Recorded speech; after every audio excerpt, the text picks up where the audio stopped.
Yo, it's your boy Ryan, Northwest Sports Fanatics, back at you with a new video. Today is Friday, October 27th, 2023, with your boy Ryan and the Northwest Sports Fanatics. Make sure you guys subscribe to the channel. Smash that like button either now or on your way out. Donate to your boy if you can. Cash App $ORION NWSF or the YouTube Super Chat right here. We got the World Series game number 1. Arizona Diamondbacks versus the Texas Rangers. First pitch is going to be here in about 3 minutes. And let's get into the thumb and the starting lineups.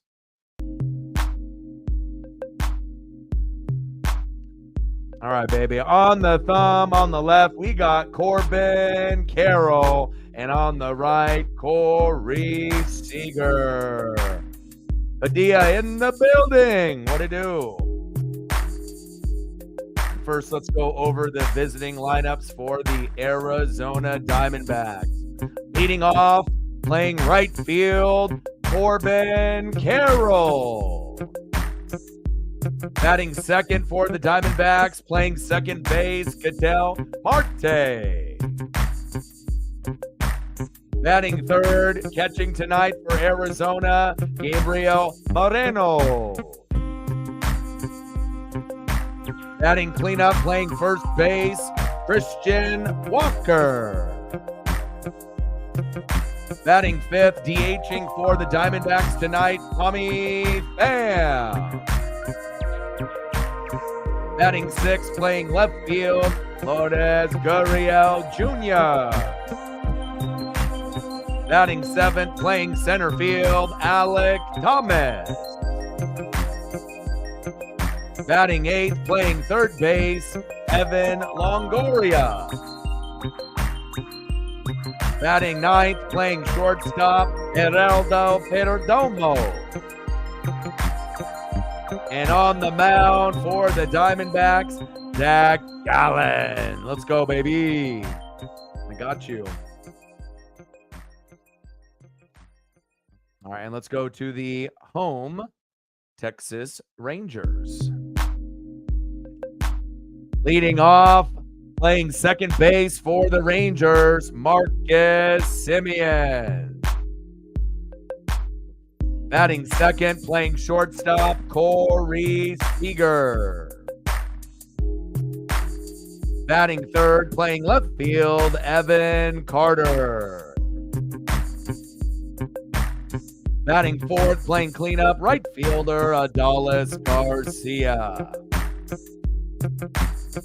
Batting fifth, DHing tonight for Texas, Mitch Garver. Batting sixth, playing catcher, Jonah Heim. Batting seventh, playing first base, Nathaniel Lowe. Batting eighth, playing third base, Josh Young. And batting ninth, playing center field, Leody Taveras. And on the mound for the Rangers, Nathan Eovaldi. Go, baby.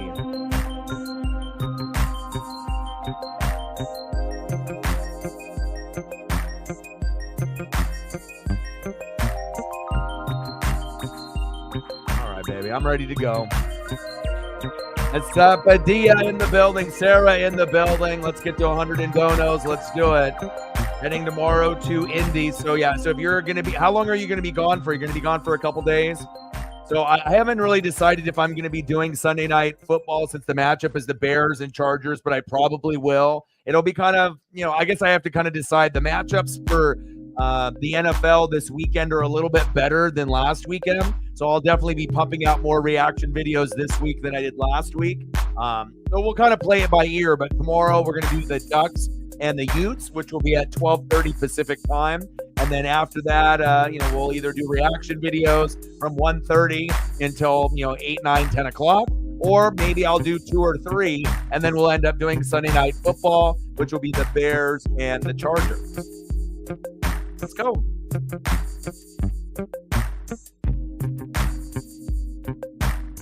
Any predictions on tonight's game? I know we know the Rangers weren't very good at home, but this is the World Series, so We'll have to see how it all kind of plays out. Hope it ends up being a series that goes the distance. So I'm hoping that it goes 7 games. That would be ideal, I feel, for us as fans, but you never know.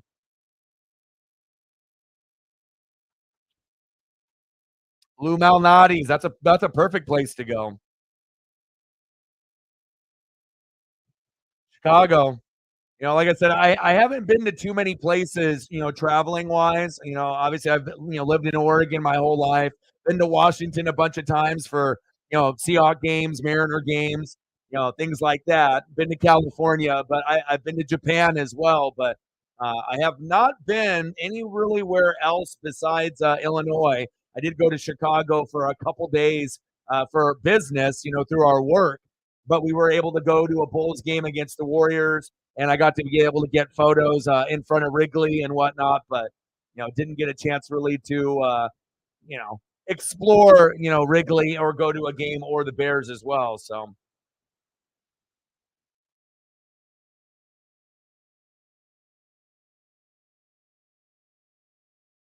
right, one sec here.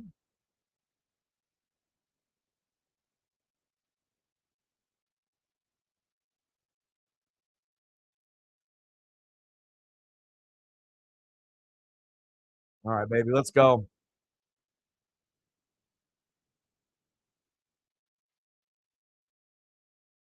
Yeah, I mean, I think that the favored team, should be the Texas Rangers. They feel like the Astros of last year, and then the Phillies from last year are kind of like the Diamondbacks this year. They're very, very good, both teams. I think it would be very shocking if the Diamondbacks win it all, being the last team that actually made the playoffs. But it shows you don't need to win 100 to 120 games. You literally can win like 85 to 90 and still make it as that last team. And if you're hot and you're healthy, you might be able to go all the way.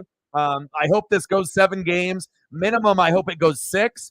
Most people have the Rangers in 6 or possibly the Rangers in 7. But again, if Corbin Carroll ends up playing like he did, against the Phillies, there is a possibility that the Diamondbacks end up being that Cinderella story that we talk about. There usually is about maybe 10 or 15 Cinderella stories that we have from year to year, but most of them end up failing either in the championship game or in the final four right before the championship game. But a lot of these Cinderella stories will overachieve and they'll make it past the ALCS or the NLCS, but then they end up getting their heart broken in the championship, whether it be for the NBA Finals, whether it be in the Super Bowl, whether it be in the World Series, or in the NHL Stanley Cup. But I do feel that the Diamondbacks are better than people think. They can win games on the road better than most teams. So with that single factor alone, I definitely give the Diamondbacks a shot. It's not like Rangers, Rangers, Rangers 100%. I feel it's kind of 50-50. If the Diamondbacks can win the first couple games at home, they're going to win the World Series. I feel that they have to do kind of what the Rangers did against the Astros.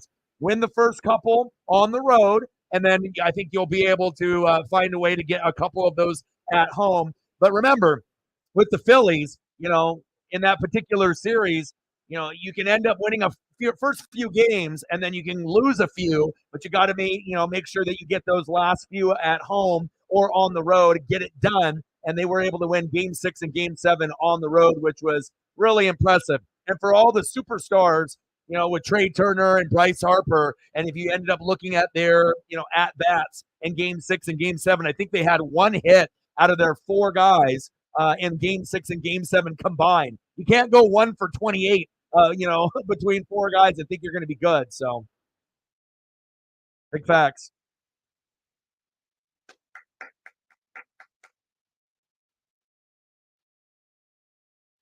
Polish in the building. What's good? 0-2 count on Corbin Carroll. Iovali is a G. Throw to first, 1 away.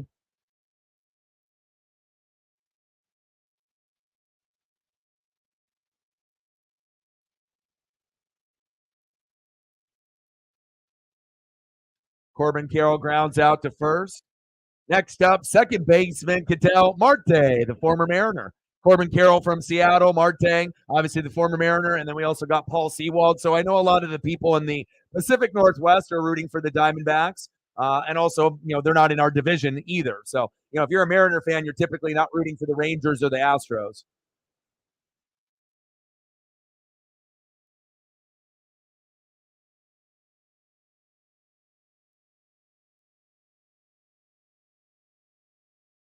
I got to be able to find a better link. This one is dog shit. Hold on.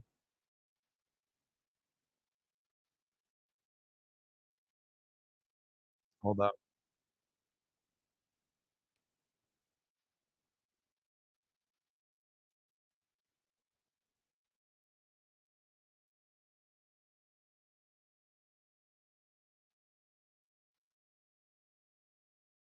It's like audio is bad. Doesn't match up to the video unless I go through Fox directly.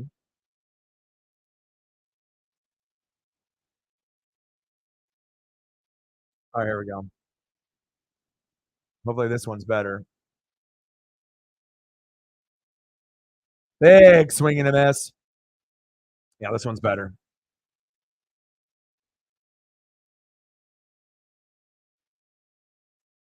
So who are we thinking prediction-wise? What are we thinking? Are we thinking Rangers in 7? Diamondbacks in 7? I mean, I hope it goes 7 games. 6 games, I feel, it's probably the most likely. But, I mean, the way the Diamondbacks have been playing, I mean, who's to say that they can't stretch it one more game? But, again, for it to go 7, I feel that the Diamondbacks are going to have to win the first 2. So if they win the first 2 games, that's going to give them a little bit more hope that they can get it done. We already know the Rangers are much better on the road than they are at home. They couldn't win at home. They were great on the road. Diamondbacks are good at home and on the road, so they have a little bit of an advantage there. I don't think the Diamondbacks feel that they're out of place or this moment is too big for them like it was for Philadelphia last year. It really is going to come down to, can the Bats, step up in the crucial moments better than Philadelphia was last year? And I think they can, but we'll have to see how the Diamondback pitching can hold up with the Rangers as well. And also with the Diamondbacks getting runs early on the road in these first 2 games. If you can end up getting 1 to 4 runs within the first 4 innings, that's going to be really, really big for confidence, momentum moving forward for this young team. And this might not be the first time, and it may not be the last time that we see the Diamondbacks in the World Series in the next 6 to 8 years. We might see another appearance. Little dribbler towards first. 2 away. Good defense so far. Your gut tells you Rangers in 5. Wow, really? No respect for Diamondbacks and Corbin Carroll? Only 5? So you think that the Diamondbacks are only good enough to win 1? I think they're good enough to win a minimum of 2. And like I said, they have the potential to win 3 or 4. But saying that the Rangers, as the favored team, they feel like the Astros of last year, where they were going to end up getting it done. Philadelphia was happy to be there. Obviously was using that Uncle Mo and that Uncle momentum, but pitching kind of got the best of them in the World Series.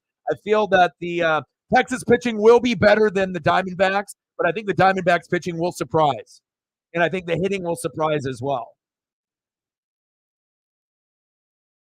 I mean, who would have thought that these 2 teams would be in the World Series at the beginning of the year?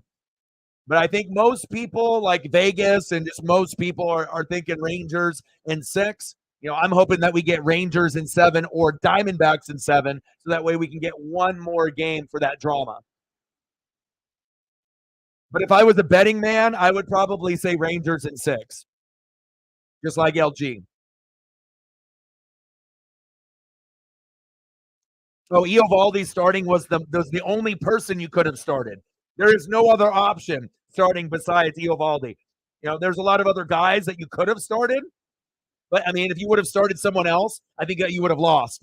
And I'm not saying that's a 100% win for Rangers. They're not very good at home. They're better on the road. But I think if you would have started anybody else, I think you would have lost game 1. So this gives you the best shot to get, going at home.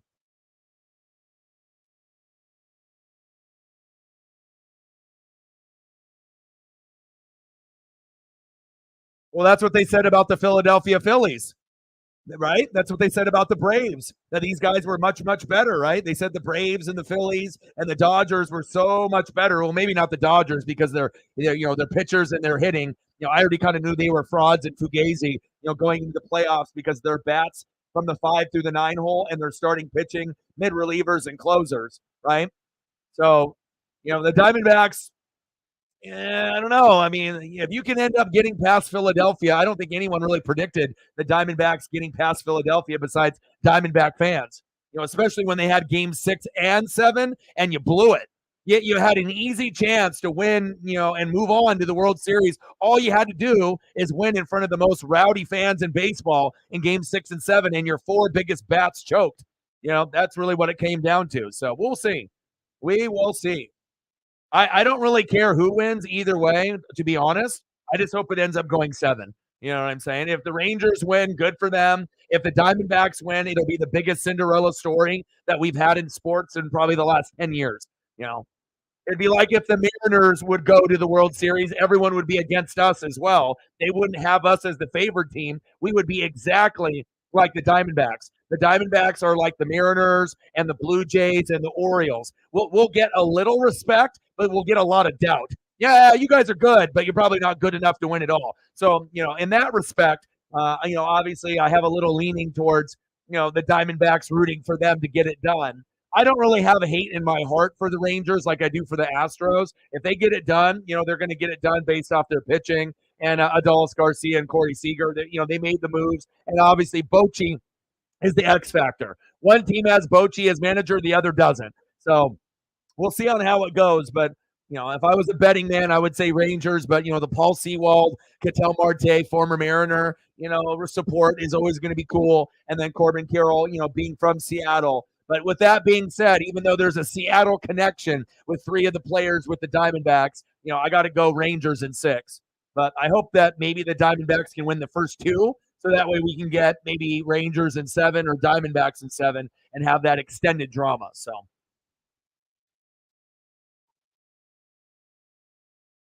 I'm not worried about the pitching. I'm worried about the hitting with Texas. I'm not worried about the pitching whatsoever. It's like I'm worried more about the bats with Texas and then the pitching for the Diamondbacks. I'm not worried about the Diamondback hitting. It's kind of flip-flop. Like Diamondback pitching, kind of shaky. The hitting, they'll be all right. But with the Rangers, it's like I know the pitching will be there, but what is the hitting going to be looking like at home? Because if you went back and watched the Rangers in the playoffs, at home, they really struggled, pitching and hitting. But when they were on the road, they were machines. It's like in the American League, if you were the road team, you were good. Right? In the National League, it was like the home team took care of business. When they went on the road, they were in trouble. And it was flip-flop for the American League. On the American League side, if you were on the road, you were taking care of business, but at home, you couldn't win. So we will see. Blazers versus Magic. Well, we just got a report, from Sarah and a few others a couple hours ago that Anthony Simons is going to be out for probably the next 4 to 6 weeks, which may end up being around 2 months. So the Blazers are going to be one of the bottom 5 teams in the NBA. We already were planning on being bottom, and now we're really going to be bottom. They looked absolutely terrible in that first game that I covered. They're going to be dog shit. I mean, they're going to try to be in the running for a top 5 pick, and we're already only on game number 2 of 82 in the season. So I know Orlando is young, and they're not very good either. But it wouldn't surprise me if Orlando beats the Blazers. The only thing the Blazers are going to have going for them is they're going to be at home with the crowd. But other than that, I don't know, man. Blazers look terrible. Billups needs to be fired. They don't play defense. I wish Paul Allen was still alive. Obviously Jody, the sister, needs to sell after the TV deal this year. And then hopefully we can figure out a new owner that can get us back on track. Big facts. Marcus Simeon in the box. I was planning on trying to do a lot of Blazer games this year, but after watching just that one initial game, I don't know how many I really want to do, to be honest. Little dribbler towards first, one away. I want to be able to see effort, on the offensive side, the defensive side, and that was one of the poorest efforts against the Clippers that I've seen in an opening game in the Blazers in the last 20 years.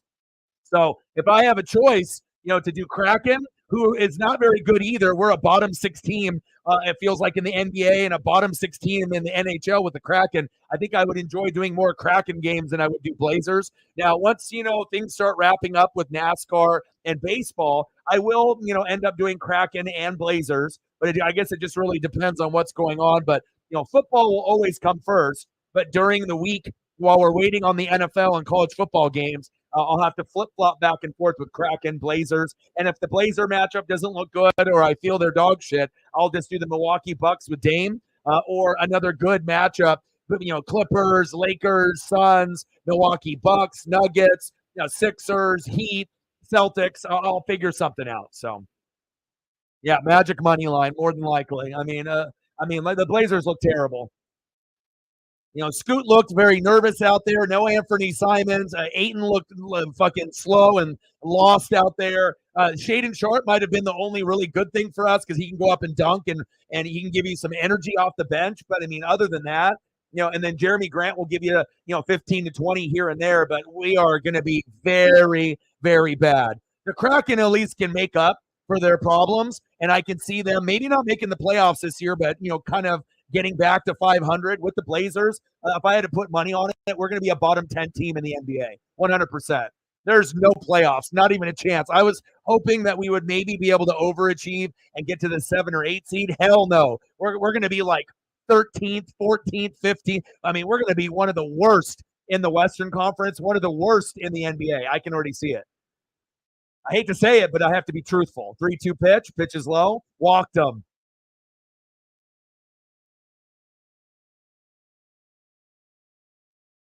All right, Seager to first. Next up, left fielder, Evan Carter.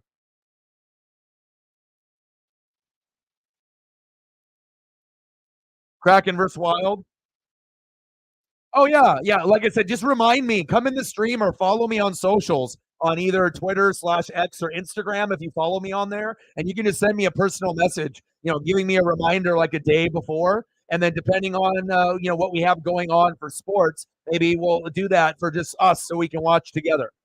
I don't mind doing that for the fans. Like I said, if it ends up being a matchup where they don't know if I'm going to do the game or not. What day is that on? Is that a Monday, Tuesday? What is December 10th? Can you look at the calendar and tell me what day that is?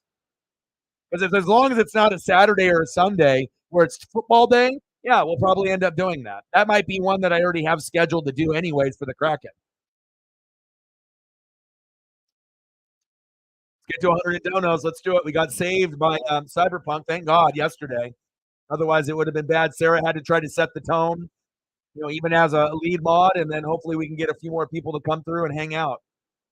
And people should already know. I mean, even if you're not into NASCAR or baseball or the NBA or the NHL, and you're primarily just like wrestling and football, you can still come through and hang out. It's not like you have to have the game on in the background also. You do if you're a fan and we're watching it together. Chop foul. But we do everything here, and that's what really gives us the most versatility out of any sport channel on YouTube. There's other channels that are out there that have more subs, but there's no other channel that can cover every single sport like us here in depth and actually know what we're talking about. NFL, college football, MLB, NHL, NBA, college hoops, AEW, WWE, UFC, boxing. I mean, I dare you to name another channel that covers more than us. I really highly doubt you're going to find one. And not only that, it's one thing to be able to cover something and stream, but you actually have to know what you're talking about. A lot of people can say, oh, I'm going to do the baseball game. Oh, I'm going to do the NHL game. But if they don't know anything that they're talking about, then what's the point? You got to be able to watch someone that actually knows what's going on and have people in the room that are as hardcore fanatics as myself. Big facts. It's a Sunday football day. Ew, shit. What time is the game on? Is it on in the morning? Is it on in the afternoon, the evening? What time is the game on? Sometimes I'll skip Sunday night football if the matchup is bad, and I just do reaction videos on the NFL side because the fans like that as well. So depending on what the matchup is on that Sunday, I might skip it and then do something else. Popped up. Here we go. Yes, sir. 1-0 Rangers. What a good start. There we go. Seager comes home. Big start. And that's good if you're a Ranger fan like LG, who's a Stars fan as well. You want to make sure that, you might have not been able to get things going in the ALCS, to your liking. You wanted to be able to show off for your fans. You don't want to, go to the ALCS and lose every game at home, which is essentially what happened against the Astros. But now being able to set the tone, being able to get those runs early and often, and that's going to be a big key for both of these teams, getting runs within the first 4 innings.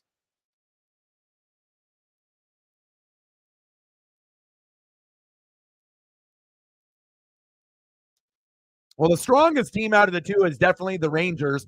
The underdog is definitely the Diamondbacks. So, I guess it just really depends on what you have a connection to. If you got some Cardinal players that were former Cardinals that are now on the Rangers, you're probably going for the Rangers. Like for the Diamondbacks, Paul Sewald, former Mariner, Ketel Marte, former Mariner, right?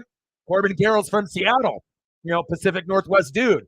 So there's a reason why a lot of people are going to be going from the Oregon and Washington for the Diamondbacks because of that connection, as well as being an underdog. But I think most people understand that the Rangers are the best team, just like how the Phillies were better than the Diamondbacks, but the Diamondbacks were able to be clutch and Phillies weren't. So just because you're the better team doesn't mean that you're going to win. Because obviously if we would have had the best teams, we probably would have had the Braves and the Rangers or the Braves and the Astros. But, we didn't end up getting that matchup. So former Cardinals, Zach Gallen. Yeah, there you go. Adolis Garcia is a bad man. So is Corey Seager.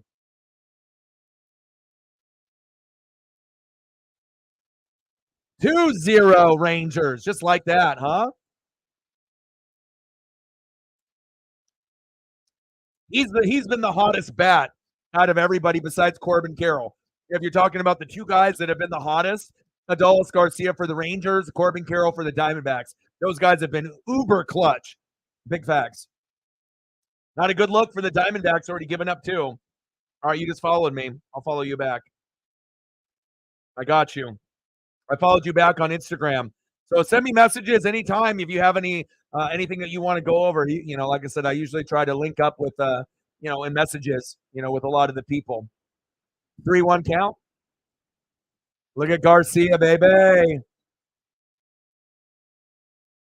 Carter can fly. 2-0 Rangers. Making it look easy out there.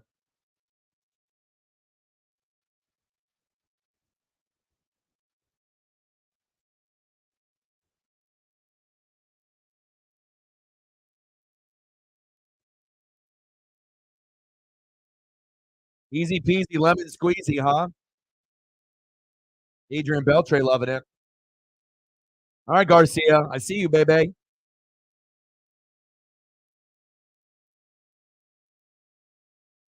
Next up, DHing for the Rangers, Mitch Garber. Appreciate you, brother. $1 holla. Every dollar counts.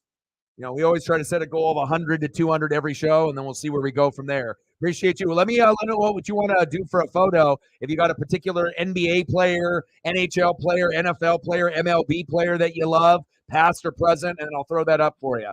Bang, bang, bang, boom, boom, boom. Bang, bang. $1 holla. That's Padilla. Appreciate you, brother. And you got that follow back on that Instagram, too. Appreciate you. Yeah, we appreciate and some people feel that even a dollar doesn't matter, but Sarah is the lead mod that's always here with me, and obviously me grinding it out, every dollar matters. Big facts.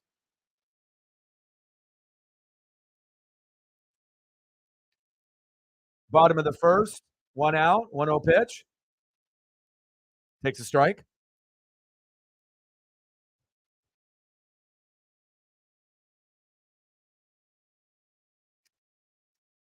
That would be a good jersey to have. I mean, if I was a Rangers fan, I'd probably do like a Nolan Ryan first if I was a Ranger fan. That would be the first one that I would get, like a Mitchell and Ness throwback. Big swing and a miss.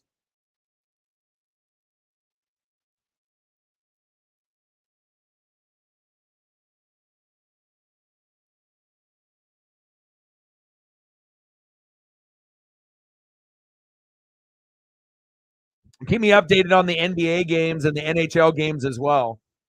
I might try to flip on another game if there's another game worth watching. You guys just have to let me know. Marshawn Lynch, beast mode. Great choice. Great choice. I got some fire Marshawns.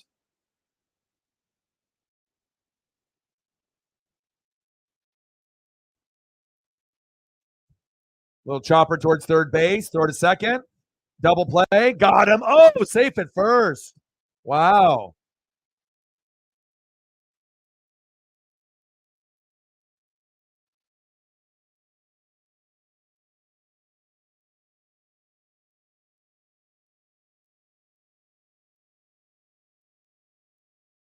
First challenge.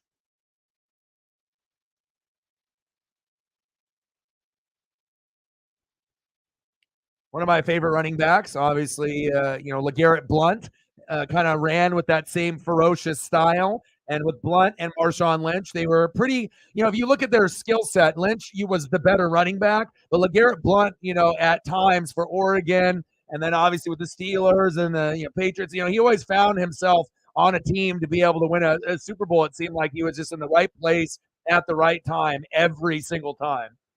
And Marshawn should have won too. If they just would have handed the ball off instead of trying to be the hero and have Russell Wilson be the hero for Pete Carroll, that they probably would have ended up winning too.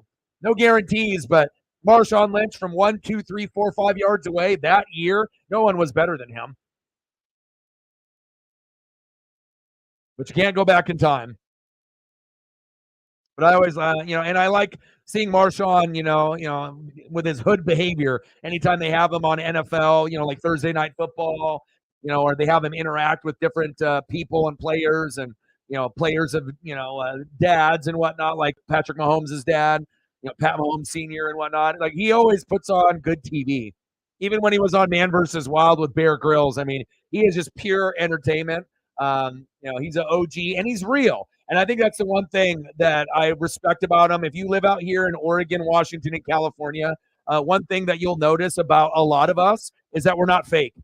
There's a lot of fake people that are all over the world, all over the United States, and there's going to be some fake people that live in Oregon, Washington, and California. But for most, I feel you're going to get more people that are real, that just call it how they see it, and there's no reason to be fake. I'm not saying that everyone in the Midwest is fake or in the East Coast or in the Northeast or the South, but I feel like up here it means a little bit more, to be true to your word. But, like I said, you're going to get garbage people all over the place. But, I know considering, Oregon, Washington, and California, we got some good people here as well.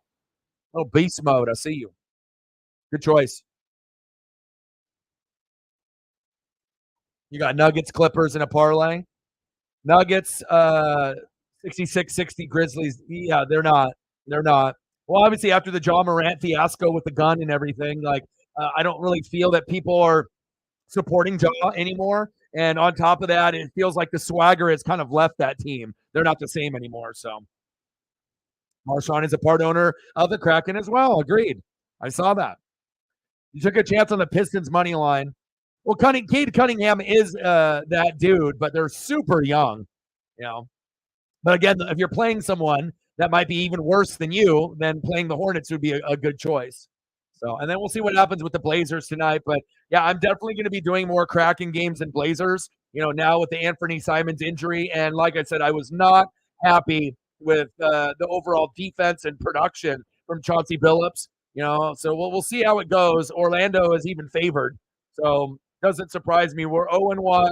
I mean, the only thing that's going to be good for the Blazers is that we're at home.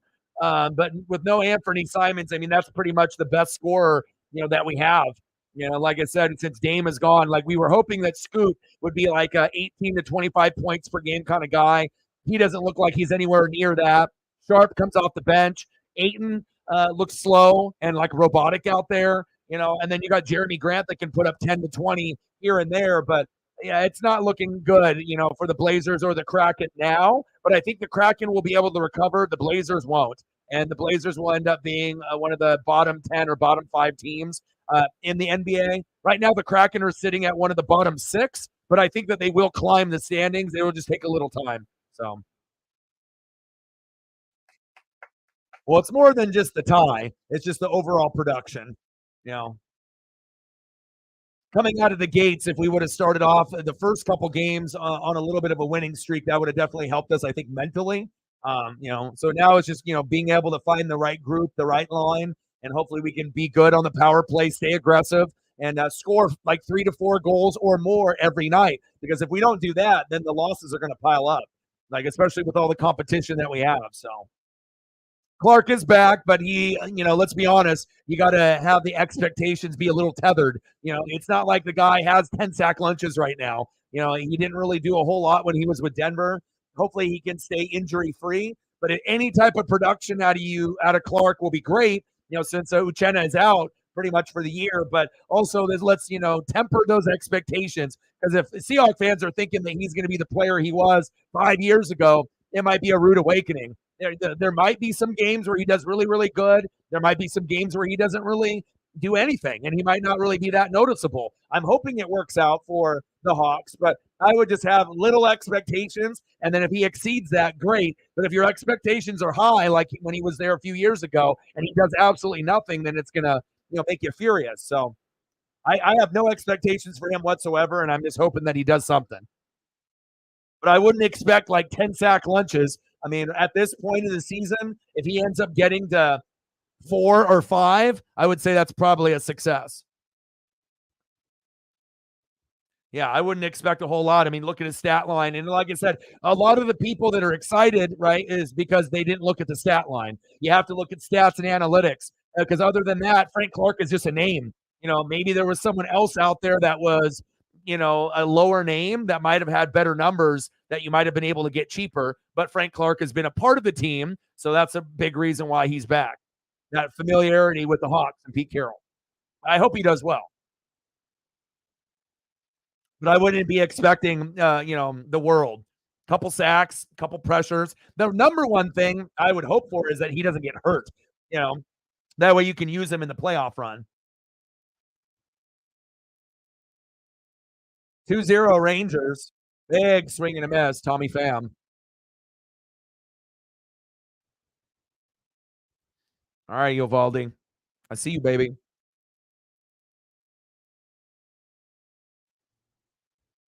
All right, hold up here.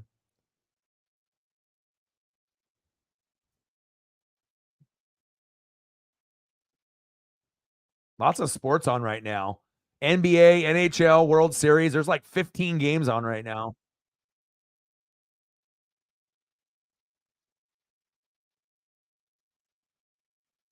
Oh, yeah. You can't expect Aaron Donald, bro. I mean, Frank Clark is a shell of himself. You got to understand, once players go to other teams, and if other teams let that player go, they didn't do it just to do it. Obviously, there's not a whole lot of production there, and maybe they don't really feel that that's going to be a piece that's really going to do anything. So, have zero expectations. And if he ends up getting to 5 sacks by the end of the year and helps them in the playoffs advance, that's the best that you can hope for. Yeah, lots of good games this weekend for college football, NFL, and obviously we still have World Series and NHL action in full swing.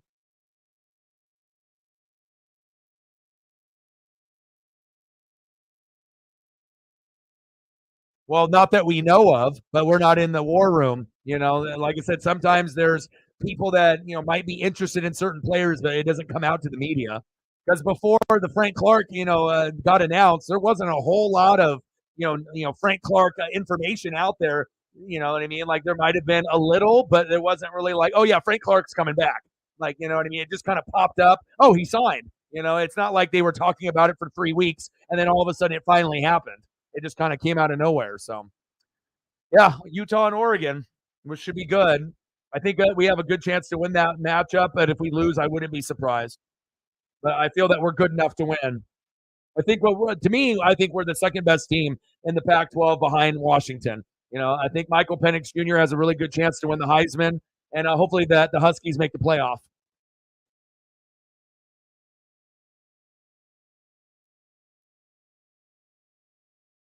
All right, no problem. Take it easy. Oh yeah. I mean, everything is going on right now. I mean, like I said, anytime you get into September and September to February, that's the best time of year. 100%.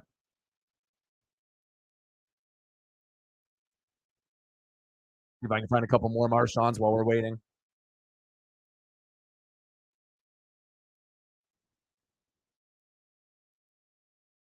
He just looks like a pimp too. Like you just look at certain players that have like that look and that swagger, and obviously with the Seahawks, they got kind of like that Nike Oregon Duck swagger with the uniforms and whatnot.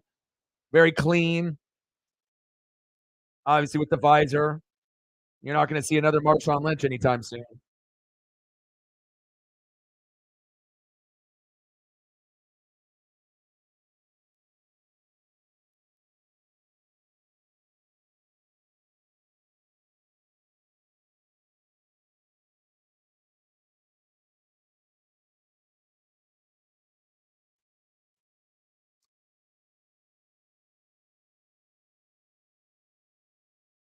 Can the Hawks beat the Browns? Of course, but it's a trap game.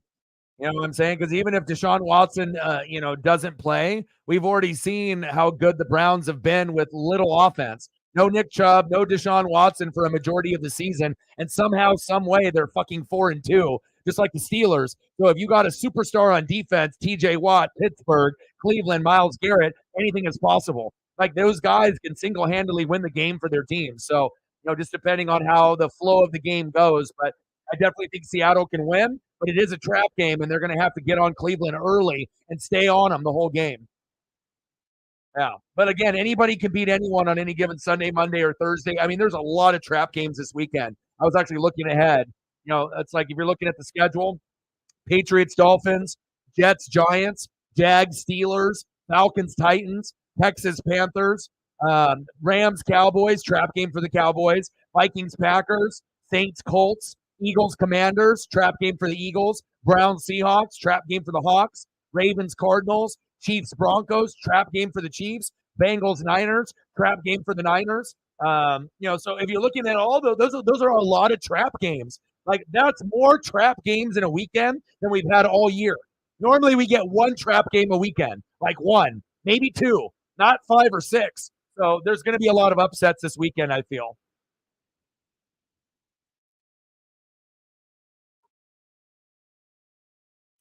Stop Kareem Hunt, get sack lunches, give plenty of time for Geno and that offensive line. That's really going to be the key of the game. It's going to be the O-line and the D-line of the Hawks and the Browns. And if Myles Garrett and company are going to give Geno fits, you're probably going to lose. But if the offensive line can contain Myles Garrett, then I think you're going to win. That's really what it's going to come down to. Each team will be able to score. Each team will play good defense, and obviously you're going to feel the crowd and that energy with the uniforms as well, right?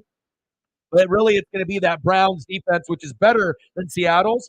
So you have to be able to contain that top 10, top 5 defense in Cleveland. And if you can, and you don't let them get any special team scores through like a punt return or kick return or a fumble or a pick six for a score, and you can just, if Myles Garrett gets a sack or two, it's okay. You just got to make sure that they don't get like 5 or 6 or 7 as a team and a couple picks. Because if that happens and, the Hawks give up 5 sacks and 2 picks, you're going to lose. There'll be unless you end up putting up like 34 points, and I don't know if you're going to be able to put up 34 on Cleveland, on that defense, at least this year. So we'll see. Yeah, but it's more than Geno. It's offensive line. You got to be able to look. Anytime a quarterback gets criticized, it's always going to be the position that either gets the praise or gets the criticism. But before we start talking about Geno, you got to talk about the offensive line. Is Charles Cross out there? Is Abraham Lucas out there? How are they gelling together? Is there any injuries? Kenneth Walker, we'll get to do him. DK Metcalf has been injured. You got Bobo and Smith Najigba, and you still got Lockett, but the offense isn't as high motor offense with everyone healthy. Injuries on the line, injuries at DK. So you got to remember that too. So, everyone wants to blame like Geno for the Bengals loss. That was the offensive line fault by not being able to protect. When you got T-Rex and you got Hubbard, breathing down your neck, I don't give a shit if it's Geno, Patrick Mahomes, or, anybody. If you don't have time to go through your progressions, you're going to lose. You got to be able to have time to be able to make your reads. If you have 0.5 seconds or 1.5 seconds, it's hard to be able to go through your reads compared to if your offensive line is doing a good job. Then you'll have 3 seconds, 4 seconds. Then you can go through your first progression, second progression, third progression, and then you might be able to, figure something out. So again, quarterbacks are always going to get the blame, but what we should as fans is start talking about, the coaching, the play calling, but specifically it should be the offensive line. But, most people are always going to give the blame to the quarterback. So you posted the cards? Oh, shit. I didn't even see. I got a message, but Someone send me the Discord link. Or no, I got it. Hold up. I just got it. I thought I didn't have it anymore, but I just had to type in D for Discord, and then it gave me it up there.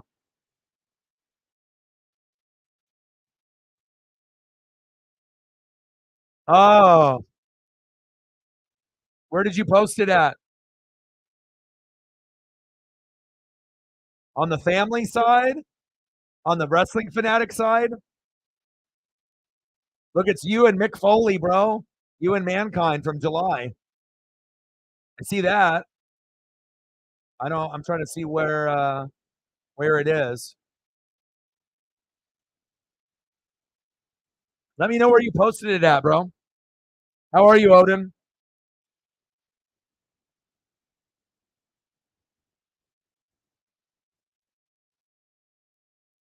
Yeah, but also Padilla, you gotta realize, if you've only been watching football for like 5, 10 years, depending on how old you are, a lot of us, half of the channel here is under 40, and the other half is over 40. So we got people that are 40 to 90 years old on the channel that come on a regular basis. So, we got people that have been watching football since like the 60s, the 70s. I've been watching since the mid 80s. I know I look young. I'm 41.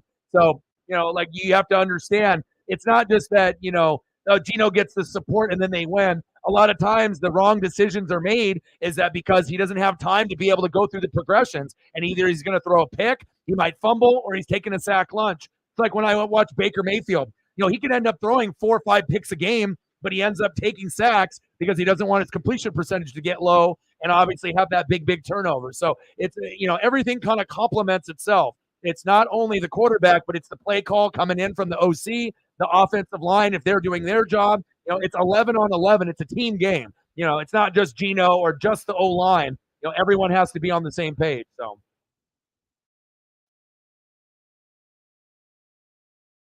in the general Discord, where would I see? General. Okay. Oh, okay. Ooh, ooh, very cool. I like it. Heck yeah, those are sweet, bro. Heck yeah. Hopefully one day, if I end up getting good donos and things go well, I can get you, like I told you, like a Bray Auto. Thank you. I appreciate that. Well, you got to understand also too. It depends on the youth. A lot of people, if they're younger, they have that younger mentality where they just go based on what they see. They haven't watched sports for 20, 30, 40 years, like some of us. And obviously some people see the game differently. Some people, carry on every word that is said on ESPN, Fox Sports, Pat McAfee show, Good Morning Football. And just because you're on TV or on a podcast doesn't mean you're smart. There's a lot of idiots that are out there that are even former players. They're not good on the microphone and they have horrible takes. So just because you're a former player or you're some guy on TV or podcast doesn't mean that you know actual football. A lot of times they bring those guys in to try to get ratings, but they don't know anything. Like Acho, fucking LaShawn McCoy. Those guys are fucking morons. So, it is what it is. But again, it all depends on how old you are. And some people are biased, some people aren't. Most people are. I would say probably 90% of sports fans on planet Earth are biased like a motherfucker. It's just how it is. And also too, you have to be able to look at the game from a different perspective. Look at it from a coaching perspective, from an offensive coordinator perspective. Look at it from a defensive perspective, an offensive line perspective. Most people, when they watch football, quarterback, running back, wide receiver, tight end, and that's all they see. They're just following the football after it gets snapped from the center, and then they just follow their eyes where the action goes. They're not looking at the O line. They're not looking at the defense. They're not paying attention to special teams or the coaching or the play calling. So yeah. Well, again, it shows you some people know football and some people, are inexperienced. Some people don't know football. Some people do. It's just one of those things. Sports is a lot deeper than what you see. Most people see sports and they think, oh, checkers. But in essence, it's actually chess for a lot of these, games like baseball and football.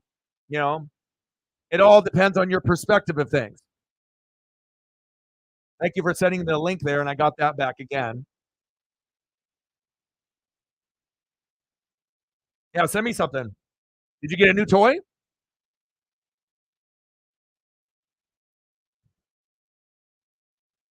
But that's why I'm here to try to educate, the older fans that might be so fucking biased that they, only care about their team and their players, and will never give credit to the rival team that has good players on it or great players or legends.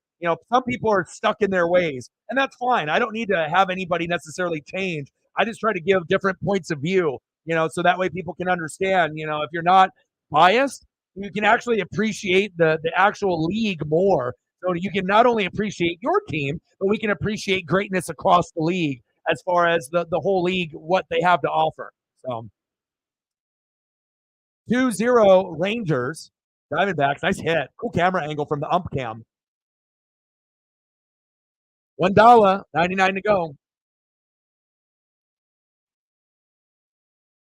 But a big part of it for me is also my empathy and my sympathy and, having that connection with people and also reading people, and seeing personalities and how everyone's personality is different as well. That's why I'm able to predict so many things in sports, ESP and, me saying something and then it happens because the amount of film that I watch and the amount of reading that I watch, I've probably seen that scenario before. So, and then sometimes I'll just get a message, or a gut feeling, and then I'll say it, or I'll have a dream, and then all of a sudden I say it, and then it ends up happening. I mean, Tony Romo can predict some stuff here and there, but I feel like with me, like I usually have like 1 or 2 ESP moments every game, every stream that I do every day. So sometimes more. Nice hit there on second and third. Nice. I like it. That's cool. I like it. Me likey. Old school throwback. Very cool. All right, Corbin Carroll. See if he can get himself here. Oh, there we go, baby. 2-2, baby. And you already know Corbin Carroll is legit. He's like Adolis Garcia. Those are going to be the two guys. Whoever plays better between those two is essentially going to win this World Series. Pitching will be advantage Rangers, right? But even with that being said, and Eovaldi being so great, look, Carroll is a superstar. We already figured that out. Last series in Philadelphia, he took his game from being like a Julio Rodriguez type of player, and then he advanced that superstardom even further. And now he's going to be considered one of the best, players in Major League Baseball. And on top of that, one of the most clutch, so he might not be considered top 5, but if they win the World Series, there's going to be a lot of talk of Corbin Carroll, being a top 10 and then maybe even a top 5 player in this game, especially if they end up beating the Phillies and the Rangers, and he continues this dominance for the rest of his career. I like it, man. Seattle, born and bred, Pacific Northwest. We raise goats out here in the Pacific Northwest. We don't got bums out here. We raise goats, all right? There we go. 2-2. Nice job. I had a feeling that he was going to play very, very well today, too. Special player. My favorite player out of all the players that are in the World Series, by far my favorite, this guy right here. All his autographs and all of his memorabilia is going through the roof right now. Everyone that ended up having, a Corbin Carroll graded rookie card. Oh, yeah. That those are going up, up, up. What a clutch player. Yeah, you won in 24, but it doesn't matter. I got my Super Bowl shirt from 2002 when we beat the Raiders. I've never worn it. It still has the tags on it, and it even has the Super Bowl hologram on the front of it still, the hologram sticker. And it's one of my coveted items that I actually have because most people don't have one, let alone have the hologram and the price tag on it. There's people that will offer $50 to $100 for that T-shirt, but I'll never sell it, because like I said, I'll never be able to find another one. Even on eBay, they'll have them, but they won't have them brand new. Like it literally has been in plastic. It's been sitting in my closet for 20 plus years, and I never even tried it on. So.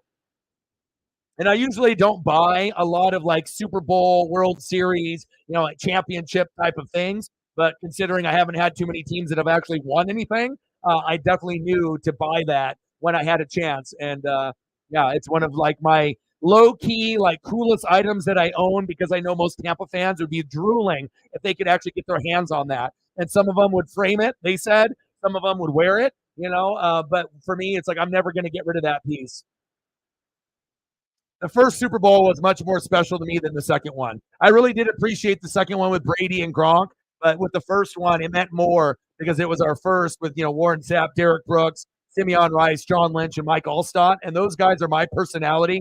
Brady, Gronk is not my personality. I was happy that we brought him over and we got him. But, I'm more of a Joe Montana kind of Peyton Manning, kind of guy. I still have lots of love for Brady, but with all the cheating with Robert Kraft and all that shit, like, it still kind of, rubs me a little bit the wrong way. But I do appreciate what they did. And if we're being honest, once Brady went to the Bucks, all those haters that hated Brady on the Patriots, they didn't really mind him. Safe, baby! Corbin Carroll, MVP, MVP, MVP. How did he slide in there safe? Let's go. Diamondbacks in 7, baby. Let's go. What you guys know about them Diamondbacks, huh? Before Corbin Carroll? After Corbin Carroll, baby. Let's go. You already know what it is. Corbin Carroll giving Hollywood Hogan boots to the Rangers. Unbelievable. Are you kidding me? Are you kidding me? How did he slide past it? Because he's the real deal, Holyfield. Like, I like clutch players, and I know Julio is more popular, but if I could do a swap for Julio or Corbin Carroll, I literally would. And I wouldn't do that with any other player in Major League Baseball because, we know Judge, Ohtani, those guys are on another level. Ohtani's got the UCL, and obviously he won't be able to pitch next season. But if we're talking about guys that both play outfield, that are both superstars, if I could choose one or the other, and if a trade had to happen, that would be the only player that I would trade for Julio. It would be Corbin Carroll. He is legit. Love him. And I love Julio. Don't get me wrong, but Julio is not clutch like Corbin Carroll, at least not in the early stages of his career. Will he get clutch? I fucking hope so, because we want to be able to win a World Series one day. And we're only going to win it if he plays like Corbin Carroll, Julio. But, he's too aggressive in the box. Defense, 10 out of 10. Robbing home runs, 10 out of 10. Stealing bags, 10 out of 10. He might not be Ronald Acuna, but he's good, right? But in the box, he just swings wildly at the first 2 pitches, regardless if they're strikes or not, and that's a problem. Hopefully he can improve. 3-2 Diamondbacks on Uvalde. Crazy.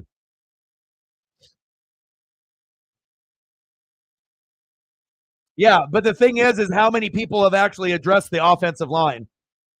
Let's be honest. Have you heard anybody talk about the Seattle Seahawks offensive line on TV, podcasts, besides me? Like, nobody brings it up, and obviously there's different levels to this. Safe. I mean, Geno could improve, but you have to understand offensive line and Geno go hand in hand. It's not like Geno's got 8 seconds back there and then he throws a pick 6 staring down the receiver for 7 seconds. We're not really getting that.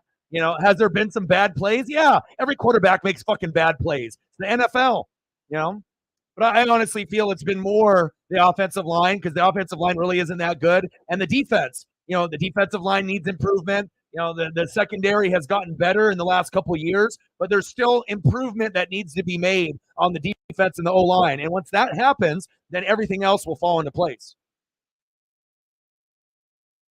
Yeah, he's a fucking stud, bro.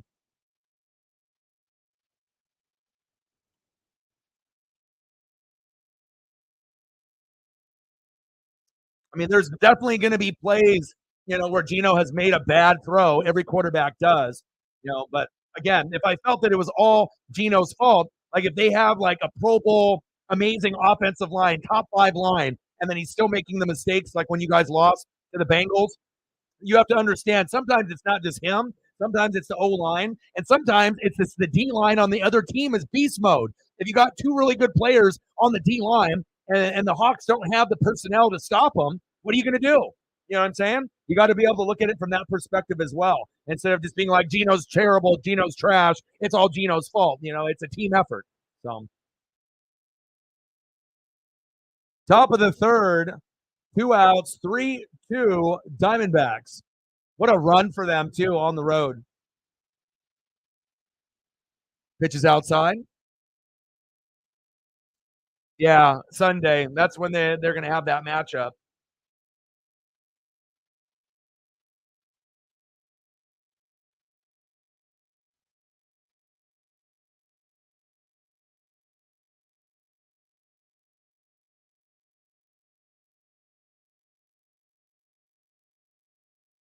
Judah, my boy, how are you?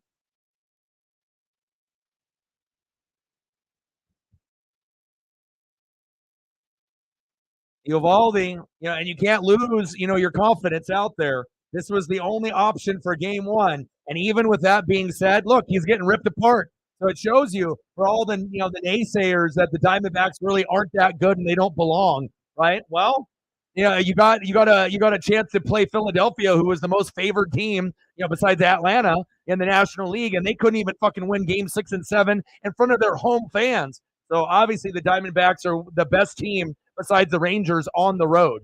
Those are the two best, and it just so happens that they're both playing each other. So, what kind of bets you got going on today, Judah? You betting NBA, NHL? What you betting on the money line or in the parlay today? What you got going on? And keep me updated on all the other scores that are going on as well. I'm taking a quick peek right now. Pistons, Hornets, Nuggets, Grizzlies, Knicks, Hawks, Celtics, Heat on ESPN. Close game. Celtics up by 2. Thunder, Cavs, Bulls, Raptors, Rockets, Spurs with Wemby, Nets, Mavericks, and then later we'll have Clippers, Jazz. Clippers will easily win that. Magic, Blazers. The Blazers are terrible. And then we got Warriors, Kings on ESPN tonight. Let's take a look at NHL. What do we got there? Sabres and Devils knotted up at 3. Hopefully the Devils win from our boy Odin. Caps and Wild 2-1. And then we got Hurricanes 2-0 over the Sharks. Blackhawks 4-3 over the Vegas Golden Knights on the road in OT. That's impressive. I wonder if Bedard scored. Let me look. I got to look. Oh, no, Bedard. Oh, Bedard did score. He did. Oh, first period to get it to be 2-2. Nice job. And then we got the Blues and the Canucks and the Kings and the Coyotes later on tonight. And then tomorrow we will be doing the Ducks and the Utah Utes. I'll be excited about that. That'll be at 12:30, so that'll be a little early. Best matchup all weekend. Ducks 8th, Utah 13th. USC and Cal, Ohio State, Wisconsin, UCLA, Colorado, and Oregon State, Arizona at the end of the night. You took the Knights? Damn. That normally is a smart bet, to go Knights over, one of the worst teams in hockey. That's young with Connor Bedard and the Blackhawks. But it shows you never know. You never know. Celtics at home over Miami, which is a good bet. Brian in the building. What's good? Yeah, I think every game can go either way because the Diamondbacks are starting to prove, right? Their pitching, it will be shaky at times like the Rangers, but you got one superstar kind of in the making with Adolis Garcia, and you got Corey Seager over there, normally playing pretty well, and then you got the biggest superstar in the World Series in Corbin Carroll, who's kind of like a Julio, Aaron Judge, Shohei Ohtani type of player, and now we're starting to see how good Corbin Carroll is. We talked about Julio, we talked about Adley Rushman on the Orioles, but you're starting to realize that maybe Corbin Carroll is better than all those other guys. Maybe we should start putting Corbin Carroll in that category with Aaron Judge and Shohei Ohtani. I mean, the way that he's been playing, in the last few weeks is definitely, kind of making that argument that he's right up there. He's playing like a top 5 player. I mean, he's definitely the franchise player for the Diamondbacks, and you get a player like that, it really does make the difference. Bottom of the third, 3-2, Diamondbacks. I just hope this goes 7 games. That's what I want. Like, please, sports gods, let me go 7 games. I don't really give a shit who wins, but obviously if I had a choice, I'd definitely be rooting for the Diamondbacks. Paul Sewald, obviously, right? And then Ketel Marte is a former Mariner. Didn't really play a whole lot for us, though. And just the single fact that Corbin Carroll is one of our own. He's from the Pacific Northwest. He's from Seattle. So, that's more of a reason for me to root for them. I have no connection to the Rangers whatsoever. There is not one connection I have besides them being a rival to the Mariners. So, yeah, this is going to be a very high-scoring World Series. Not just this game. I think every game is going to be up there, especially with the bats that we have. The pitching is going to struggle, and it's going to look like the pitching sucks on both teams, but the hitting has been on fire.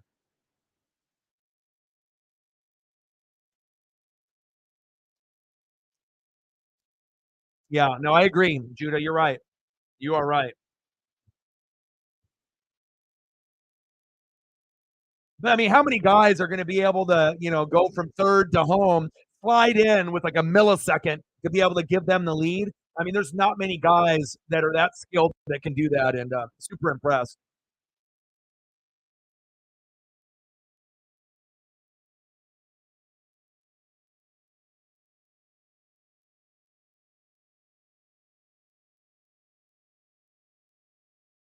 Too far for Corbin Carroll.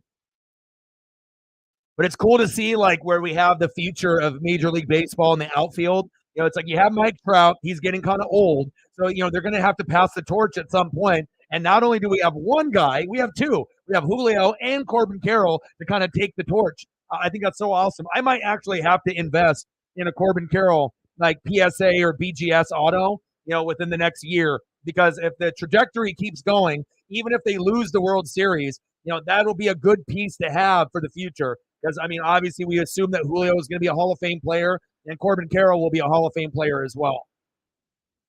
All right. Thank you so much. I appreciate you. $10 holla. What do you want to see for photos before you go? Or I don't know if you're coming back and you can come back as well. If you're going to be back soon, I can get you photos now or photos later. You let me know. Bang, bang, bang. Boom, boom, boom. One of the number one supporters of the channel, Megan. $10 holla. Bang, bang, bang. Thank you. Let me know what you want now or later. I got you. Appreciate you. $11, 89 to go. Hacking the usual. Do you want to do them now? Let's do them now then.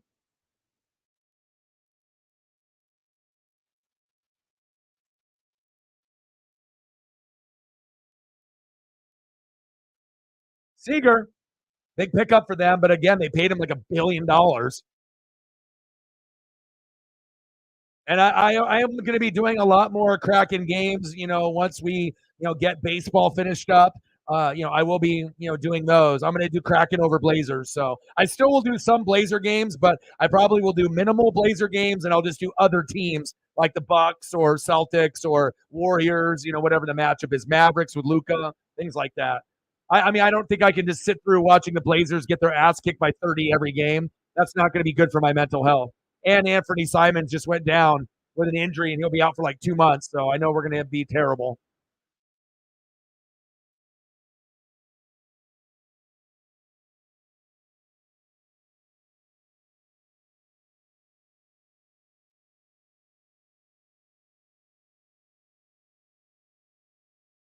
There are a couple there.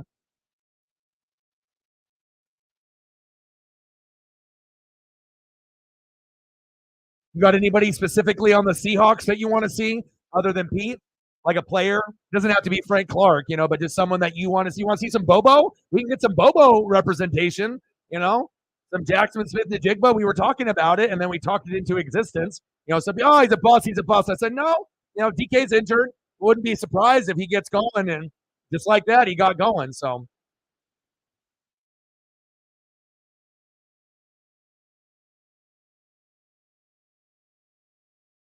how about a Jake Bobo and a Jackson Smith and Jigba with a Pete? How about that?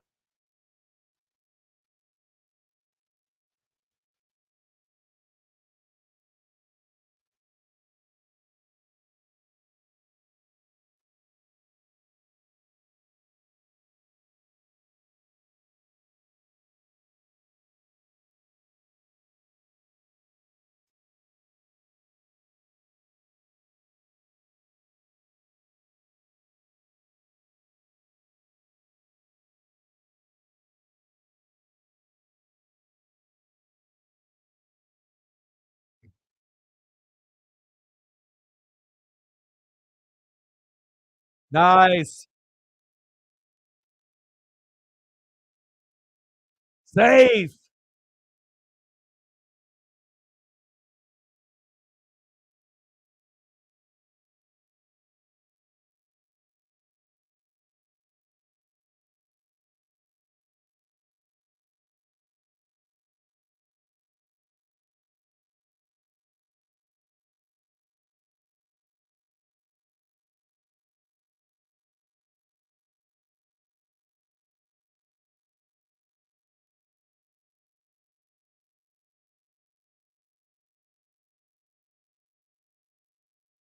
Nice double for Carter.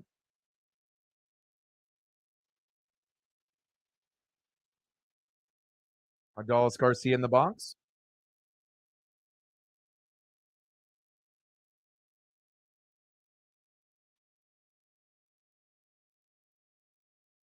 All right, so we got a little Jake Bobo action, brand new, right? We got a little Jackson Smith to Jigba. We got a little Pete Carroll, right? And then one of my favorite players on the Hawks that never gets talked about. How about little Boye Mafe, huh? You know, a guy's been doing really, really well. You know, besides Jaron Reed leading the team in sacks. You know, mother passed away, I think, due to cancer. You know, does the sign language thing to her before every game. One of the really cool dudes in the NFL. And Boye Mafe, I see you, my guy. I like you. I like his story. You know, it's cool to be able to go deeper on certain players. You know, they may not be the most popular, but I'm always reading and keeping up with everybody in the National Football League. Very cool. I had to throw that in there for you as well. We have to give some representation to Boye. I love him, man. His story is the best story on the Hawks. Like if you're talking about one individual that you can root for, even if you're not a Seattle fan, it's him. You know, with the hardships that he had to come over, with what happened to his mom, you know, and just being able to be an inspiration on the team, and they're feeding off his energy. And it's not like he's played football for his whole life; he's still learning. You know, he like some people have been playing football since they've been like 5, 6, 7 years old when they make it to the NFL. He is still learning the game, and he will continue to learn as the years go on. That's what makes him so special.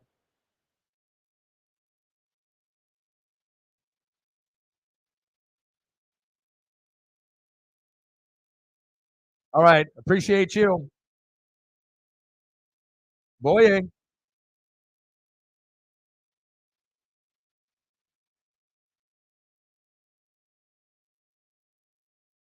Garcia stud. 6 for 7 at his last 7 at bats, 3 homers, 10 ribbies, 4 runs. Is that good? Jesus. I mean, talk about superstar numbers like Corbin Carroll. Like, who's going to do better between the two?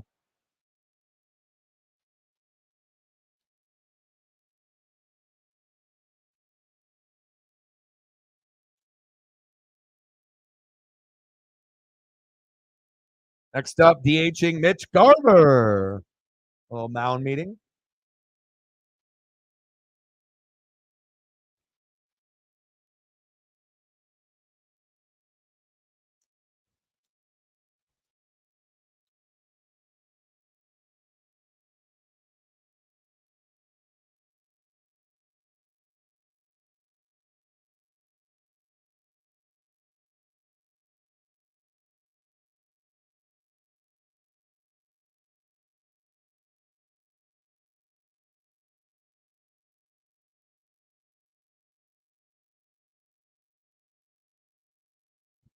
All right, bottom of the third, 3-2 Diamondbacks.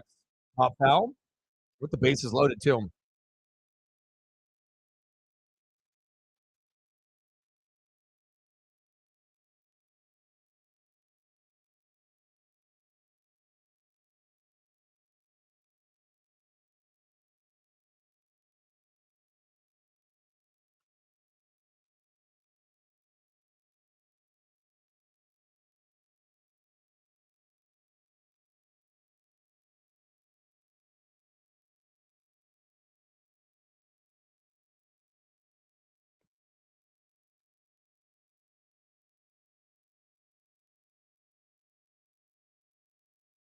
Pitches inside.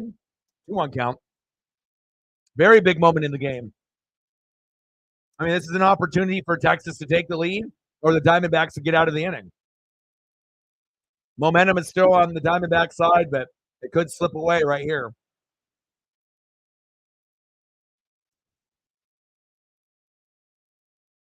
Uh-oh, 3-1 count.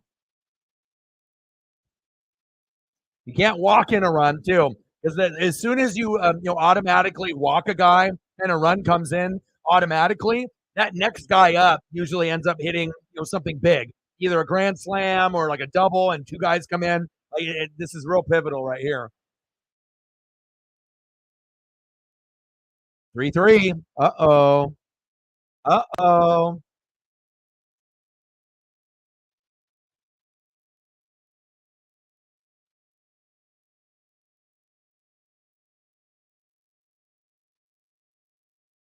3-2. He's got no control. You got to have to pull this guy, and he's going to walk him.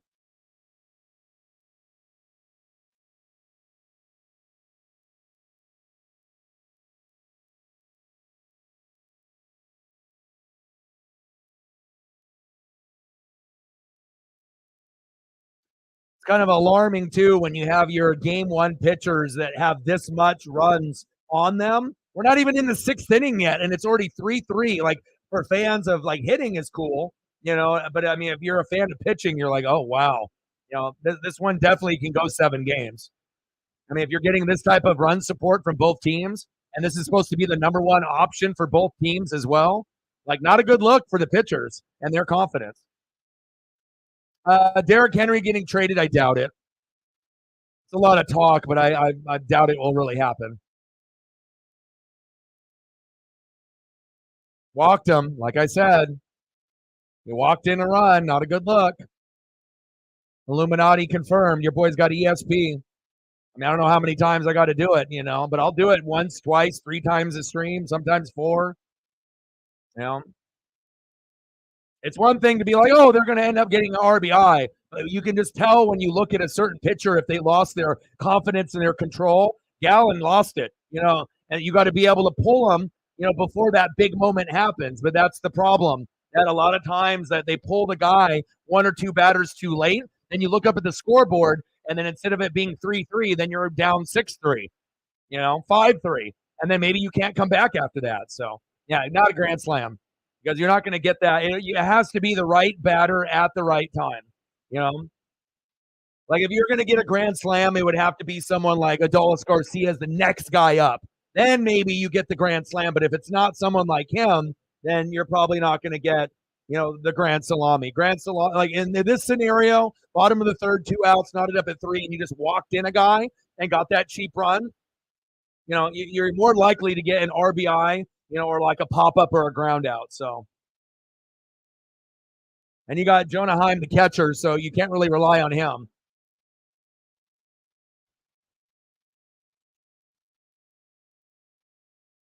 I don't know. For him, like the feeling that you typically get out of this type of player is like a pop-up, and then the inning ends. That's kind of the vibe, Now, could he end up hitting a grand slam? Of course he could, and this is the World Series, but it's like it just kind of feels more like maybe not a strikeout vibe, but, there it is. Your boy's got the ESP again. Pop up. And there it is. ESP twice in a matter of, 2 minutes? ESP twice within the last 30 seconds? There you go. My ESP is strong. People are like, how do you know? I just get the feeling. I look at it. I look at the film. I get a vibe. I say it out loud, and then a lot of times it happens. You always have to look at, that's why I'm so good at the ESP and the predictions and betting and winning money and, with all that, with the betting and whatnot and fantasy football, because I pay attention to the little details. You have to look at, like, who's next. It's not just about the big moment, but you have to see, okay, who's next? If it was Adolis Garcia, there'd probably be a 50-50 chance that he would hit a grand salami in that situation because he's a clutch player. But for Jonah Heim, not so much. You're probably going to get out of that inning. And that's exactly what happened. But we have a hell of a game, though, 3-3. Love that.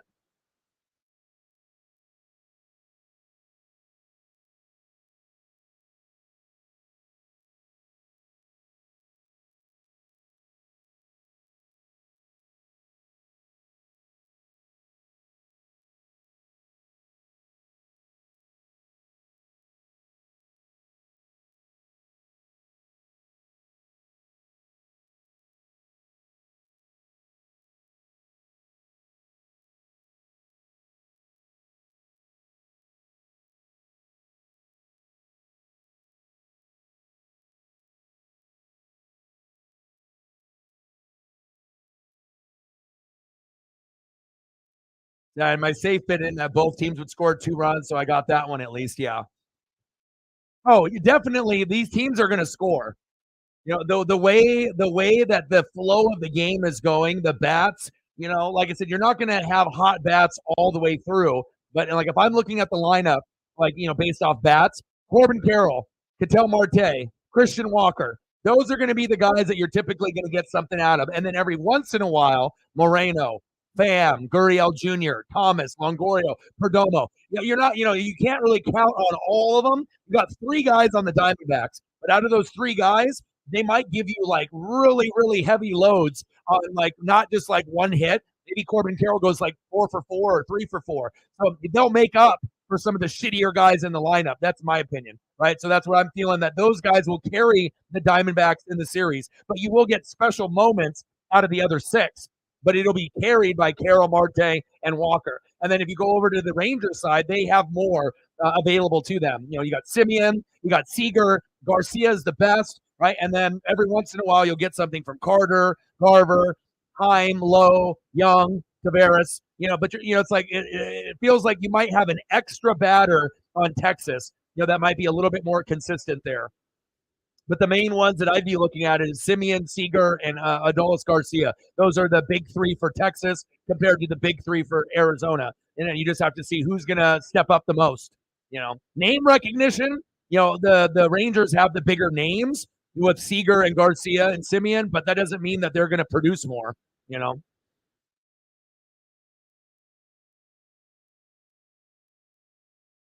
And the Diamondbacks are not afraid of the big moment, and they're really good on the road. So that's one thing that I noticed early in the playoffs when I saw them, that they had no fear and they really played like they believed that they were going to win. And normally you can tell based off vibe. Oh, baby, back, back, back. God, Tommy Pham, baby. Yes, sir. Oh, yeah, baby. Sleeper. Tommy. 4, 3, Diamondbacks, baby. Let's go.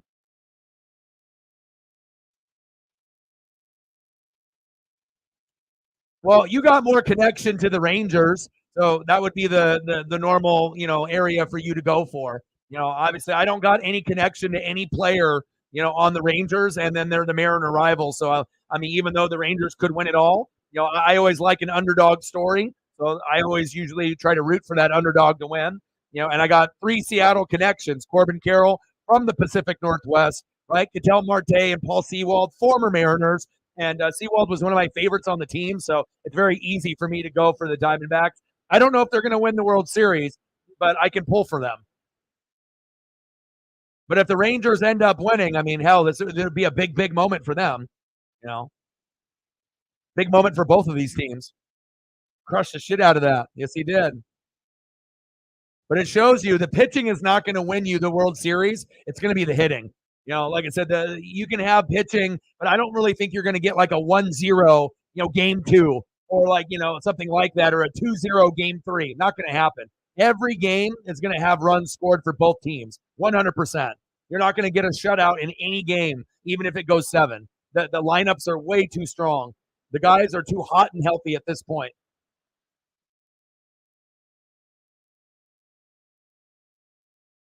They're kind of good.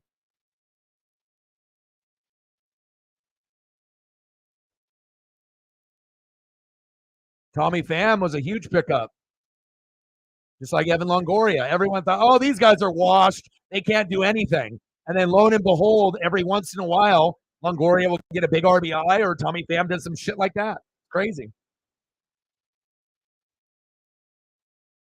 Well, not very many people watch a lot of baseball. Like I watch just as much baseball as I do NFL or NBA or I watch everything. So it's like I might not watch every single Diamondback or Ranger game, but I did do over like 100 fucking live streams for the Mariners this year, plus other teams when the Mariners were off. So if you cover baseball like that, like you're gonna know more than the average person. Even someone that just covers their own team. How many people actually watch all 162 games of their favorite baseball team? I do. I know my dad does for the Dodgers as well, but there's not a lot of us that are out there. Definitely get the likes up.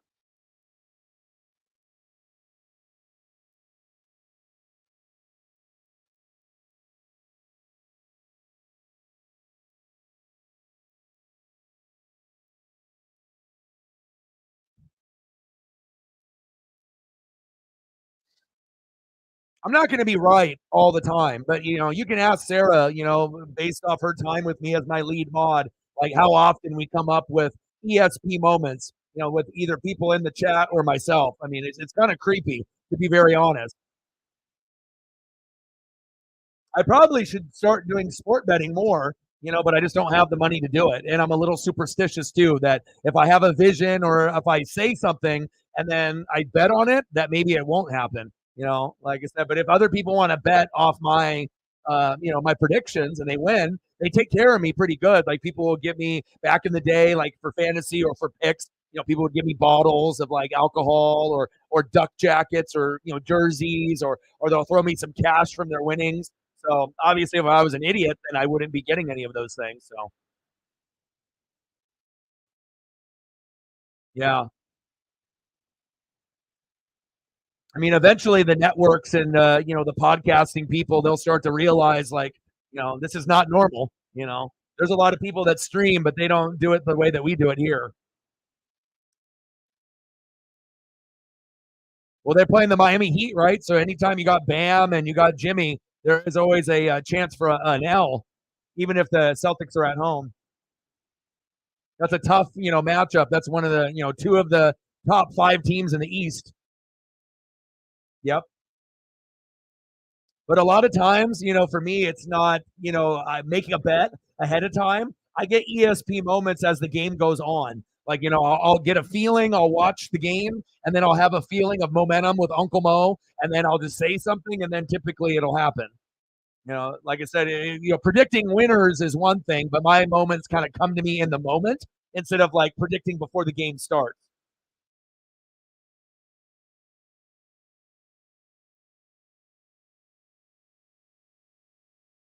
But awesome World Series right now that we're not sitting at 0-0, right, in the 4th inning where a lot of people would be like, oh, I'm bored. This is fun. Like, of course, I'm a defensive guy and I like pitching and I like catchers. But for World Series, you want runs and hits. You don't want a bunch of 1-0, 2-0, 2-1 games. You want excitement, and that's what we're going to get with this World Series. So, but I don't gamble at all. I really don't. I just let everyone take care of the gambling. I'll make the predictions. I'll make the ESP. You can reward me afterwards. So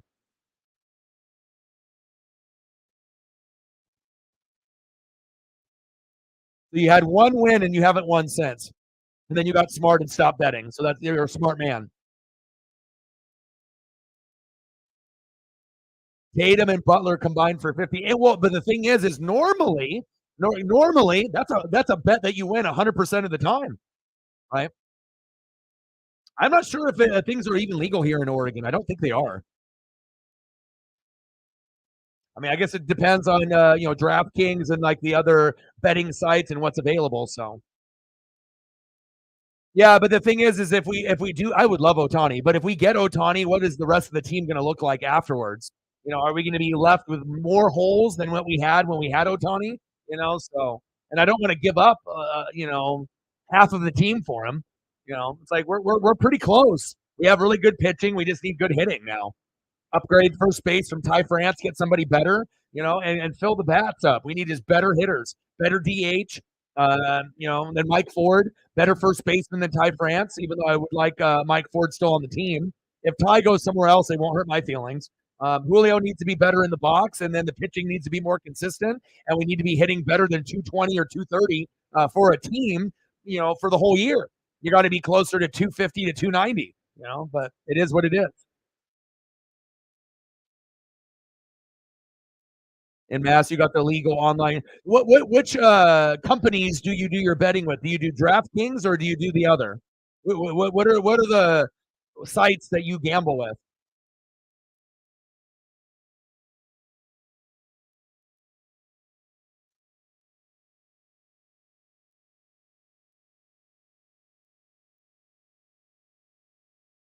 DraftKings or FanDuel? They got BetMGM and Caesars Holdings, but most people do DraftKings or FanDuel. Oh, you use 6 like Drake. You use 6 like Drake. Okay.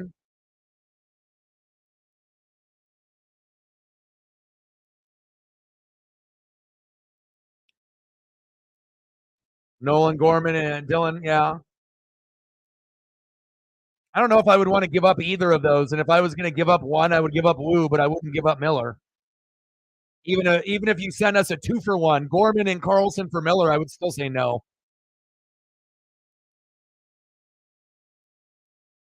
Which is the one that people win the most on? DraftKings and FanDuel, I believe, right? That's the one that most people play and that people win the most on those two, I believe. Oh, you use six. Oh, six of those. Okay.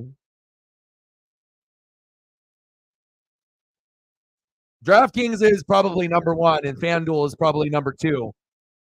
At one point, I know FanDuel was up there at one, but I think DraftKings is kind of taken over. I would assume. I'm not sure, if that's changed. But last time that I was, looking, it looked like DraftKings was one, FanDuel was two, but it was pretty close. And then everything else was below them. FanDuel is number one in the country, and DraftKings is number one in your state. Oh, so I guess it just depends on where you live. And also how many states are available for FanDuel and how many states are available for DraftKings. Because obviously, if one has 35 states and the other one only has 20, then it's not fair, right? So, damn, you do horse racing too? You go crazy. You do everything: horse racing, fucking bowling, ping pong. You're fucking betting on everything. I mean, you would know more than me, Judah. You're the one that bets. I don't bet. All I do is read. So I read and watch film. So and call games and hustle and chase my dreams like on this channel. So you would have more information on that than me. So, but essentially, we both know that DraftKings and FanDuel are the top two in the U.S. We know that, so we can agree on that. But again, betting is one of those things you have to have money to make money. And again, some people it goes a little out of control, you know, where you make a bet and then you lose, you make another bet, you lose, you make another bet, you lose, then you make like your fifth bet, you win, but you're still down like 300. So you think that you're going to keep going and you're going to get on a hot streak, and then you lose again, maybe win a small one, and then lose, win a pretty big one, like for 400 or 500, and then all of a sudden you look back, but you're already down 1,000. So it's like you're not even really winning. You're in the hole. You're in the red. But anytime you win, you kind of put that as a priority. Oh, I won. But how many times did you lose before you won? Josh Young, nice hit. Ooh, the jockeys, huh?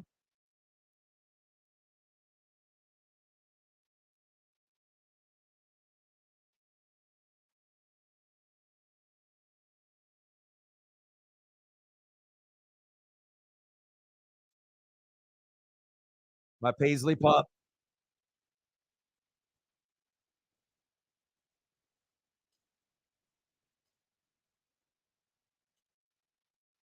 I think with my ESP though, and like just the way that I get visions and the way that I read and watch film, I think I could be one of the few people that could be successful in betting. Like I said, by just being smart about it. Like the number one day to bet on the NFL is National Tight Ends Day. You can literally make a $10 or $20 bet and then end up winning like $4,000 if you're just smart enough to know. Out of the five tight ends that you pick, there's going to be one that's going to be 50-50. Four are going to hit. It's that last one, and you have to decide who it's going to be: Gerald Everett, or are you going to take someone else? And if you pick right, you win $4,000. If you pick wrong and you pick Cole Kmet, and then you probably will lose. So you have to be really smart, and the more reading and film that you do, the better you have to win. But if you're not a big bettor, that's the one day that you bet, and you have a better chance of winning. So if you lose 10 to $50, who gives a shit? If you can win $4,000 off of picking five tight ends that the quarterbacks are purposely going to go to that player to try to get him in the end zone, like that's smart betting. You just have to know, when to bet, and like I said, I'll be betting on National Tight End Day next year. That'll be the first time that I bet in a long, long time, but I will make bets next year on that day. And I won't make big bets. I'll probably bet just, 10 to $50, probably 10 to 20, but you can bet 10 and still win like $4,000. It just depends on how many are in your parlay, how risky you want to get. You want to pick five tight ends, you want to pick six, you want to pick seven. Normally that's too many. You want to go for like five, because you'll get four that will hit and one that'll be 50-50. And if you're smart, again, you'll win. And if you're unlucky, then you lose 10 or $20, but who cares? But if you're lucky, you might win $4,000. That could pay your rent for fucking half the year. You got to be smart when you bet.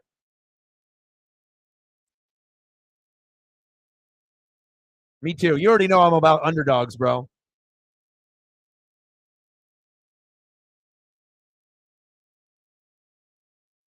There we go. Shout out to everyone on Twitter X watching as well. They can't comment or donate there, but we'll get people that watch through my followers and the other people that help us retweet or share, the live stream, like Sarah and Cyber and a few others. Elliot from time to time. Bottom of the fourth, 4-3 Diamondbacks, runner at first. Pitch is low, 2-1 count.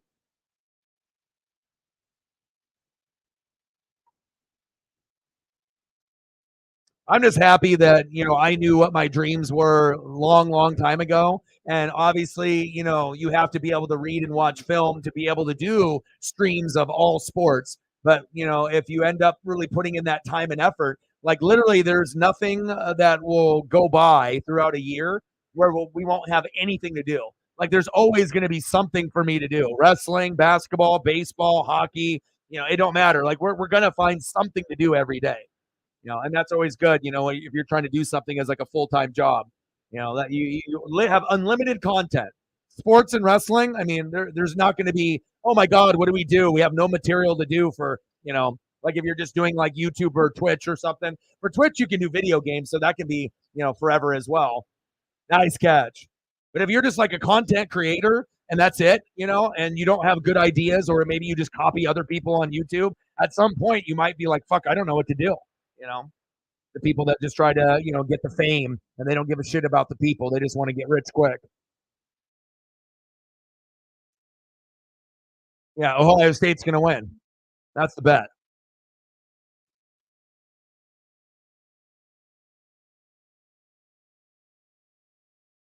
I'll be waking up early. I'll be watching game day. I'll be taking my pup on a walk.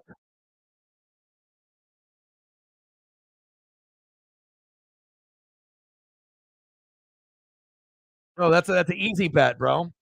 Thank you, Elliot. Appreciate you. Yeah. And again, like I said, you just have to, keep up on sports, and do a little bit of reading, a little, you don't even have to necessarily watch film. If you do, though, that makes you even more dangerous as a bettor. If the more time you put into your craft, the better that you're going to be. The lazy you are, the more corners that you cut, you're not going to win as much money, betting wise. But again, every once in a while, every once in a while, like a blind squirrel will get a nut, and you'll win that big money. But again, the more that you put into your research and time, the more money you can win.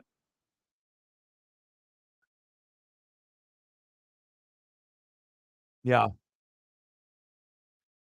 I'll tell you what, after covering baseball full time this year, for a full season, I know I thought I really knew like a lot about baseball and the majority of the teams. But once you actually start doing live streams and you're doing pitch by pitch, like for over 100 fucking games, like you start to really realize how much more you realize as you're watching and covering the games. Because not only am I watching, but I'm calling the game, so I get a feel on like who's good, who's not, who's up and coming, who sucks, who's a dud, who's going to be a star, and that definitely helps with betting as well. DraftKings, you can cancel a bet.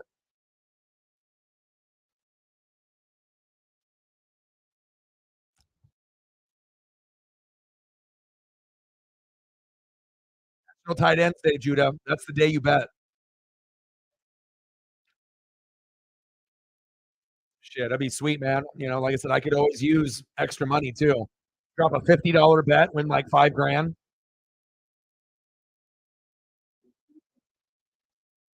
Celtics up 6, nice. And like I said, I've been walking so much with Paisley, about an hour and a half to 2 hours with my American Staffordshire pup, that like my Dane twos started to get holes on the bottom, and I got gifted, from the fam. I got some new Air Max Vapors, and I ended up getting those black on black. They were so slick. And then I got some new Adidas Bounce slides that I always get. I never get the cheap slides that cost like $10. I always get the ones with the thickness. So and they usually run about 40, $50, but they're so worth it. So that's always good, when you can end up, actually getting some, you know, new slides or shoes. And obviously, it's going to be specifically, for me walking as much as I'm walking with Paisley and whatnot. But one thing I do know is that I'm not going to be cutting through the grass anymore with these new kicks. I want to make sure that I make them last a little bit longer. I'll definitely be taking the path with the concrete. Because before the shoes were so old, fuck it, I would just cut through the grass into the field with Paisley, let her run, extend that leash like 12 feet so she could have fun out there. But nice base hit. And especially if you have like Air Max Vapors, with the Vapor Max, or if you have like really nice shoes, God, it feels like you don't even feel your feet in them. So it's like you feel like you can even walk even more. Yeah, let me look up to see what's legal in Oregon for me. I don't bet, but I mean, I would be willing. I'm smart enough not to do stupid bets. Like I know when to bet and when I get a gut feeling and whatnot. But Corbin Carroll in the box, baby. But yeah, look up Oregon to see what's legal for us now. And I've never been a bettor. Like I don't. That's just not something I do. But I think that people are kind of shocked. With all the knowledge that I have. I mean, I've been watching sports since '85, and I've never made a bet. I've had people reward me with the advice that I've given them. So I've gotten people to win thousands of dollars based off my information. So that always makes me feel good because that makes me like reliable. I'm not an idiot, and I haven't finished lower than third in fantasy ever any year I've ever played. And that's difficult. You got to think how talented you have to be to finish no lower than third, not only in a free league, but a money league where you pay 20, 50, 100, 150 buy-in. That means you're going against some monsters out there. But they don't call us Northwest Sports Fanatics for fucking nothing. We're not average here. We're fanatics. That's the difference. Devils win. Yes, I was rooting for you. Hell yeah.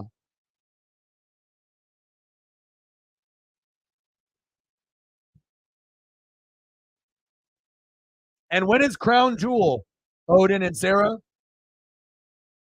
Horse racing's betting is, yeah, I think horse racing has been the thing that's been legal for us because we had a horse track and a dog track, where they do greyhounds. And so, and like they had the greyhound racing. I'm not sure if they still do the greyhound racing, but I remember there was people that I knew that would do either horse racing or greyhound racing, some kind of racing that they would do. But next Saturday, well, that's Crown Jewel. We're doing that. Does that mean that I have to skip out on the Ducks? Let me look to see what the Duck schedule is. If I got to skip the Ducks for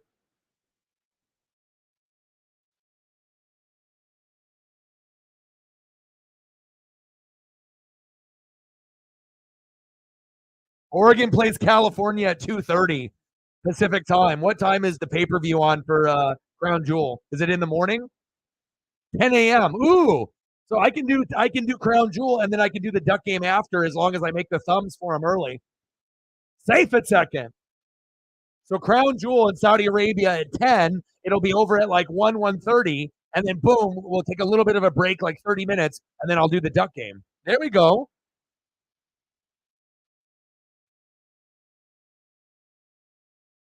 Yeah. What about sports betting, Judah? Is it illegal in Oregon to do DraftKings and the others? FanDuel and DraftKings, I think, are illegal in Oregon.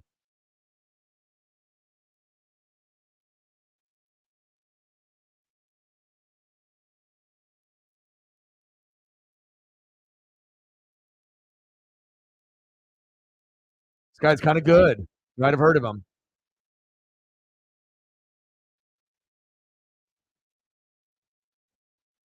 Big swing and a miss.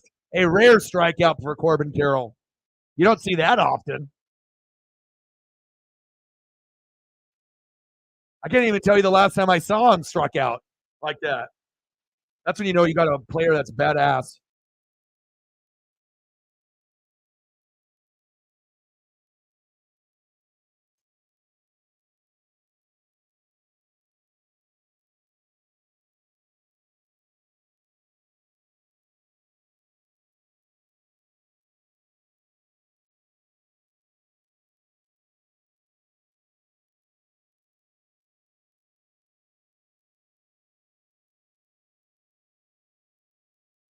A stud right there. Good defender, too. Marte, former Mariner. I can always root for him. I can always root for Corbin Carroll. And I'll root for fucking my boy Paul Seawald, baby. I don't know if unless they made changes within the last year or two, but I think I'm pretty sure that it's illegal for both, for DraftKings and FanDuel in Oregon. But if it's not, shit, maybe I'll, I usually don't have any extra money to do anything, but oh, not today. Not today. Not today, but DraftKings is legal, but FanDuel is not. If I was going to do one, I would do DraftKings anyways. Mobile and online sports betting are live in the state of Oregon through DraftKings Sportsbook. Oh, okay. Well, maybe I'll have to start a DraftKings Sportsbook account at some point. When maybe my donos get a little bit better, and then, because I would rather give back to the fans, honestly. Instead of doing like a $50 bet, I'd rather buy, somebody $50 worth of merch for their favorite team. That's just who I am. I'd rather take care of the people that support me the most. So I just like helping people out. I mean, that's just who I am. All the way to the wall, Marte, baby. 5-3, Diamondbacks. Yes, sir.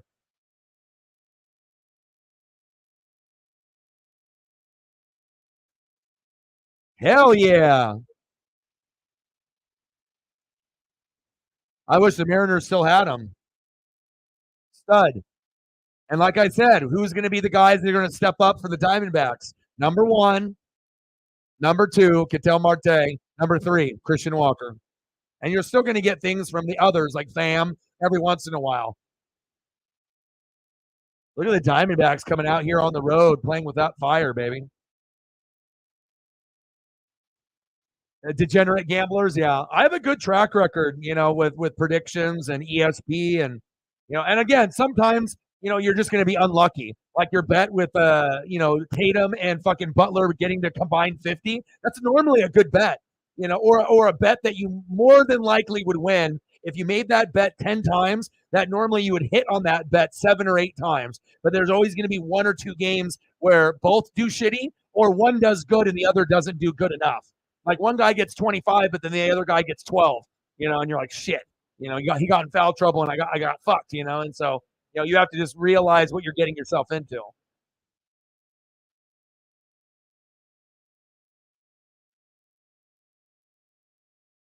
Or this game. Yeah, you're losing the bet tonight with this one.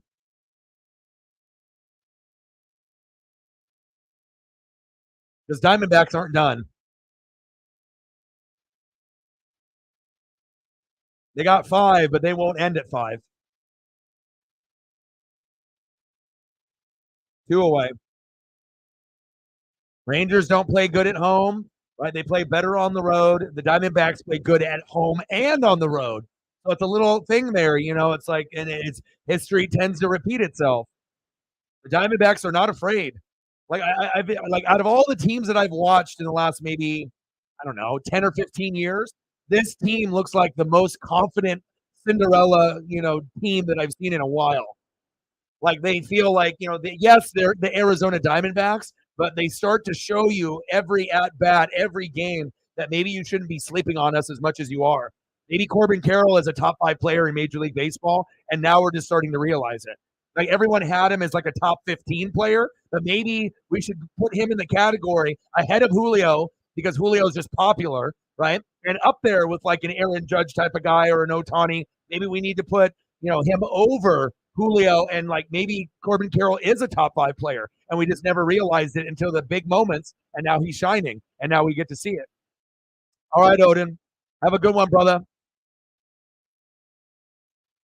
I mean, this is why sports is so great, because sometimes we have a perception about a person or a player. Then we get into the playoffs or the postseason, and then they step up. And that's when your legacy is made, is like what you do in pressure situations. Night, brother. Love you, bro. And like I said, Corbin Carroll is got ice water in his veins. Adolis Garcia does as well, right? But again, Texas does not play good at home, and it continues to happen again into the World Series, just like it did in the ALCS against the Astros. Can't win games at home. Just can't do it. Crowd support, 0. There's no crowd there. They might as well just play in an empty building. It's not going to make a difference. Eovaldi's losing his control. I would be pulling him right now if I was going to pull. Let's see if Bochy pulls him, because he can't hit the strike zone anymore. Probably should have pulled him last inning, honestly. But you're trying to give the guy the benefit of the doubt because he's a stud. But again, you pull a guy 1 inning too late or a batter too late, then that's the difference from the score being 4-3 or 3-3. And then you look up, I let him pitch two more guys too much, and now you're at 5-3, and the game's over. And the Diamondbacks aren't done. I mean, I wouldn't be surprised if they get to 7, like 6-7 runs. They're going to get at least 1 or 2 more before the game is over.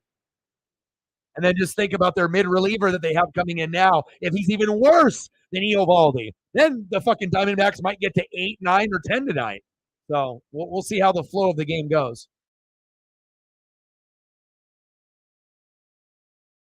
I love being surprised in sports too. You know, that's one thing that I love, energy, and I love going to games where the crowds are amazing. Like when I go to Duck games and I sit in the front row behind the Duck bench, and that's that energy that I get from the cheerleaders and the players and the crowd.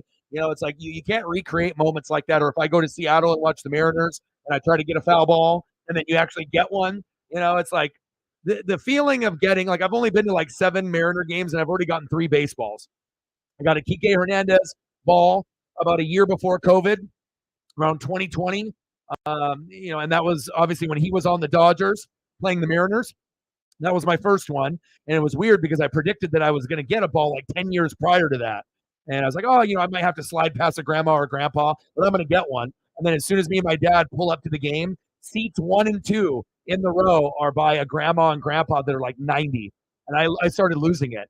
And in the first inning, right, in the top of the first, that's when I actually got my baseball. The usher walked up and down our row and said, "This is the foul ball area. Keep your head on a swivel." Literally, like a minute later, that's when the ball was coming right towards me. And I was like, oh my God. But the 2 guys that were in the aisle seats had the best chance, you know, but the guy that was in the aisle seat in the seat number 1, that was in 1 row ahead of me, he had a glove and he dropped it twice. I slid past the grandma and grandpa. The grandma's purse was around my leg, and I scooped it with my left hand. The guy body checked me from behind. My knees fucking hit the steps on the concrete. They bled for 9 innings, but I got the ball. So, you know, when you end up having memories like that, you'll never forget them. And then obviously a couple years later, fast forward to Aaron Judge's 62 home run year and Julio's rookie year last year. I got a Julio ball in the 9th inning against the Royals when I saw Bobby Witt Jr., and I went to the bathroom. It was full. Took a picture at the top. Got a weird feeling, a weird sensation. And like something cool is going to happen. Went back to my seat, texted my dad, and then all of a sudden I looked up. Julio's at bat, hits a foul ball, hits off the pole right into pretty much my lap. Couldn't make that shit up, man. And then a couple weeks later, I say I'm going to go see the Yankees with Preston. I tell everybody on the channel I'm going to get an Aaron Judge ball. Everyone laughs, thinks I'm fucking crazy. And what happened? I got an Aaron Judge ball too. So, you know, I don't know how to explain the things, you know, if we're in the Matrix or if I'm the chosen one or what's going on, but I definitely have weird things happen to me that other people do not experience. Like I have moments that are presented to me and you either act or you don't. Got him. Because life is about moments and it's all about acting. You know, when you have that opportunity, when that baseball is coming right towards you, are you going to, you know, and I don't ever push anybody. I never, you know, I do it fair and square, you know, it's like, and I never bring a mitt either. I think if you have a mitt, it's cheating. You got to be able to get a ball without a mitt. That shows you what kind of honey badger you really are. Like a boy. I know. Hope the Bucks get, you know, a better running back. That'd be really cool. If I don't want to make the playoffs this year. Like if we had Tom Brady, okay, let's get Derrick Henry, right? If we had Tom Brady still, let's get Derrick Henry and let's try to go to the NFC Championship game. Let's get a better running back than Rachaad White, right? But in the situation that we're in now, we're perfect. Let's keep losing so that way I can get Shedeur Sanders, then I can get Drake May, I can get Michael Penix Jr. So I know now that the Saints or the Falcons are going to win the division. The Bucks will start, you know, losing, and I'll be able to get my quarterback that I've always wanted. So that's exciting. Because for the first month of the season, it looked like Tampa was going to win the playoffs easily, and I was like, damn it. But we won a couple games, but now we're starting to lose, and that's exactly what I want. So we just better lose most of them, and I don't want to win any more than 7 games because I don't want to have to trade up too much for collateral if I have to get a quarterback. Michael Penix Jr. to the Bucks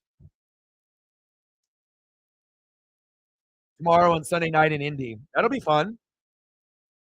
I'll be playing Josh Downs in fantasy next week. I could have played him this week, and I'm projected to lose. because motherfucker put in Kincaid and got him on the wire and he fucking scored. So he's projected for 143 and I'm projected for only 131. But I got 18 out of Rashad White, which is insane. And I got a low number with Evans, but he was at 1.7 and I got to 12.9 because I talked that touchdown into existence. So I think I can still win though. Some of his players will shit the bed. So, and I got Montgomery that needs to get healthy and Jay Jetta. And then I did something because I know that Patrick Mahomes has a bye on week 10. So I decided to pick up Kyler Murray. You know, nobody picked up Kyler Murray just yet. They were going to wait for about a week or two more. I'm going to pick him up now. And then by the time week 10 rolls around in like 3 weeks, you know, he'll have a pretty good matchup. And then if Patrick Mahomes has a bye, then I can use him.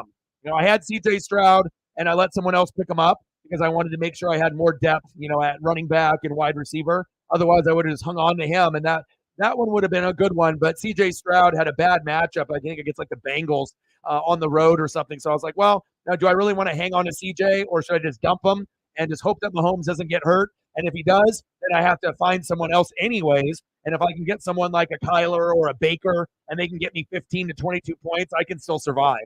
So sometimes you got to make tough decisions and get rid of guys. You know, like I rostered Purdy for a couple weeks, dropped him. Stroud for a couple weeks, you know, but I like the way the roster is shaping. Mahomes, Rashad White, Darrell Henderson, Amon-Ra, Mike Evans, Mark Andrews, Keenan Allen, Jets D against the Giants, number 1 D this week, and Kaimi Fairburn, one of the top 10 kickers. And then on my bench, I got David Montgomery, Jay Jetta, Kyler. I got Hopkins, the number 2 kicker from the Browns, Dustin Hopkins. I got Josh Downs from the Colts, Jalen Warren, Hollywood Brown, and Sam Laporta. So I'm 6-1, number 1 in the league. I've scored the most. I've given up the least, but there's no guarantee that I'm going to win the championship. But hopefully, I have a good chance. You know, with good matchups. It's best of 2 weeks because we're doing ESPN league. So there'll be a few trades on the deadline. Oh my! Foul. Bottom of the 5th, 5-3 Diamondbacks.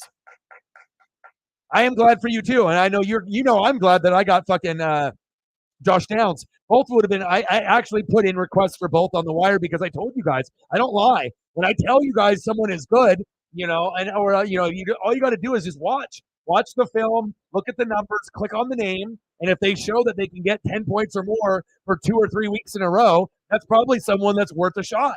You know, to see if they can get that consistency. And I already told you, Sarah, watching that team and watching every Chief game, Rice is the number 1 receiver on the team by a lot.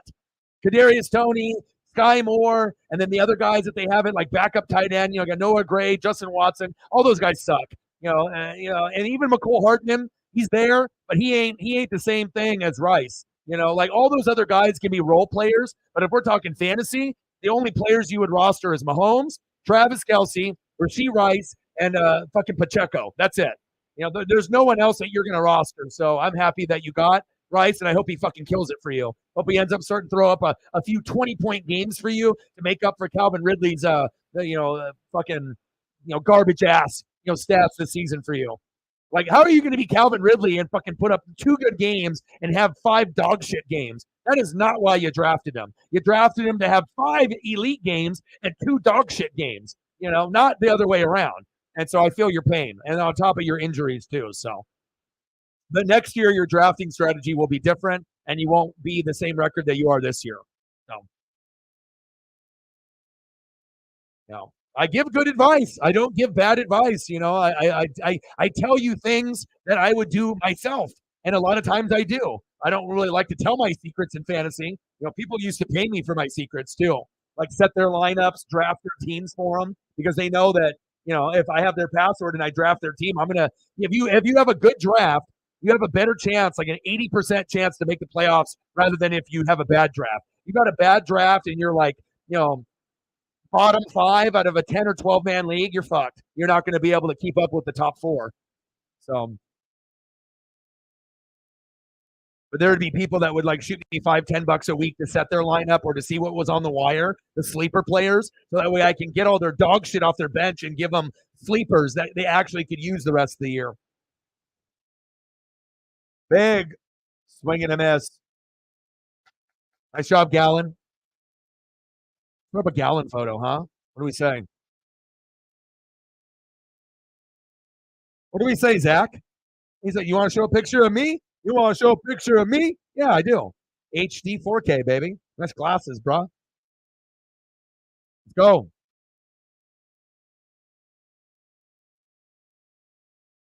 Garcia's up. Oh, it's already over.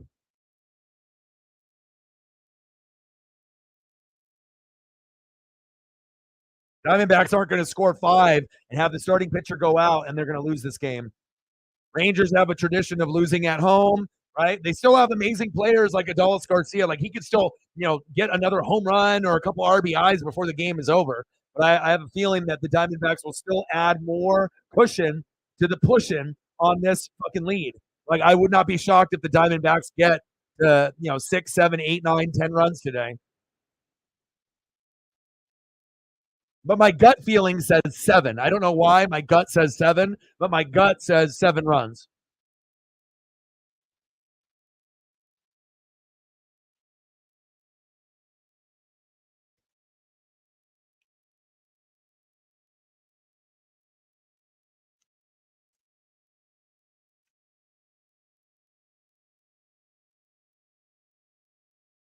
Yeah. Yeah, my mom is Japanese. I've always wanted to, go back. There we haven't been there since, well, at least I haven't been there since I was like 5. So, but she's been there within the last couple of years and whatnot. But I definitely think that like if like I lived, I could live there. Like it would. I mean, it would be overwhelming, and crazy and stuff. But the food, the culture, the video games.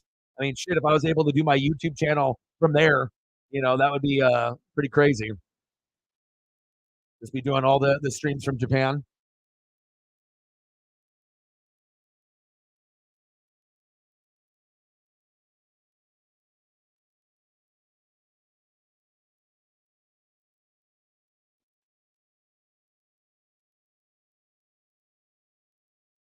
Wow, that's crazy.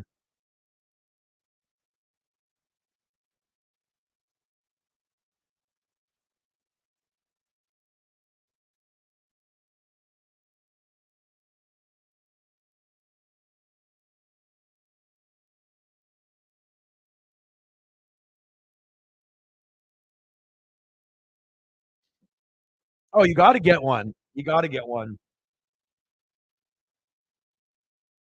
And I'm gonna try to send you. I'm gonna try to send you some money. I don't know if I'm gonna what we're gonna be able to get. Donos. The rest of the stream or moving forward tomorrow with the ducks and whatnot and stuff. But I'm gonna try to get some money sent your way pretty soon. So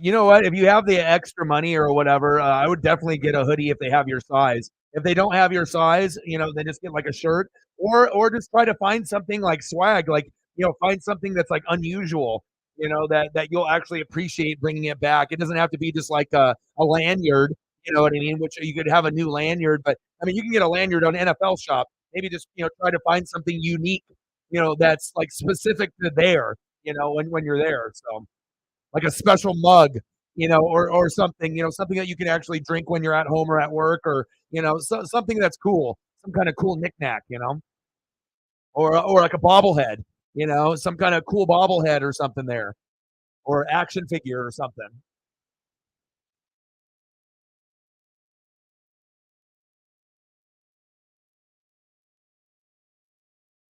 Yeah, I'm glad that you're actually able to go to something. You and me, we work almost every day throughout the whole year. So there's not going to be that many times where we take a day off. But if we do, we're probably going to a sporting event or something of that nature, or traveling or whatnot. So, yeah, I'm happy. I didn't think I was going to get a chance to go to a duck game unless donos went through the roof.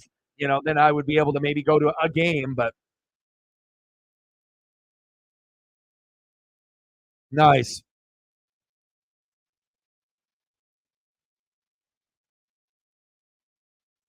Pitches outside. Top of the sixth. 5-3 Diamondbacks. Alec Thomas in the box.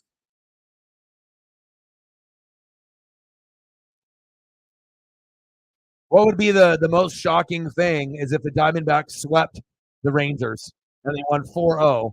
Then what would the perception of Corbin Carroll be if that happened? Then we're like, yep, he's a top 5 player. All his cards go up throughout the, just skyrocketing into the fucking atmosphere. You know, that would probably be the most shocking thing. It would be like Cinderella actually came true. And then not only that, they dominated in the playoffs. Like, when's the last time we've seen a sweep in the World Series? Like how big that would be if we ever get that in our lifetime, if we get a sweep. Fair. Telling you, man. Uncle Mo and that momentum. And that's the thing. The Rangers are better on the road, right? But the Diamondbacks are good on the road also, just as good. And they're good at home. So it's like, how are the Rangers going to win if the Diamondbacks are good at home and they play better on the road? Something's got to give. Next up, third baseman, Evan Longoria. And it shows you by picking up Tommy Pham and Evan Longoria, most people thought those guys were washed up, right? Those guys aren't shit, but they're a big part of the leadership and helping that team, get to this type of level. And sometimes you just have to recognize that.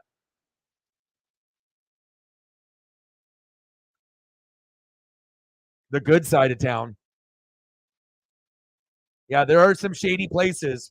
Like when I went there, and it was at nighttime after the Warriors game got over with, and we could go out and like party. And one of my coworkers that I worked with was actually from Chicago that moved from there, so she knows like all the bars and all the areas and whatever. And I decided to be like, you know what? I don't give a shit. I'm gonna rock my fucking Oregon Duck, green apple, top to bottom. The hat, the fucking, the hoodie, the fucking sweats, the shoes, like everything. So everyone was fucking staring and shit, but this was when Oregon was playing Utah in the Pac-12 championship with Herbert, so I didn't give a shit. I'm going to rep.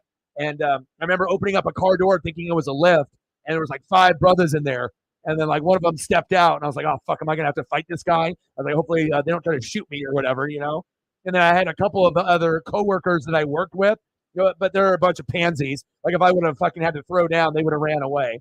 So it's definitely a dangerous place, but they have amazing food. Like you can get like a burrito the size of your head for like $4. It's just ridiculous. Pizza, wings, deep dish. I mean, Mexican food. It's just off the chain. You lost the Tatum and the Butler bet, but you won your Celtic bet. 7 tracks in Australia. What do you think is the easiest thing to bet and win money on based off your experience? Because it sounds like you've won some, but you've lost some, and you haven't really been, great either way. It's just kind of like you're kind of just like you're doing it and you're getting smarter as you're doing it, but you're not really losing or winning. You're kind of just, sometimes win, sometimes lose, right? Kind of the feeling that I'm getting from what you're saying. What's the easiest thing to bet on, and what's the best winning percentage of betting that you do? What is it? NBA or NHL, or is it something like horse racing? I feel NFL is the hardest, but it's the most popular, so people want to do it. But that's where people lose the most money because it's the hardest to bet and get correct on.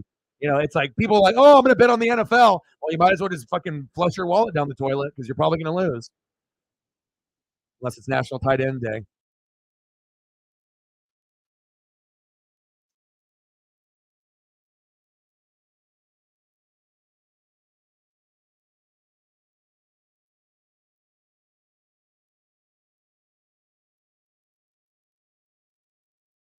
What's going on with sports here? The Blazer game is coming on, so I need to turn that on. See how shitty they're going to do.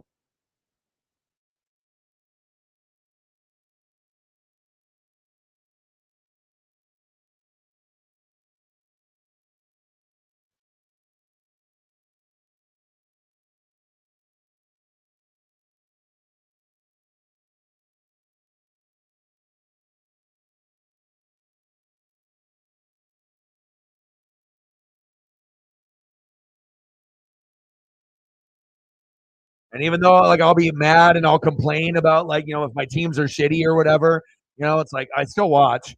You know, I'm always gonna keep up with what's going on.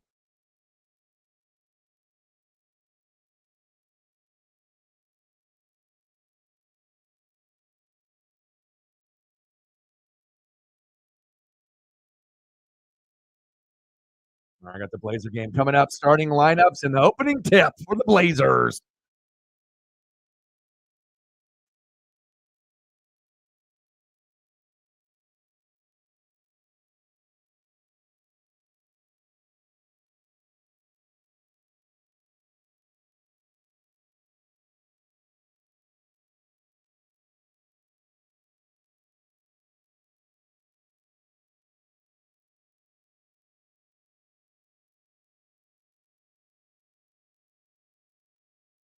But even though we suck, I'm watching Rip City, baby. Let's go. All right, so I got the Magic and the Blazers, and obviously the World Series. These will be the ones that I'll watch until the stream ends.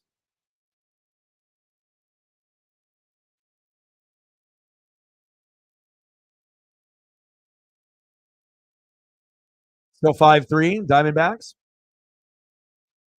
Oh, I can't. You're not going to be able to get me to bet on Australian horses. Shit. If I'm going to do a bet, I wouldn't bet on NBA, NHL, or MLB.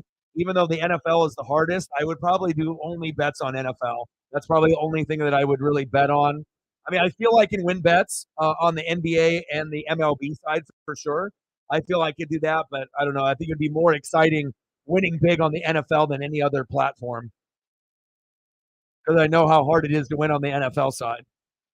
He said, I want you to bet on Australian horses, fucking ping pong from China, fucking any type of oddball fucking betting thing that you can bet on, which is pretty much anything nowadays. Lacrosse. Like, oh, I got to bet on that Michigan lacrosse. Give me a couple minutes. Got to put my bet in. 50 on Michigan. Your brother bets only on NHL because it's probably his favorite. It's what, or NFL. Okay, there you go. How often does he win? He loses a lot. Because anyone that knows NFL, like even with me, I feel like I feel like I'm an NFL expert, and I can't even get fucking straight up wins all the time. Like I got people that I'm helping out that are doing pick'ems straight up, and sometimes I do really good where I get almost every one right, maybe one wrong. Like out of like 16 games, I can get 15. But then there'll be other times where I get fucking like 7 or 8. And I'm like, Jesus Christ, I'm stupid. But then it's like, oh, I didn't realize the Browns were going to beat the fucking Niners and Mooney was going to miss twice, or the fucking Jets beating the Eagles. So sorry, if I fucking lost. It's like you can't predict injuries or shit like that. That's why it makes the NFL so tough. He's 12-2. Oh, that's good for him. But he's not doing straight up. He's doing like parlays and different prop bets. So depending on how you're betting, also too will determine on your percentage. That's awesome, dude. 12-2. Good for him. Hell yeah. That's awesome. I could have told you that Tampa was going to lose that game.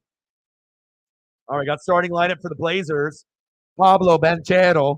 He's cool. He's got like a not a maybe Wemby-ish. Markel Fultz from UW. Jalen Suggs, Franz Wagner, Paulo Banchero, and Wendell Carter. The Orlando actually has like decent guys, like not amazing, but they're like really young, and not a lot of expectations. Mosley, head coach, and then the Blazers. I wonder what we got for the Blazers lineup. 3-2. Good defense there. Bottom of the 6th we go. Scoot Henderson, Shaden Sharp in the starting lineup. Yeah. And Matisse Thybulle, Jeremy Grant, and DeAndre Ayton. I got to turn on some volume. Hold on. I was about to say fire Billups if we don't have Sharp in the lineup, but he got smart finally. I got to message my Blazer bros real quick. Hold up. Hold on. Also because Anthony Simons got hurt and he's going to be out for like 2 months.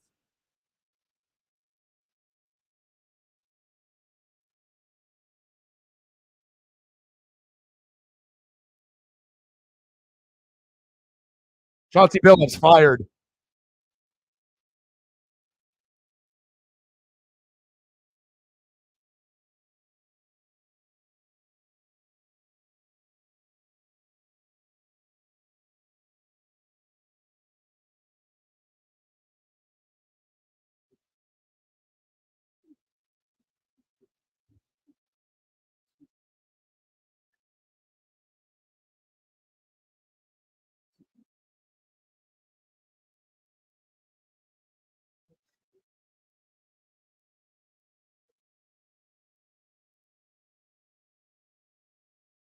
Maybe. I mean, I feel. I mean, it just depends. Like straight up is one thing, but point spread that's where they get you. Because then you have to go back and look at the history of every matchup they've played in the last 10 years, for that team, home or road, turf or grass. Like I look at injury report, like I ain't a fucking idiot. I don't just fucking throw out a bet. If I'm gonna bet, I'm gonna make sure that I put myself in the best position to win. And if I was gonna do a bet, I wouldn't do no dollar bet. I would do a minimum of 10. That's it. I mean, like I said, rich or not rich, like if I'm doing a bet, I'm doing 10 or $20. You know,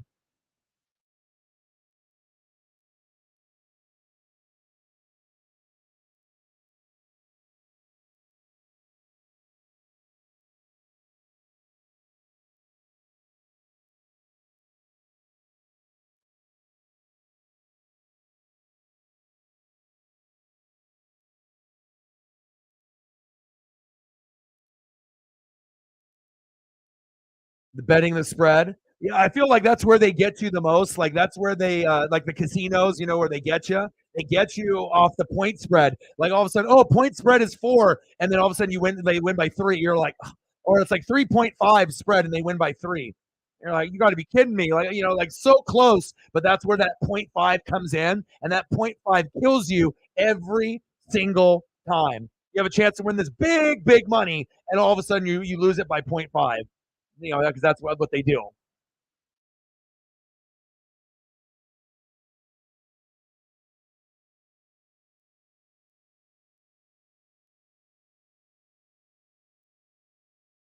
All right, I got to turn the audio down from the Blazer game. Go back to the baseball. All right, Ryan Thompson. All right, come on, Blazers. We're not up at 4. We're playing a little bit better, and we're at home. So Rip City, the crowd, lots of empty seats. Hopefully, we can play with some good energy. I would assume that even though that we played like shit in that first game, I think that as I'm watching, I think we're going to win tonight. The vibe seems different than that first game. Orlando is young, so I'm not sure if you bet on Orlando, but I think the Blazers are going to win tonight, just based on what I'm seeing here from the first like 4 or 5 minutes. The vibe is different. Now, if they had the same kind of low energy vibe, I would say Orlando easily. But based on what I'm seeing right now, first 3 4 minutes, I think Blazers are going to win. I like the energy and I just need to see effort and energy out there. I didn't see it in that game against the Clippers. All right, bottom of the 6th. Thompson with the fucking sidearm jump off.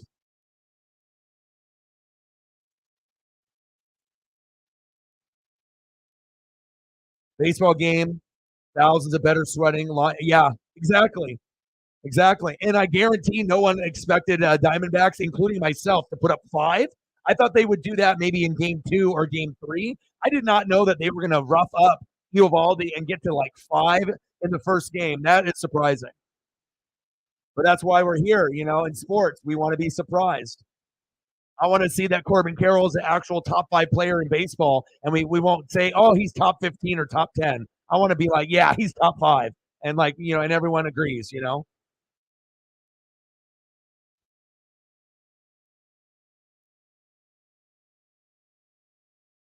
Paul Sewell, baby.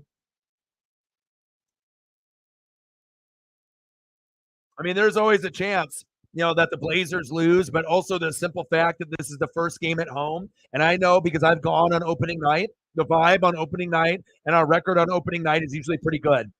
So, and I know from personal experience too. So now if Orlando wins and you lose $2, that's on me. But I think that there is, as long as there's no injuries, then I think we'll be good. I think we'll have enough firepower and the crowd will will us to victory. Because even though we know we suck, we can suck less than Orlando. So now if we were playing like the Celtics or the Bucks and I was like, yeah, we were done. There's no way we win. Even at home in the first game, not happening. But against Orlando, I think that's an easy bet.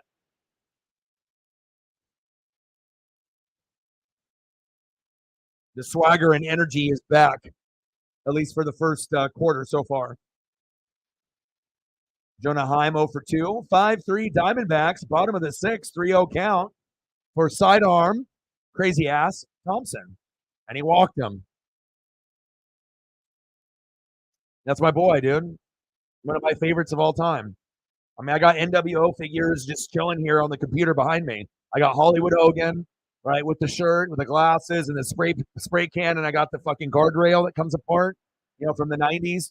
Toy Biz toy line. I got Kevin Nash in that same year, and I got Scott Hall, and I even got Wolfpack Sting. Those are the four that I have. And it's cool because when you squeeze the legs, they do like a motion, like some of the toys did in the '80s. Like you squeeze the legs and like the Ghostbuster toys and the eyes come out or the tongue comes out, or you squeeze the legs and then the arms do like a different motion or something. So I always like toys that are like that. Squeeze the arms, squeeze, and I also have like DDP. So you squeeze the legs and then like does the bang, it does that. The Toy Biz line is very cool. Yeah, I love me some Razor.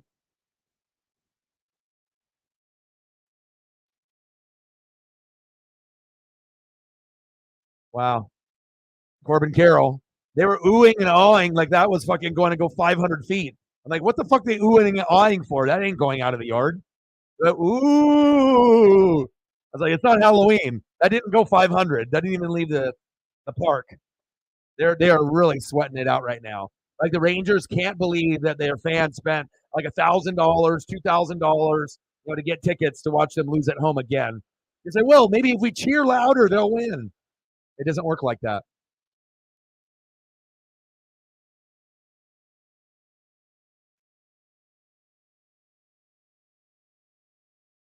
All right, come on now. 8-6 Orlando. Come on, Blazers. Well, the number one reason also too, I think that we can win is having Shaden Sharp in the lineup. So that way we don't have to wait for that energy. Big hit. Keep them there at first and second. All right. Rangers on a little Uncle Mo here. Owen. Oh yeah. Owen was awesome. Like I said, I was kind of like you, like a lot of people are Shawn Michaels people, like Lenny D and fucking Justin, my boy, Preston, everyone, but I've always been Bret Hart. And I'm the only one I feel in my friend group that was really Bret Hart. Everyone was Shawn Michaels. I wasn't. I like him giving away the stunner shades, and I thought he was a better heel. And it's like either, but also too, I'm NWO. I'm not DX either. So, and a lot of the people that are Shawn Michael fans are also big DX fans. I'm not. I'm an NWO guy, so that's probably part of it too. But I always like Bret Hart, a little bit more, and Macho Man, Scott Hall. Those were two guys that were definitely up there for me. Georgia and Florida both scoring 10. Oh yeah, that'll happen. Yeah, that's awesome. Like being a kid and being a boy in the front row and getting fucking those plastic stunner shades from Bret Hart, I would have lost my fucking mind. Are you kidding me? I would have lost my goddamn mind for those like fucking cheap ass $5 plastic jump offs. Like if they were real stunner shades back then, that would have been even cooler. But still, I mean, a piece of memorabilia, even if it was cheap, I imagine, wrestler used Bret Hart, stunner shades from back in that time period. I imagine those go for hundreds. Still, I know I would pay probably that, but it wouldn't mean the same if he put it on your like face compared to like some other kid, and then he just sold it later when he got older and needed money. It wouldn't be the same kind of thing. Yeah,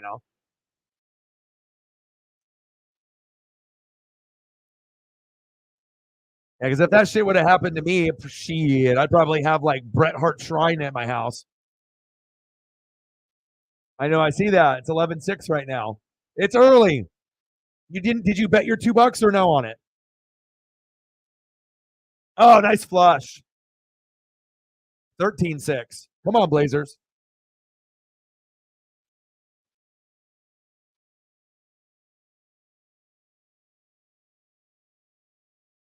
Oh, what a dunk. 15-6. Orlando making a big run. Well, they got Pablo Banchero. Paulo Banchero.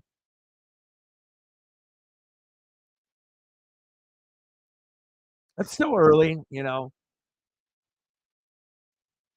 Games are 4 quarters, not one, so we're good. Nice layup. We just got to get a little Uncle Mo, and the crowd needs to help us out. It's a first home game, so they need to start cheering like really loud. So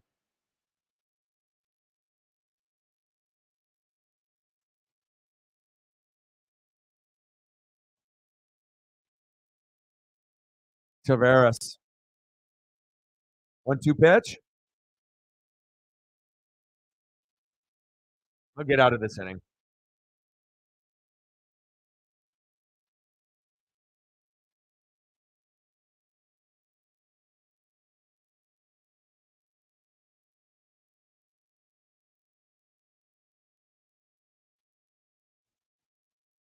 Cash out, yeah.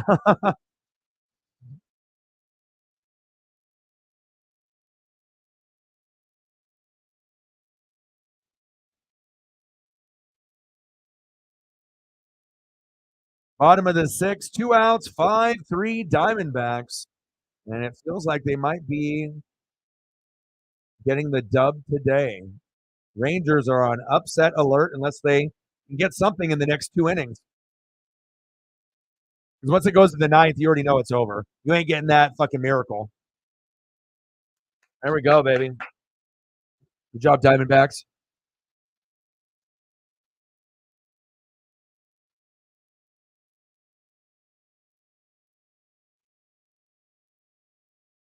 Come on, Blazers.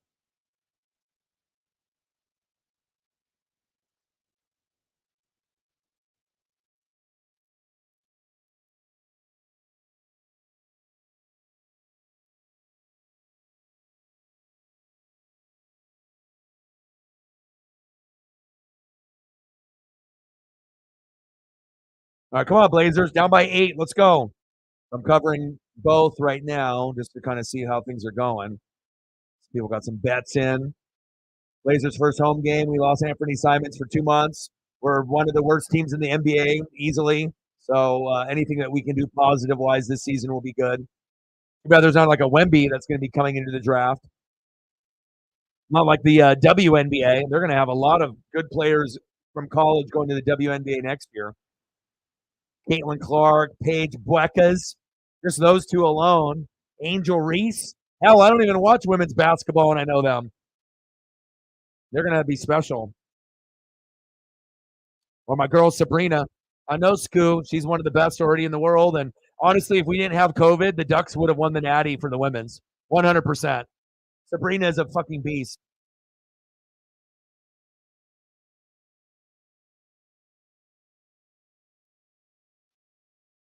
Blazer fans, boo! Oh, they're booing the shit out of them, the refs. And I know they're watching flops a lot more in the NBA and calling that shit out. So, yeah. But if you're only making $1 to, $1 to $20 bets or $1 to $10 bets at a time, you're all right. Things only get out of control when your lowest bet is 20 and you're doing 20 to 100, and then once you get to that point, things can get out of control, unless you just have mad cash laying around and you don't give a shit, you know what I'm saying? But of most people, once you get to that point, you better know what the fuck you're doing. You're betting 20 to 100 at a time. Otherwise, you might be in the fucking hole. 19-12 Magic. Come on, Scoot. I need you. Yeah, but we'll be doing a lot of NHL and a lot of NBA once the MLB ends, as well as NASCAR. And then, how many more races for NASCAR are left, Sarah? Like, how are we at? Like 1 or 2 left? How many more do we have? We're getting close to the very, very end. 50 $60 bets, and that will get out of control because like all of a sudden you win $200-300, you can make 5-6 bets and you're still like up, but then all of a sudden if you start losing, and then all of a sudden you're like, I'm down 300 now I'm fucked and I have no money to eat food for fucking a week, eating goddamn Top Ramen, cereal, air.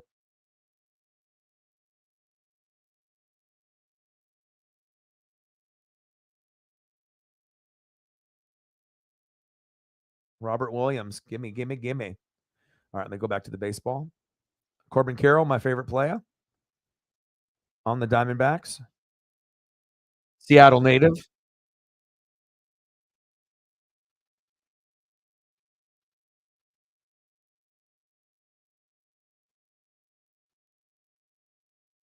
Honestly, bro, and you already know it too. Like, if you're gonna make $100 bet, like, or even if me, I never bet, but if I was gonna make $100 bet, we do it on National Tight Ends Day. You have to find those days that you know that the probability is gonna be in the bettor's favor rather than them. Do you want the casino? Do you want like the DraftKings to win, or do we want to win? And then you just look at like the 4 elite ones, and then you pick that one rando one, and then we talk it over and we decide and. Hopefully, we decide on something crazy like Gerald Everett from fucking Justin Herbert, and he actually gets it, and then boom, we win $4,000 each. And then you're good for a while. Then you're like, oh, this one bet. Now I'm like, comfortable with money for a long time. Shit, you could probably quit betting for a little while if you're up $4,000. You can like actually like pay rent or get your debts paid off, buy some cool shit for yourself, and like not worry about money for a while instead of just continuously betting unless you're like addicted and you can't stop.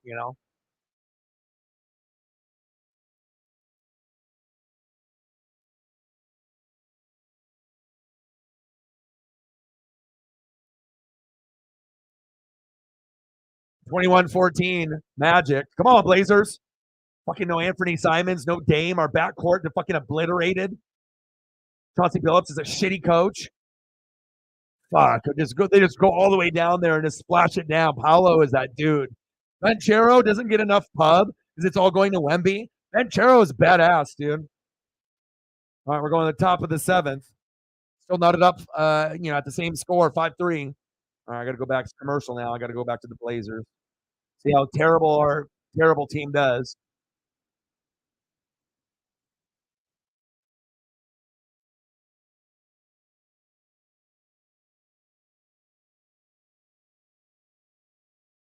Paolo's nice, man. CA live from Tokyo. The Oryx Blue Wave. Your boy knows. One of these days, I'll try to dig up my Ichiro postcard / baseball card from the Oryx Blue Wave. In Oregon, there's not a lot of options for Oryx Blue Wave or in Seattle, but I know like all the card shops, and anytime I see something like from Japan, I swoop it. And they're usually not a lot, and normally there's never anything, but there was a like maybe a couple months where there was a few things that were coming in, from collectors, and it's very, very cool. I mean, Oryx Blue Wave Ichiro stuff is fire. I think I'm like the only one in Oregon that has that type of shit. So, who's a beast? Fucking Double E, my boy, aka Pep, fucking Elliot. That's who the fucking beast is. My son. I know, man. Great to see you. It's funny. We were just talking about Japan, and then we also have Judah that was talking about like the betting, in different places like Japan and Australia and things of that nature.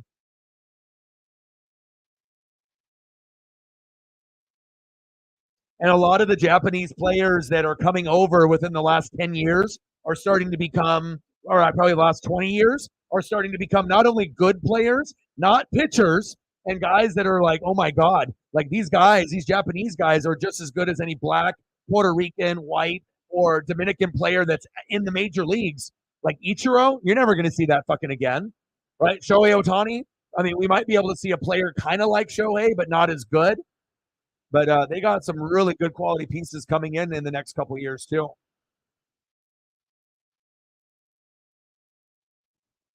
All right, let's go back to the baseball. Turn that volume up. 26-19 Orlando. Come on, Blazers.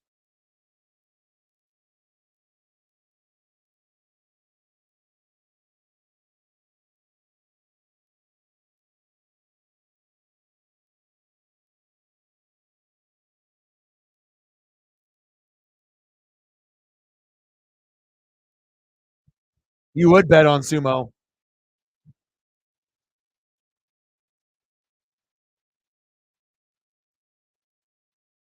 Top of the seventh. 5-3 Diamondbacks. Nice catch.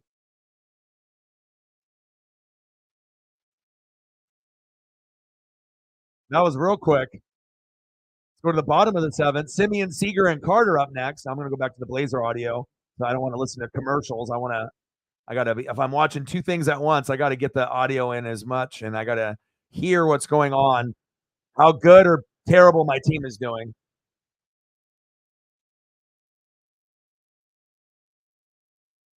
Do I think Giannis will win another one with Milwaukee? Of course. Dame Dolla's there now, the former Blazer. Yeah, so I definitely think that we could get a Nuggets Bucks finals. Like if I was going to put money on who would be in the finals this year, that's what I would say. You know, the best player, Joker, second best player, Giannis, and then you got Dame there, so they should be able to get past the Miamis and the Bostons because Dame gives that extra lift that they didn't have. You know, you had Middleton and you had Giannis, but now it's like you got Dame and you got Middleton and you got Giannis and you got Lopez. So I feel that, you know, if I was going to go that route, I would go Bucks. Nuggets could be a good possibility. But I definitely think Giannis in the next 3 years will win at least one ring. I don't think they're going to win two or three, but I think if they go twice while Dame is there, I think they can win one and maybe lose one. So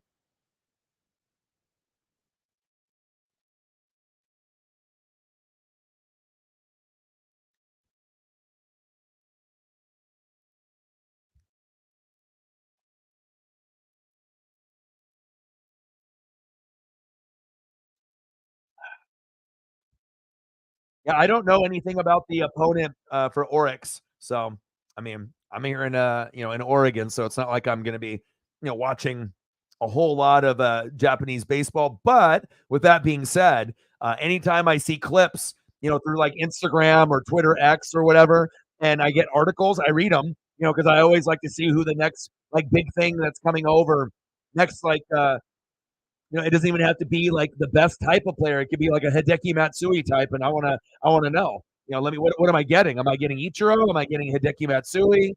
Am I getting Daisuke Matsuzaka? For Boston, what are we talking here? And there's a few positional players and a few pitchers that look like they could, be a phenom of some kind. So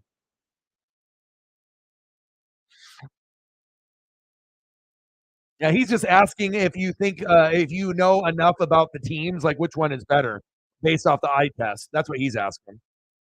Like if he was going to put in a bet for that Japanese matchup, who you would think that would win the matchup? Like who's the better team based off just your gut feeling or what you've read or what you've watched?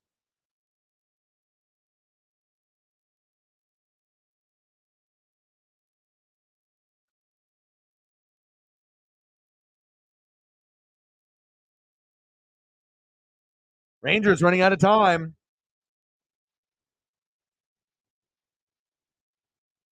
11, 89 to go.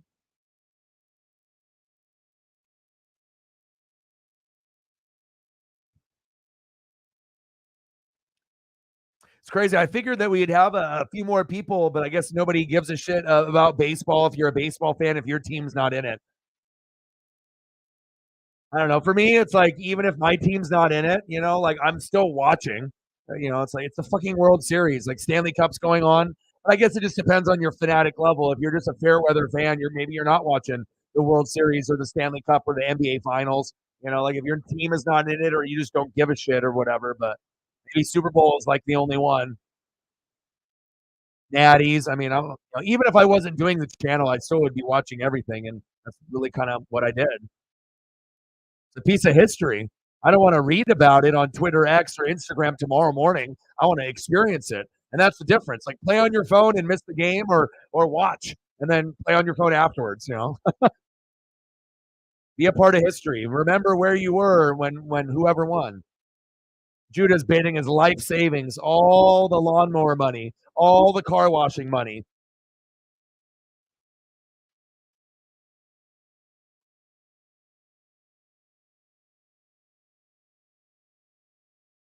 Bottom of the seventh, 5-3 Diamondbacks. Marcus Simeon in the box, 0 for 3. Ground out, strikeout, fly out. He's going for the trifecta. That's a fly on the mound. Pop foul with a four-seam fastball.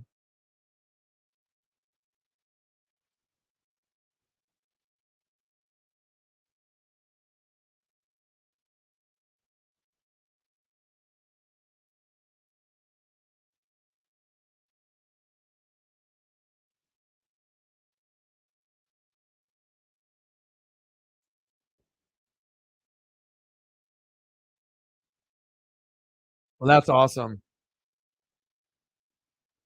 I think that, like, there's not very many places that I think I could live besides where I'm at. Obviously Seattle, I could. Eugene, I could. Um, but I think Japan, I think I could too. It would be interesting, because obviously I'm half, and then my mom is full, and the food, the video games, the culture. I think it would be kind of a shock at first, but I would adjust. Hell, one day I might be streaming the channel from Japan. Who knows? Shit, if I did that though, I would be doing stuff about food and other things too. Video games, especially being there. You want a small game on the Caps? Ovechkin score? Right. So you're hoping Henshin, so that means Oryx Blue Wave is going to win, because we always love to root for the underdog, right? And they've only won one Japanese title, so they would go crazy if they won, so that they probably won't. That's you got to read in between the lines, right? So in reality, Oryx Blue Wave is going to win. But it would be awesome if Henshin won. That would make everyone go crazy. But then they have to be like the Diamondbacks and be like the Cinderella story. They have to be the team out of the 100 Cinderellas in the last 10 years. They have to be the one that goes all the way. No worries. Talk soon, man. Come by anytime. CA is out of the building. Back to work in Japan, the homeland for your boy. I'll be back one day. Bottom of the seventh, 5-3 Diamondbacks. Seager in the box. Chop foul.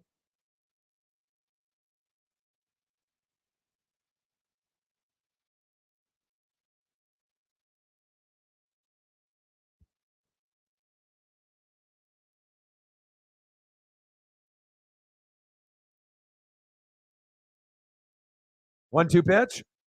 Big swing and a miss. See you later, Seager. 2 away. And you already know what's going to happen when Seawald comes in. It's going to be, who wants to smoke? And you're going to smoke them, and it's going to be over. So once Seawald goes in, it's already a wrap. I mean, it already has been a wrap. Momentum shifted, and I don't think it's going to shift back. Next up, left fielder Evan Carter. And for the Diamondbacks to win this series in 6 or 7, they have to win the first 2 games on the road, and I think they will. So,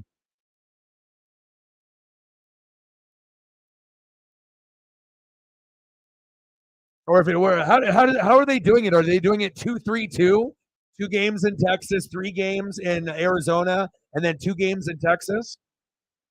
Because if that happens, the Diamondbacks are winning the World Series, because the first 2 games they could easily win in Texas, and then if the next 3 are in the Diamondbacks, then it's over. The Diamondbacks are going to win the World Series if it's like that.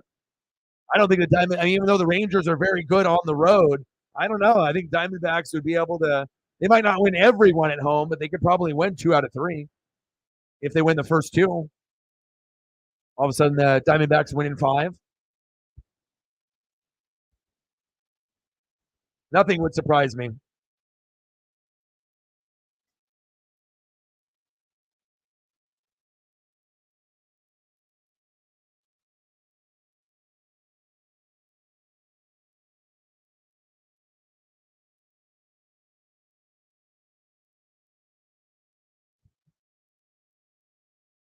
All right, bottom of the 7th, 5-3 Arizona. Mantiply, 11 pitches in.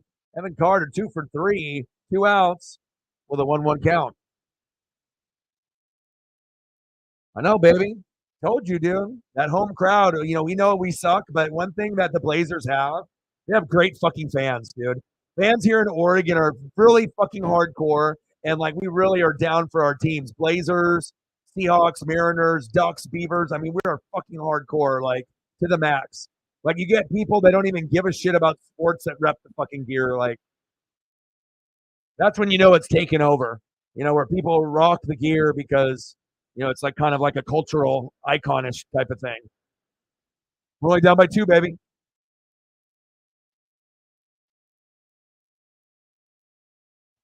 It's the Corbin Carroll effect. They got the 2 most clutch players on the Diamondbacks to give them a shot to win this World Series. They got Paul Sewald closing, and they got Corbin Carroll. as like the best player. Even though Adolis Garcia has been hot, hot, hot, ask yourself this question. If you could have Corey Seager, Adolis Garcia, or Corbin Carroll for the next, 5, 10, whatever, rest of their career, who would you want? And the answer is Corbin Carroll. Duh, right? We already know he's a superstar. So you got the closer, you got the superstar. You just got to be able to get enough from the rest for the Diamondbacks to do the miracle thing. And then they can celebrate like they did with Randy Johnson and Kurt Schilling. Last time they won was what, 2001? Over to Yankees.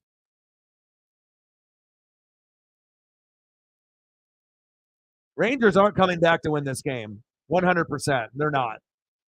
It's either going to end 5-3, 6-3, 7-3, something like that. I mean, I don't really see the Rangers, they could still end up getting to like 4 or 5, but I think if that happened, if we ended up getting it to 5-5, then we might end up getting a final score of 7-5 Diamondbacks. Like, I don't know.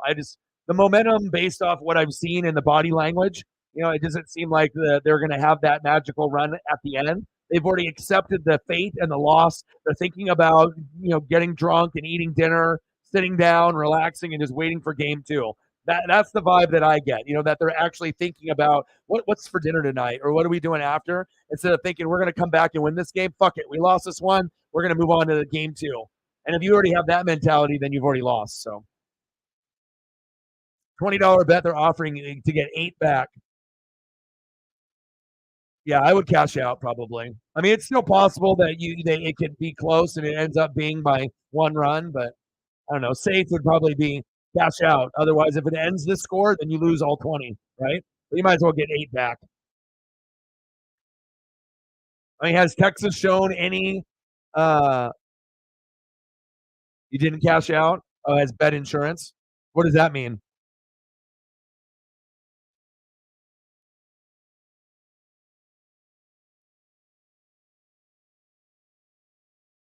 Blazers down by 5. Damn, deep 3.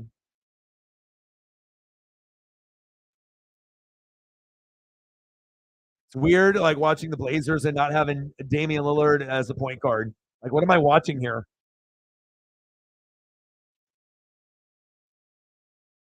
Bald Derek White points. 28. Derek White, Celtics, sleeper. Elliot's like, I have him in fantasy and basketball. That's why I'm bringing it up. He didn't even mention that to me, but I have ESP. My ESP is strong. I don't even need to know the whole situation. I don't even need to be in front of you. I just, it's just, you just know. You can read the brain of the people, and then you have the ESP. Spell cheek. It's my boy Double E, a.k.a. Pep. Spell cheek. Derek White. He said my fantasy basketball is doing good.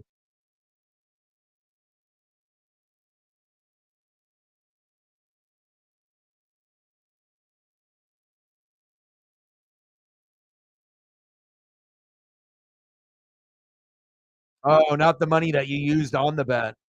Oh, I understand. I don't know. We've been saying that pretty often. I figured once we went into football season, there would be a little bit of an uptick and whatnot, but not everybody is working. Obviously, people are doing other things. So, but maybe people don't care, either about us as much or just the World Series in general or whatever events we're doing. I mean, I'm working every day, so only the most hardcore of the hardcore and the goats are going to come through every day or almost every day. It's like a part of a routine. You want a good positive routine in your life, you show up here. Do you want to live life on your own and pray that it works out? Then yeah, do you? Hopefully it works out. But we definitely will make things better here. John Gray, 9-8 record. I suck. 4.12 ERA, 142 Ks, 54 walks. Blazers down by 4. Big swing and a miss. Walker getting smoked tonight. That just means game 2, he'll play better. Next up, DH Tommy Pham. Yeah, an explosive home run earlier in the game.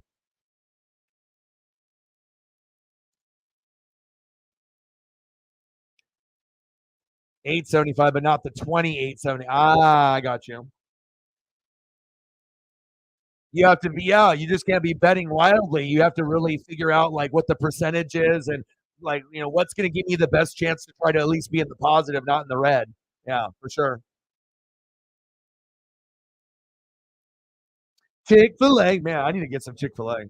I haven't had fast food in a minute.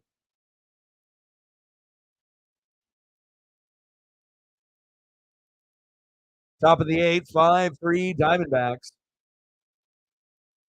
Like the way the game has progressed, like it wouldn't surprise me if we actually get a final score of 5-3.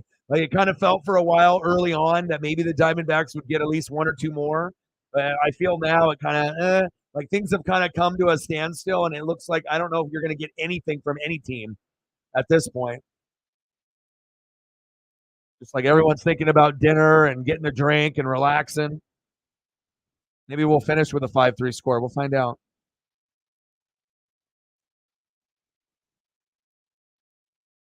I just like watching history. I don't give a shit if, some people don't care about witnessing the history, but I mean, if everyone is on their phones 24/7 anyways, you're going to see something on one of your apps when you're on it, unless you're just playing games on your phone all fucking day, so it's like, just takes a little bit of effort to, turn it on, watch it. Especially if it's something like crazy that happens, then you'd be like, I actually watched it. Well, most people saw it on an app, like after the game was over. Come on, Blazers. Down by 6. Big swing and a miss. See you later. And you got Paul Sewald coming in too. So I think 5-3 final score sounds pretty good to me. How about you, sports gods?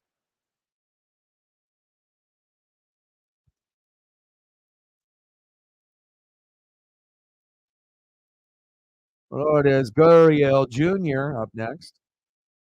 0 for 3 with a strikeout and 2 groundouts.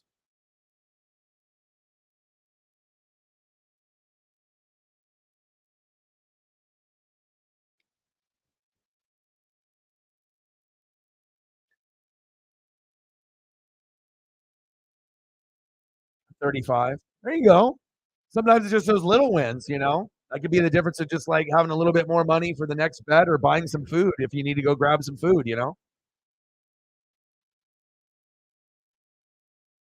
Get some good food, and that'll make you a better opportunity to make a smarter bet the next time around rather than an empty stomach. Top of the eighth, 5-3 Diamondbacks, 2 away, 1-1 pitch. Take strike 2.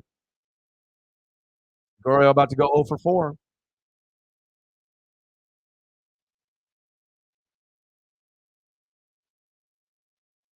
Like pitching was bad and has gotten progressively better as the game has gone along with the others that have come in. So it feels like I don't know if you're really going to get a whole lot of hits or runs the rest of the way. It doesn't feel like it.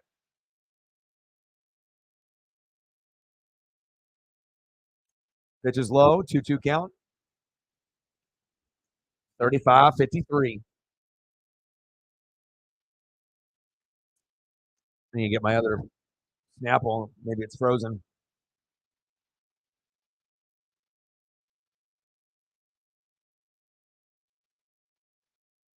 Nice.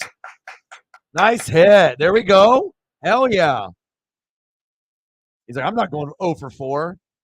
Biatch. All right. There we go. Nice job, brother. Hell yeah.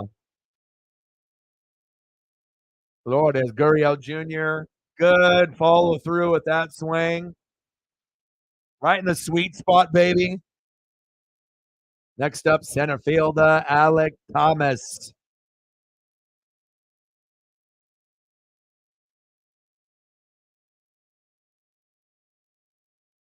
Pitches a high and outside, 1-0 count.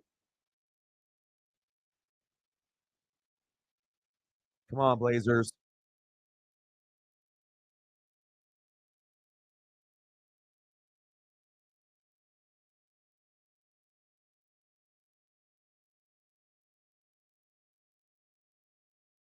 Fouled it back. 1-1 count. That's how they get you. That's how they get you forever. They're like, here's a $20 bonus bet because we already know if we give you a free $20 or a bet, you're coming back and you're betting more anyways. That's how they get you, man. They use that psychology and shit to try to give you some free shit they don't even give a shit about because they know they're going to get all your goddamn money. They're like, oh, we'll give you a couple free bets, but you're going to bet another like fucking 10 times. It's not like you're quitting tomorrow and we're giving you $20 for free. You're here. We got you. Get over here. Finish him. That's you. That's you in DraftKings. They got you in your sights. 2-1 pitch from Gray. Thomas 2 for 3 tonight. Pitch is high. 3-1 count. Come on, Blazers. Down by 6. Let's fucking go. Nice floater. Nice floater. Shade and Sharp. He's one of my favorite players. He's not that good yet. He's exciting. He's the most exciting player on the roster. I just like the way that he jumps in the air and can do crazy rebound dunks. Super athletic. Like, he's really raw, too. Like, he's got potential to get better. Like, could be a guy that could get 20 and 10 every night in the future. Oh, there's a souvenir. Grab that, foul ball. They got you hook, line, and sinker because I know people. Right? They're not going to give away some free shit to someone that's quitting tomorrow. That's my bet. That's my last bet of my life. Goodbye. Thanks for the $20. They're like, nope. They're like, we're going to give you a couple free bets, and we got you. And you're probably not going to quit the rest of this year. Hell, we may got you for the rest of your life. I got you. Here's $20. Judah, we got you. We own you. He's like, shit. Better win a little bit if I'm already hook, line, and sinker, right? Got to win a little bit now. You're already in it. They got you. They got you on the hook, and they ain't throwing you back. They're keeping you. You're a keeper. Got him. Nice bullpen action from the Rangers.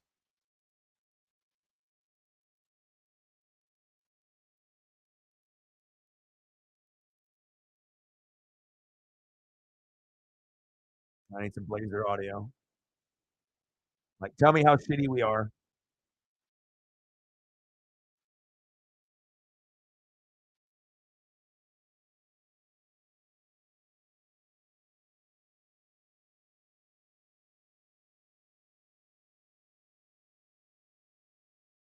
All right, come on now. We're down by 3. Let's go. 5 minutes to go. Shaden Sharp, do fucking everything. Fuck everyone else on the team. Just do it yourself. And that's what he did. Bang. Little jumper from the sideline. He's not a selfish player. He's actually unselfish. But like, if I got one player on the Blazers that I'm rooting for the most, it's him. Even over Scoot. Like, Scoot, you're on your own, bro. Like, I hope everything pans out for you and whatnot. He could be one of our, players like Dame. I need to see more, though. And you got DeAndre Ayton. Now you better not see a big robotic Greg Oden back there. I need to see some fucking improvement. Otherwise, I'd rather have Nurkic still.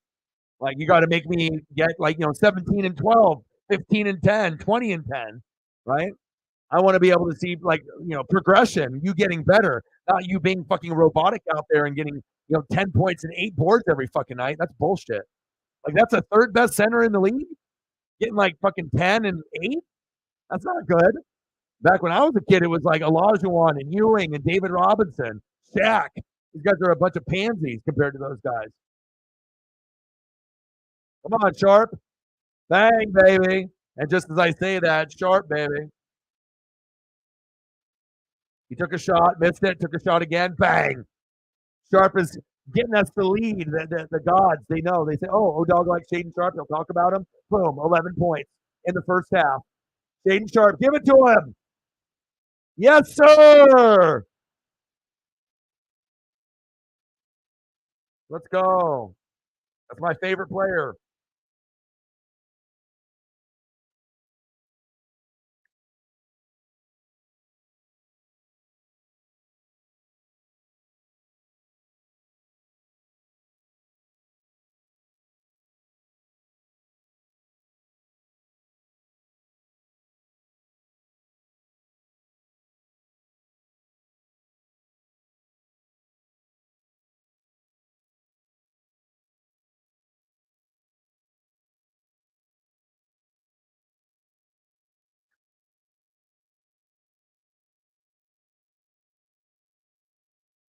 talking to my Blazer buddies here. Talking about Shaden Sharp. That's my favorite player. 20 and 10 potential with like 3 blocks and a few assists. Sign me up. He's exciting. And then his dunks are just like fucking like Vince Carter. Anyone that hasn't watched him play, watch a Blazer game and watch for Shaden Sharp. He'll just be the guy with like the dreads and he just fucking climbs and just never comes down. He just boom is like in the air, rebound dumps like a fucking magician. Like it just has really, I don't know what his vert is. It's like 40 to 48, but his vert is insane. I'm gonna put a photo up. He's that good.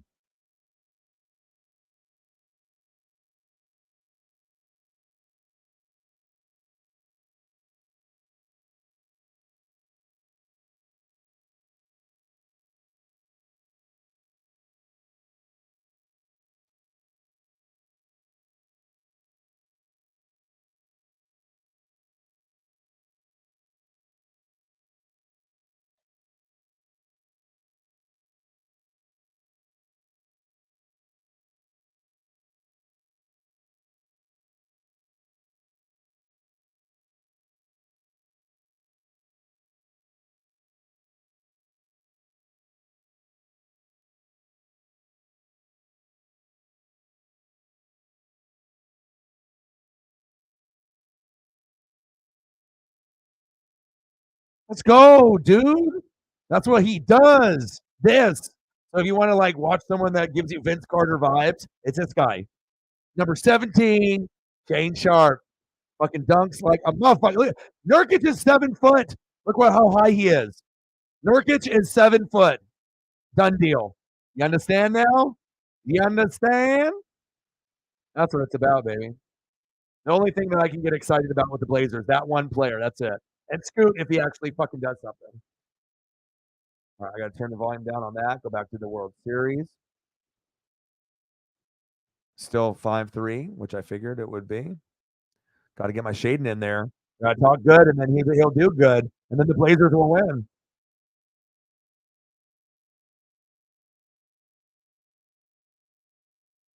Let's go Blazers! Rip City, baby! Rip City! Garcia, man, he was going for fucking lights out right there, trying to get it out of the stadium.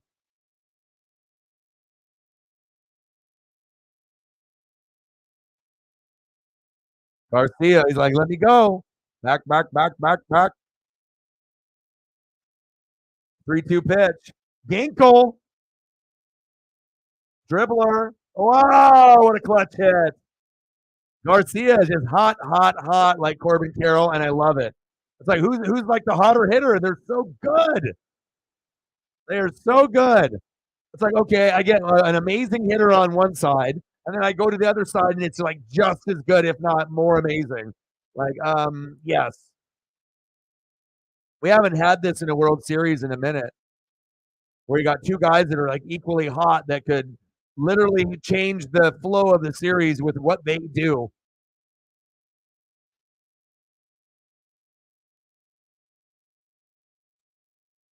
Mitch Gava, Blazers up by 5. Let's go. After this baseball game's over, if the basketball game is still on and I'm still streaming for a couple minutes, I might have to put on the Blazer jacket.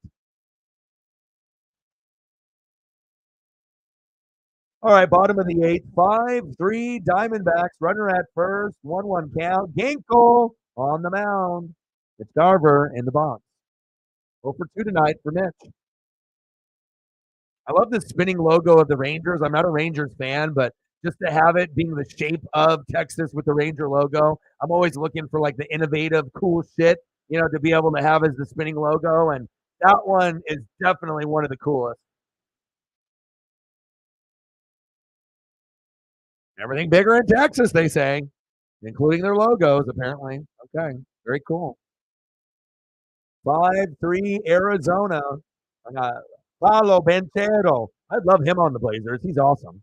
But that's like the Orlando Magic, like Penny Hardaway, Shaquille O'Neal type of draft pick. Like, they're banking on him being, like a franchise guy, like a top 10 player sooner than later. So blew it by him, baby.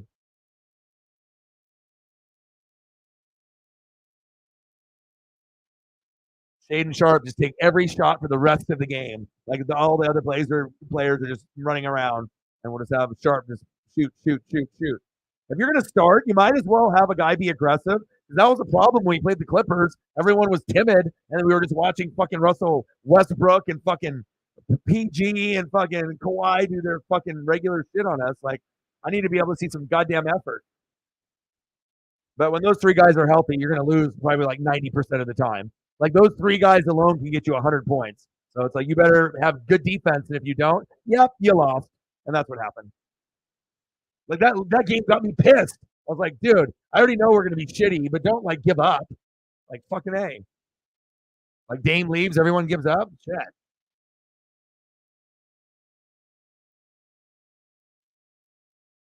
$52-52. Future All-Star Shaden Sharp, baby. Hopefully we can get Scoot and Sharp in the All-Star game together at some point in their career in the future. But if it's just Sharp, then so be it. Jeremy Grant going to the bench. Blazers are tied up, baby, and Moda. 2 minutes to go. Yeah, it's a big one. Of course it is, dude. We're going to be terrible this year. We'll take any win we can get. Jonah Heim in the box, 375 average, 9 homers, 84 ribbies in the regular season with runners in scoring position. Can he come up big in this moment in the bottom of the 8th, though? More than likely, the answer is no. He'll probably pop up.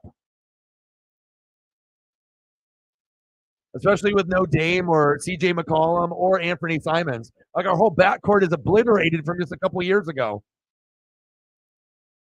Like I'm used to Terry Porter and Clyde Drexler. That's like for me, you know? So it's like if I don't see like, you know, Uncle Cliffy, Jerome Kersey, Buck Williams, Clyde, Terry, you know, Rod Strickland, Rasheed Wallace, Isaiah Ryder, J.R. Ryder. Dunk contest through the legs. Luka, 49 points. My fantasy is killing it because I'm fucking smart, because I'm fucking Elliott. Fantasy with the ESP. Elliott and me. Bang, bang, Luka. Blazers up by 1. Let's go. Luka with 49. You could argue Luka is the best player in the NBA. Like Luka, Giannis, Joker. Luka is the most desirable because he's a guard forward that can do everything. You know, the Joker, it's like you see him play, but a lot of people don't like it because he doesn't like throw down a bunch of dunks and it's not sexy. And then Giannis is just a freak, right? So it's all personal preference, but I think Luka is the most likable. Like right off the bat, people look at Luka compared to those two. They're probably a Luka fan, then a Giannis fan, then a Joker doesn't even have fans. You know, it's just like people hate on him, but he might be the best player in the NBA. You look like Gunther Walter. They don't appreciate him either. Like just because you don't got a fucking, you know, 8-pack and you fucking throw down windmill dunks and you're lame. I guess that's how the perception is. Oh man, fantasy or just being a fan. Like every game, like he doesn't even try and he gets 10, 10, and 10 in like the fucking first quarter. It's like not even the end of the game. He's already at 10, 10, and 10 in the first quarter. Like insane shit. Like unless you watch or look at the stats, you don't realize that. You're like, oh, I don't know. You know, maybe he's good, maybe he's not. Well, no, you're not watching. The guy puts up a triple-double without even trying. Like the easiest, like he gets a triple-double easier than Giannis, and it's pretty easy for him. Like he can pass and get the rebounds easy. Jonah Heim popped up foul. That's when you know a guy's fucking beast mode, when like they don't even have to try, and they're already at like 8, 8, and 7 in the first quarter. Like Jesus Christ, already? You know, and most guys barely can even get that in a full game in fucking 48 minutes, let alone this motherfucker's doing it in 12. Like by the time 20 minutes have passed, he already has a triple-double. That's the norm for him. Oh, ball 4. Gankle, you dummy. Shave off that mullet. Gankle needs a shave. Jokic, Giannis, Luka, Curry, Chef Curry, Embiid. Those are your 5, huh? Those are your fab 5. Joker is the most underappreciated. You know, I know what it feels like to be underappreciated in life. I know you guys probably do too. You've had it from your friends or family or jobs or just haters, right? Joker he'll always be the most underrated superstar of all time because he'll probably end up collecting a couple more titles before it's over, and it just doesn't look sexy, but he'll have the fucking hardware to be like, look, I don't even give a shit about this. I want to go do my horse racing. That's what he cares about, his horses and horse racing. That's his passion. He don't even give a shit about the NBA. He's just good at it. That's when you know he's a fucking goat. Motherfucker doesn't even watch tape. He's like, he watched tapes of his horses in races. He's like, I'm good. Yeah, you are. That's what makes him likable. Giannis, just a freak. Luka, the most enjoyable to watch. Curry, the best shooter. Embiid, the best center. Nathaniel Lowe. Texas is like, we might come back, but will you? The hardest workers will always make their dreams come true. Some people will have connections, but even with connections, if you don't have to drive, that shit will fizzle. That shit will fizzle out. But if you got a grind or a goal or a dream, and you're just going to work, you'll make that dream happen. It'll come true. It's just about putting in the time and the effort and the grind. Most people are not built for it. You got to be able to handle the lowest of the lows, and you have to be able to do a dream while you do it for free. If it's something that you would do for free, then you found something. But if you would only do it for money, then it's not a real dream. It's just a dream in your head of being famous or getting clout or making money. But it's not like you would have to do this thing for free. And if you wouldn't do it for free, then it's not the real dream. 100. Because I would do this for free. Shit, I did it for free. Shit, sometimes we do it for free. But we'll always be back the next day grinding on the next big event. Thursday night football, World Series, Ducks, Utah, then fucking NFL. Yes, thank you, please. Like everyone else is working this fucking terrible ass job here in Oregon. Actually some of the jobs are really good, but they're not doing what they love. They're probably doing some bullshit, right? And there's O-Dog just hanging out, calling games, vibing. It's a dream come true, man. And things are going to get like big too. Bottom of the eighth, runners at first and second. Good Morning Football, Pat McAfee Show, and all the networks love to spy on your boy. They say, what is hot in the streets? What cool catchphrases are out in the NFL market? They're like, oh, I know where to go.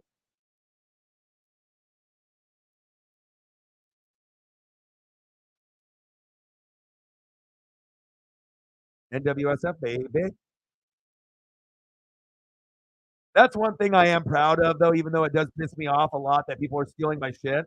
But just the fact that they're stealing my shit, that means that your shit is good. They're not going to steal shit from people's material that is not good. They're only going to steal it from shit that is actually like fire, like sack lunch. And for them to, put that in Madden, that's like amazing that they stole that shit from me and put it in there. Not only the word sack lunch, but the audio verbal of saying sack lunch.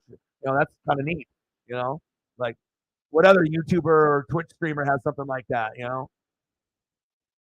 But Uncle Mo and Uncle Momentum and all the other catchphrases, it's like it's not that hard to be original and to come up with your own, but apparently if you're on TV, I guess it is. Some people have that originality and that swagger to come up with the nicknames and the catchphrases, and other people can't. So some great talent on YouTube. Some of the most talented people on planet Earth are on YouTube. Big facts. 1-1 pitch. Come on, Ginkle. Chopper towards third. Throw to first. Got him. Got him. The final score will be 5-3. Got him. Halftime for the Blazers, and we're down by 8.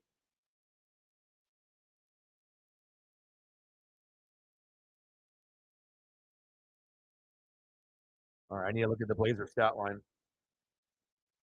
Can't wait till the stream is over. I got to find out how shitty you are shooting, what's going on, even though I've been able to watch kind of along the way. I have to look at the box score. I'm a numbers guy and a stat guy, so it's Ventura with 12, Wagner with 10, Suggs with 9, Anthony off the bench with 14. Fuck. All right, Grant 5, Ayton with 6, Thibault 0. Why is he even on the team? 13 for Sharp and 7 for Scoot. 9 for Brogdon off the bench. Have Brogdon start over fucking Thibault. Why the fuck is Thibault starting? That's a stupid move.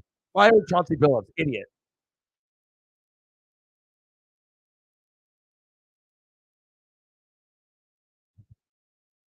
Yeah, 89 to go.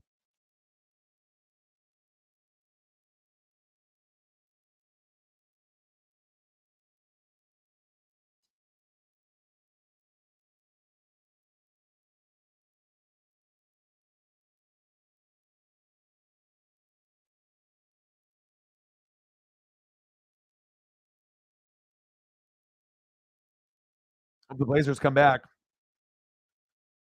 Only down 8, so that's doable. But Banchero is a beast.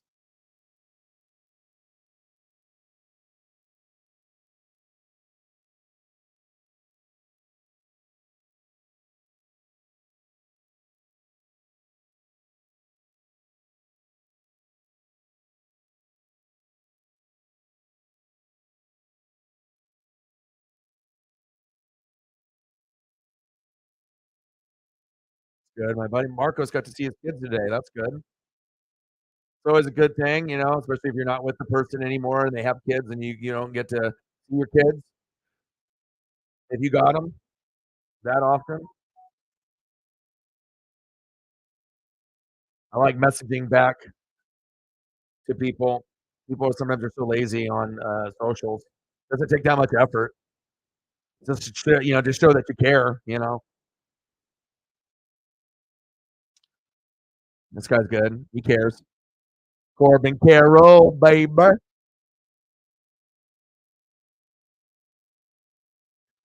Alex Caruso, steal on Siakam, Pascal, and immediately hit a game-winning 3 after the steal.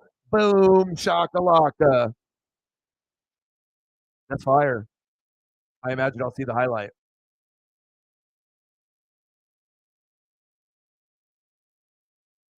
Evan Longoria in the box.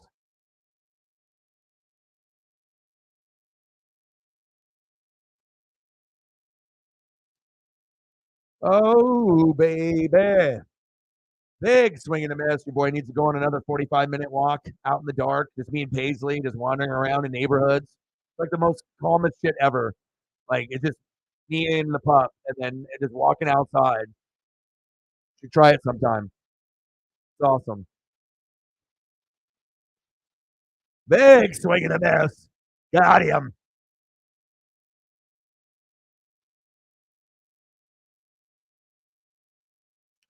Oh, Merrill Kelly versus Jordan Montgomery. That's gonna be a good matchup.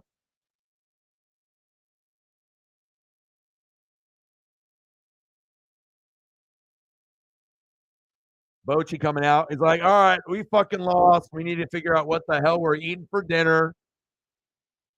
So that's all you're getting, bud.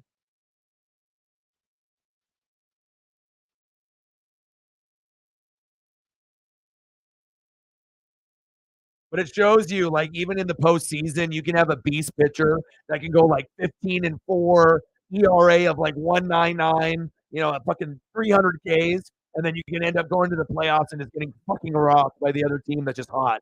Doesn't even matter. It's like you could be the best of the best and then give up 4 runs. I mean, that's fucking baseball.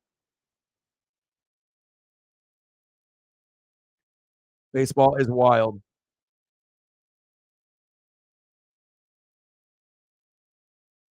Don't talk to my man, my man, my man. Don't talk to my man, my man. Oh shit! I haven't seen it since that original day, but it's like that. They did that shit on purpose because they got that catchy shit. Plus, obviously, if you're a fan of Drake's music, it's like you're gonna support his son, so it's like that's a no brainer. I need to go get a drink real quick. See what I got. I got something in the freezer or the fridge.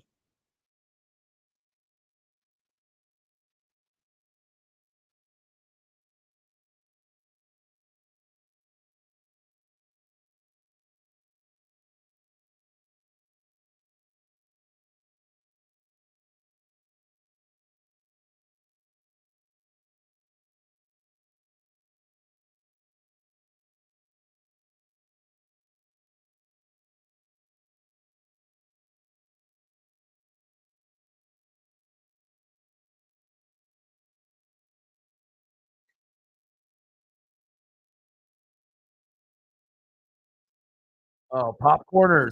Tight. Breaking Bad, amazing show. I might watch that from the beginning again.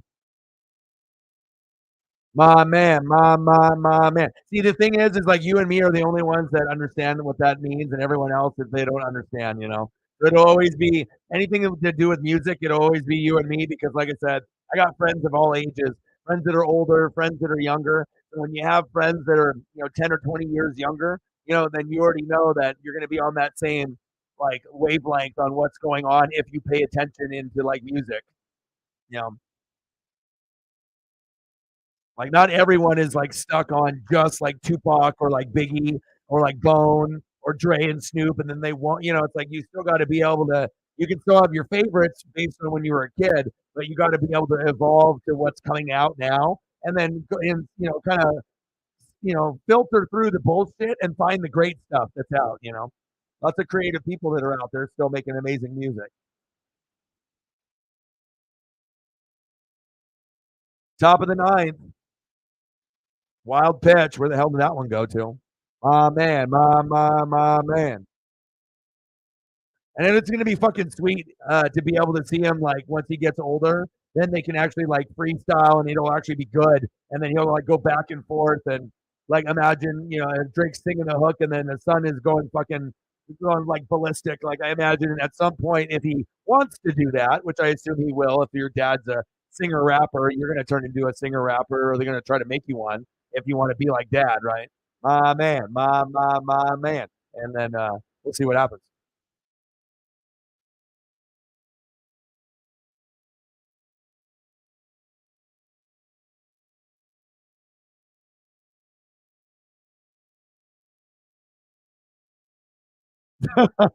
Oh man, it's like the most horrible catchy song ever. You know what I mean? But ultimately, it's catchy, and it's like if you're a fan of him, then you're going to be a fan of whatever comes out. Right above my head, Juice, five Thrizzle, top of the ninth, two outs. Rangers can't do shit. Diamondbacks can't do shit. Final score 5-3. You're welcome. My man. Don't talk to my man. My man. Don't talk to my man like that. My man, my man. Nice catch. All right, let's bring in fucking Paul Seawald and fucking shut this bitch down. Paul Seawald.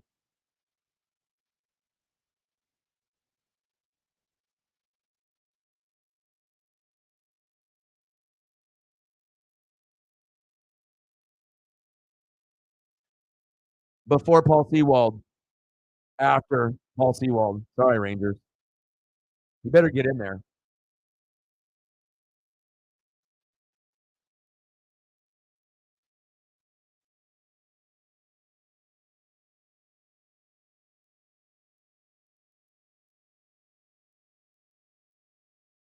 They're like, we need help.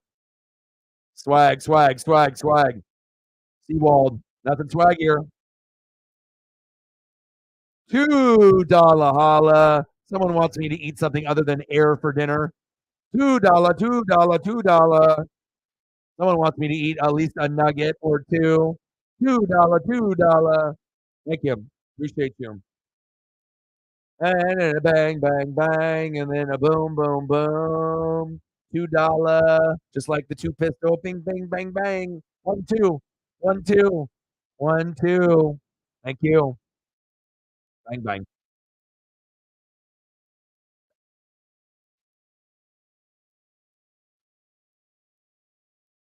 13 doll hairs, 87 to go. What would you like to see for a photo? What would you like? What photos would you like?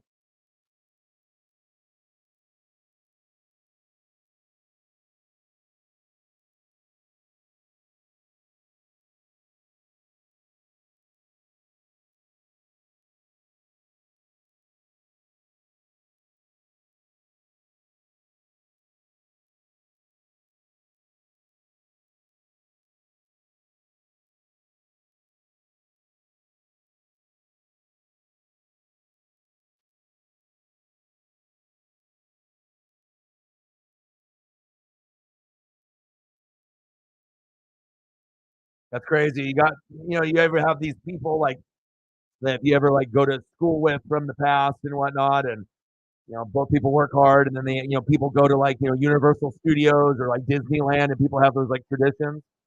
I don't know if you guys have any friends or family members that are like addicted to those kind of places and try to go there as often as they can. But man, if you got the money and you can do it, I mean, that would be pretty sweet.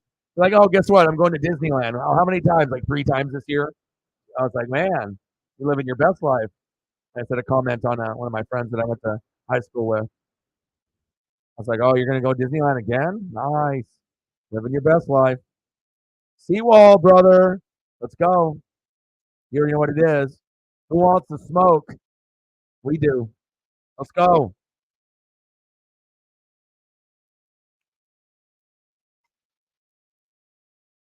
Yeah, you did. Judith's like, I don't have a problem. They just gave me 3 free $20 bets.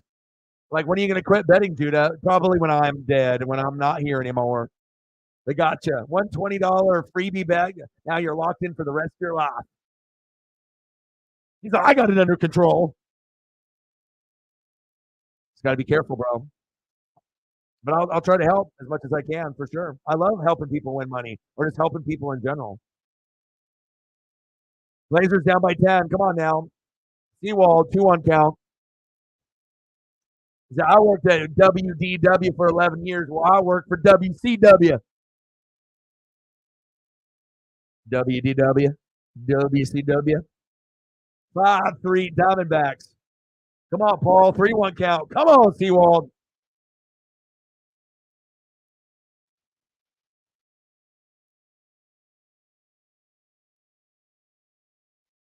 Come on, Paul. Let's go, Seawald. Fuck, walked him. Shit. It's all right. We can get out of this. Reflect in the building. I'm just watching a goat play some baseball here. Walk a guy. Not a good start, but we can get a double play. No problem. We can throw some smoke. We got this. 5-3 lead. No problem. Diamondbacks win the first 2 games. They actually can win this World Series. Mark Hamill. Big swing and a miss. Nice. I'm a big Star Wars. Big.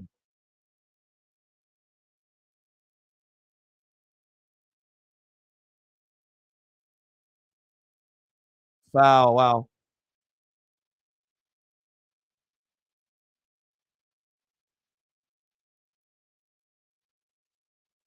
I got a girlfriend. He's like, no, girlfriend, nah. I'd rather just fucking lose some money and win some money betting. But he's like, I got this really cute girl. No. I got to be betting on Diamondbacks, Rangers, not paying money to go to a restaurant. Chili's or Diamondbacks, Rangers. Chili's with girl, right? Buffalo Wild Wings with girl, or a bet. Sorry, Jessica. Not today. Do you, bro? Oh, Seager! Back, gone! Wow. And that's why you paid him the money. Wow. Paul Seawald, I feel so terrible for you, but if you're talking about we overpaid, we shouldn't have paid this guy. This was stupid. That's why you paid the guy the money to do something like that. Bochy's like, thank you. Was not expecting that. Now we might actually come back and win. Corey Seager, good night. 5-5 in the bottom of the ninth. Are you fucking kidding me? Everyone else is on their phones, just fucking dicking around, right? They're on social media. They didn't see it. Now they'll see it on Twitter, X, Instagram, Facebook, TikTok, and any platform for a while until the morning. But we watched it live together. That's the difference. I saw that shit. I didn't see the highlight on Instagram. That was sweet. Holy shit. Like the one time where I'm like, no, Seawald, but that was a cool moment for Seager. That was insane. Clutch as fuck. My man, my man. Corey Seager, my man. Golly. That's why sports is so awesome. You don't see that, in like music or movies or TV. It's like you're seeing something that is a part of history happening right now in front of your eyes.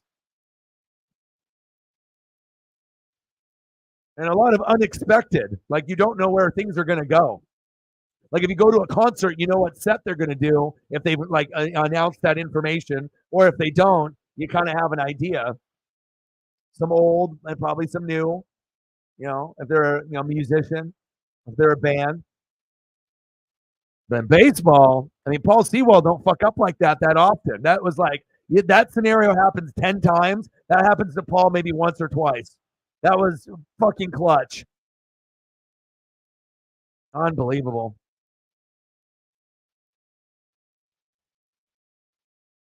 It's about big players coming up in big moments. Like we already seen Corbin Carroll have his moment. Now we're starting to see Corey Seager have his moment as well. We had his brother Kyle, so Kyle, right? So it shows you that Seager family is uber talented, Kyle and Corey. And Kyle, I believe, no longer in the league. Corey doing big things, getting the big money, $300 trillion contract.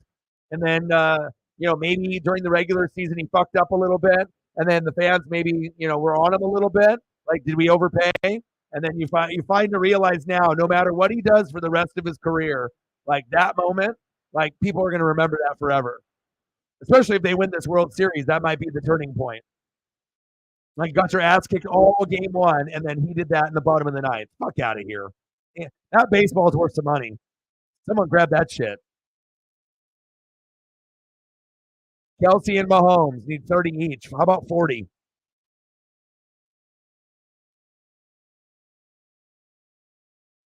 But it is against the Broncos, so it's a trap game. So if it goes like how it happened last Bronco time, we're fucked. Like you might be okay, but I'm not going to be okay. I'm going to be bad because like I don't want to get like a 15 with Mahomes. I need like 25 to 40, 50. I want point. I don't. If I wanted fucking 15 to 22, I'd grab someone off the wire, not to have Mahomes to play like shit against Denver. But we'll see what happens. Bottom of the ninth, tied up at 5, 2 outs, 0-2 count. Sewell to Garcia. Now it's like we've seen everyone step up. Now is this where Garcia does it also?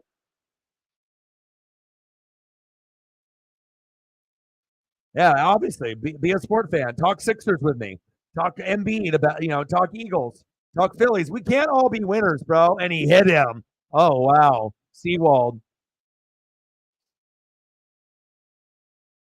Well, that's probably good because if he actually would have hit something, Paul would have probably got a homer on him right there. I know you. I already know. I watch all your guys' shit on every single matchup. And when you saw Allen put up that 29, you're like, fuck. That really means that you need to match that point total. Like it's going to be so neck and neck. You can't afford a fucking 17. You need closer to 30, because of what happened on the other end. You always want to match that other person in fantasy. So I get it. It's a shitty feeling when you see someone like, fuck, he picked up Dalton Kincaid this week, put him in the fucking lineup, and he put up 17.5. That's some shit. I don't want to see that shit. You grab fucking Kincaid off the wire, start him, and then he decides to get his first touchdown of the year against me. Fuck that. But that's what happens to us sometimes, I don't want to see a 17.5, but I was able to talk Mike Evans into existence, and I saved my fantasy by putting up 30 combined with Rachaad White and Mike Evans, and that's pretty fucking good when Mike Evans is at a 1.7 for pretty much 4 quarters. In the last 2 minutes of the game, he gets his tutty. Boom, shakalaka, 12.9. I can actually win this week. And Rachaad White almost put up 18 when he normally puts up 8, so that was big. Safe at second. Garcia in scoring position. Safe! Diamondbacks are reeling. Blazers down by 8. I love watching history, and you should already know if you're going to watch history, watch it with me because I'll be watching everything. Some of these other channels are taking days off. We're fucking doing everything. We're going to go through the good, the bad, and the ugly. Not everything's going to be peaches and cream for all our teams. We got to be able to, rant and vibe and and understand, unless you're just a pure bandwagon fan, but I don't think we have too many of those on the NWSF. So, I mean, you can be biased as fuck. You can be biased, love your shit, love your teams. We all do, right? But it's like bandwagon fans. I don't know. Fairweathers. I mean, there's other places you can go if you want to go watch content like that. So, well, hardcore fanatic, baby. Bottom of the ninth, 5-5. 2 outs. Runners at first and second. Seawald. First pitch slider for a strike. Yeah.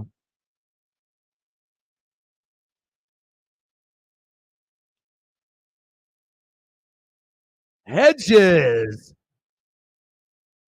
Well, Hedges is not going to make a play because it's Paul Seawald. He already fucked up. He ain't going to lose the game to this guy. We'll figure out if they can find a way to win now since the momentum has been taken from them, like fucking Mortal Kombat and Scorpion. Get over here. Told you. Your boy knows, ESP. Seawald, I know him, and it's like when you fuck up, he's not going to make your fucking heart, get ripped out completely. Like it just came out of our chest a little bit. We had to push it back in. Like, fuck, all right, they tied. Now you're really going to have to earn this win on the road. And the excitement level for the World Series just went up about 10 notches. Yeah. If like you watch that, you'll remember it, regardless if they win or lose the World Series. But if they win, everyone will remember. Remember game one? Fucking in the bottom of the ninth when Seager had his moment, that they'll be talking about that. So no one did. That's what makes fucking sports so beautiful, man. We can all have ESP and we can predict right or wrong, but sometimes it's cool to be like uber wrong or just like have no idea something crazy is going to happen, and that's what makes legends. Like, that's what I remember from like Magic and Bird and Jordan and Montana and fucking Rice and Bo Jackson and Barry Sanders, and going through Iverson and Kobe and Shaq, and it's like you just have those memories, the Andre Agassi's, the Michael Changs. You don't forget, right? The Tiger Woods. Like, I don't even give a shit about golf. And when Tiger Woods would come on in his prime, I would actually watch. That's when you're doing something. Yeah, he never gets emotional. They did a really cool interview piece prior to the game. So it was like almost like destiny. I love seeing shit happen just right there.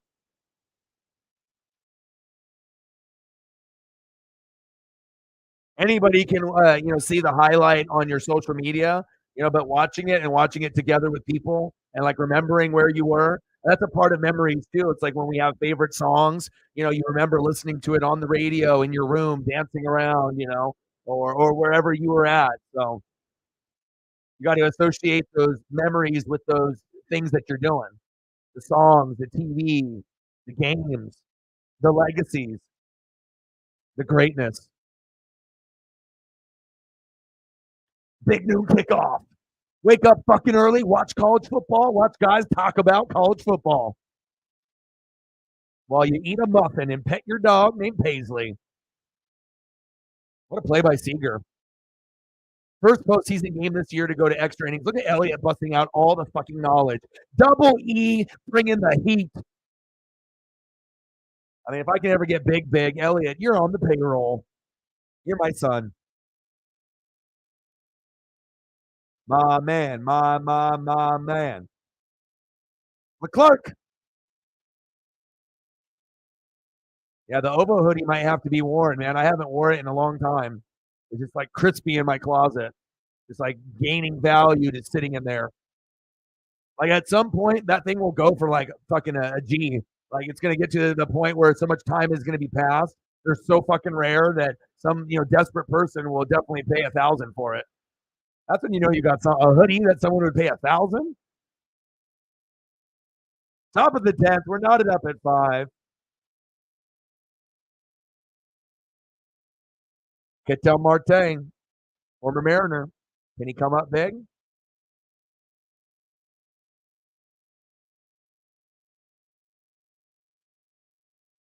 Marte fouls it off. Plus, it's always cool to be able to have something like this, to be able to put in so much time and effort with the thumbs and spending time with you guys and producing the show, doing the photos, and I think it gives us a better understanding of people when we actually watch sports, when you come here, because other places are not doing what we're doing here. So if you can actually match a face, especially football players, like what a guy actually looks like or whatever, or an athlete or a wrestler, male or female, it's like I feel like when you can show it, it gives you a better connection to a face in that athlete or wrestler. And I'm always going to give you guys the fire. Always the fire. Like Paul Sewald normally, always the fire besides that one pitch. But he was kind of struggling and reeling up to that point because he had two guys on. So if you leave, a guy in too long, then greatness will happen. And we saw that. He said, "Oh," he's like, "You're not doing very well right now. How about I swing right here and make a name for myself in 2023? I'm Corey Seager, bitch. I'm electric. How about you?" Now we all know who he is. 13 doll hairs, 13 nuggets, 87 to go. Nuggets.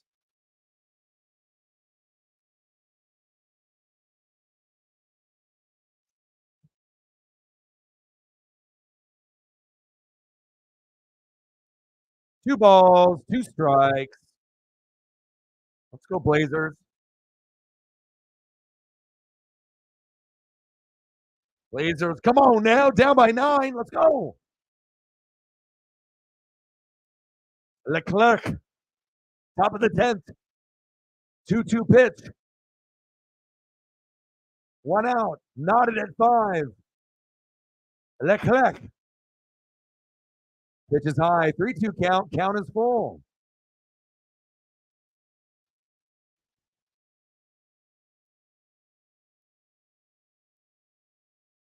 I love postseason anything. I live for this shit. Makes your hair stand up. I love the crowds. That's my favorite thing in life. People all in the same area rooting for the same thing at the same time. There's nothing like it.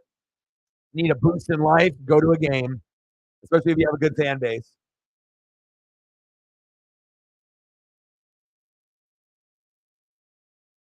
3-2 pitch.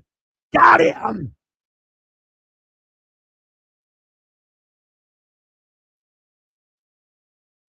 Wow.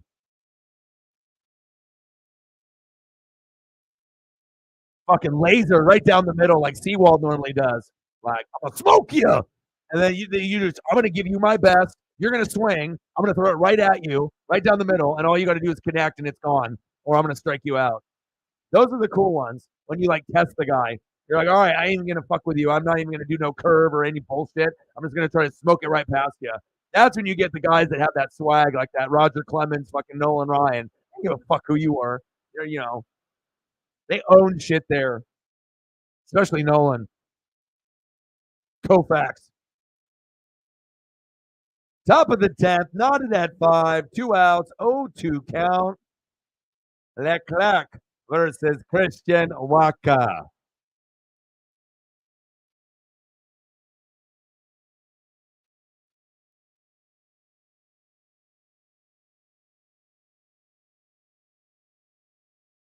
Oh, 2 pitch. Popped up. Nothing. Routine play. Rangers are about to win the game, possibly in the bottom of the 10th. What a comeback. I mean, literally, the only way I thought that the Diamondbacks could win this World Series if they won the first 2 games. That is the only way. That's the only scenario in my head that I could come up with that they would be able to win it.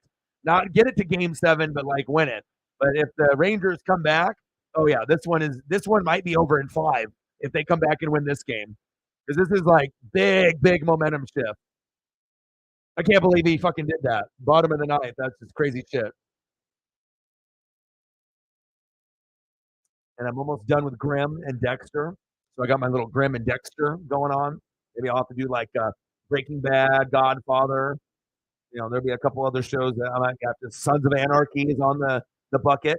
So I gotta, once I gotta finish one first, and then like I thought I finished Grimm, and then I started watching Dexter from the very beginning, and then I realized that I actually had like one season left of Grimm. I was wondering why it was still sitting in my queue. I was like, I thought I finished it, and then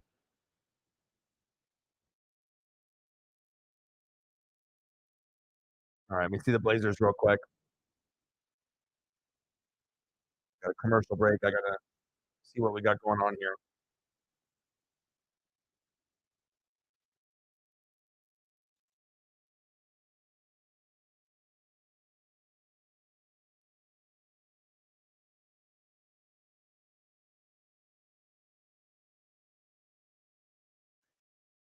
Yeah, you had an awesome trip. Blazers down by 2. Let's go. Come on, Blazers. God damn it. Ayton is just fucking robotic as hell. It's like a freaking like Greg Oden brother. It's like there's potential there, but Oden was way more athletic. But come on. Like I feel like when you watch DeAndre Ayton, like when you watched him on the Suns, like he showed flashes, but he's just way too inconsistent. He'll never be an Embiid. You have like talent and upside, but you don't got it, man. Like you're capped off.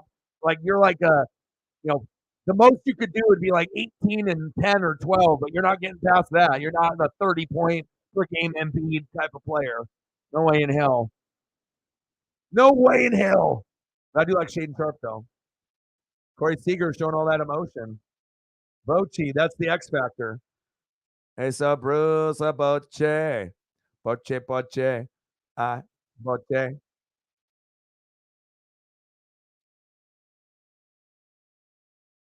Oh, you guys are losing the memorabilias. That's not a good sign. That's always a tough thing.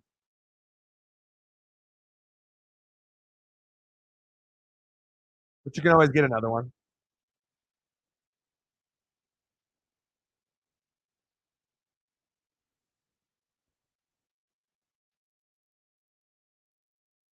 Oh, what a fucking throwdown.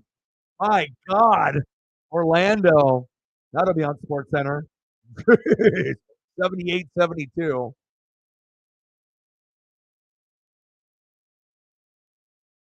Bottom of the 10th. We're still knotted up at 5. 1-2 count. Nathaniel Lowe. 0 for 4 tonight in the box.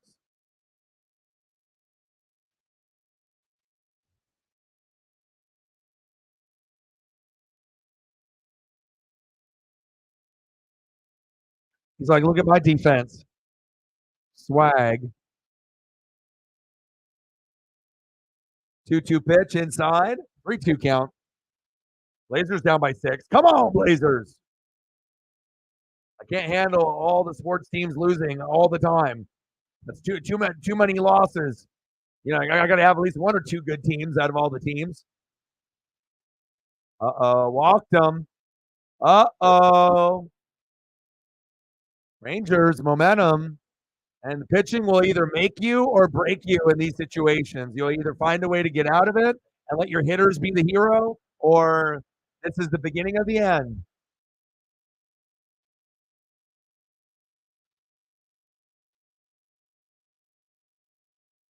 Come on, Blazers, down by 6. Rangers and Diamondbacks knotted up. Lauren in the building. Yeah, I'm watching, bro. Shaden Sharp, stud. My favorite. Josh Young in the box. Nelson fouls it off. Yeah, even if I get frustrated with the Blazers, I might not do the stream, but I'm still watching every day. I got to be able to see the development of the young guys and like if we actually have any fucking potential to be good one day or not. Maybe when Paula and sister Jody sells the team, then maybe we can get something better after the TV deals go through, and then we can figure out a new owner and a new direction with the team. Could be good for both sides.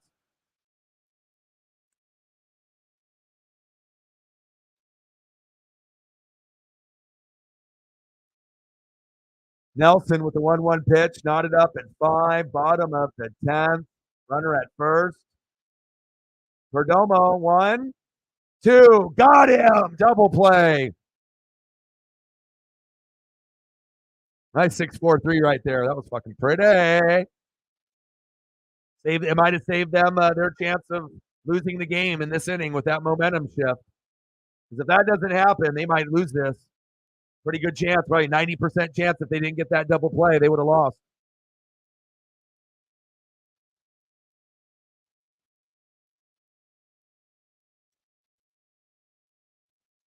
Tavares 0 for 3, walk in the ninth and a run. Batting 227, 1 home run, and 3 RBIs in 2023 postseason.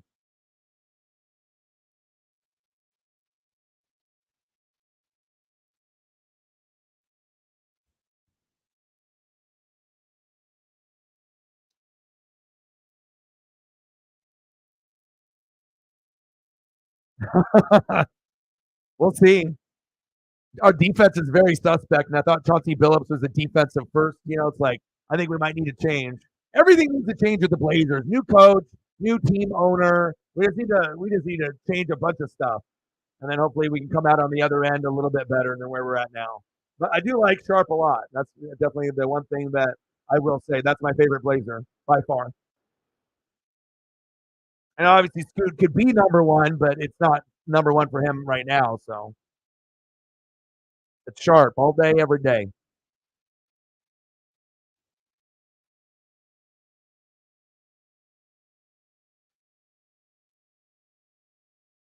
What a crazy game, man. 5-5. Sports gods were like, we know what you like. We know you like drama, and we like in sports.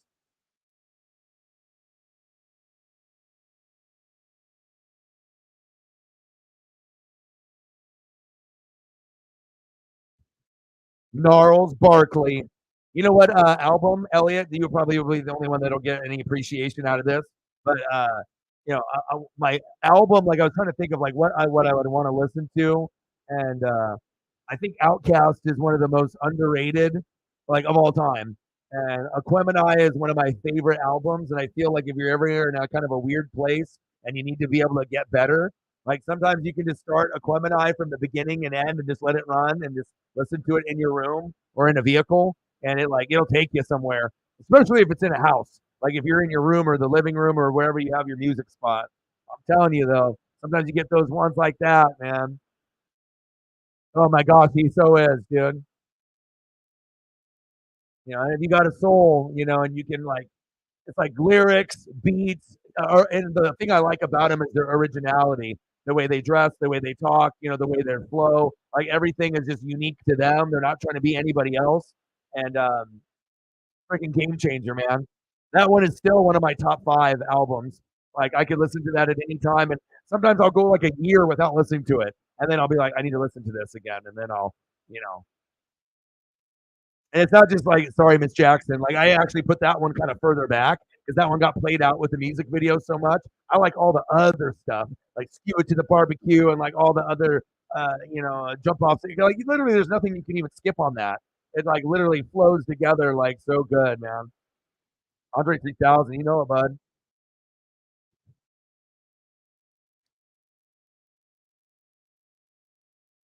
Come on, Blazers. Diamondbacks, Blazers, Outcast, Goats. Yes. Elevators. That was one of my favorite songs ever. As soon as I heard it, I was like, I'm going to invest in these guys. I was like, I'm buying their stuff. And I did. Oh, big hit. Yeah. Elevators. Me and you, your mama and your cousin too. That's a game changer right there. You listen to that in the car. Oh my God. Like it's a vibe. Like you'll remember like when you heard that and like crazy, crazy times, man. I love their early stuff. Like those first couple early ones were just unbelievable originality. I don't think we've seen originality like that out of any hip hop, type of people in like 50 years. Like most original, most underappreciated too.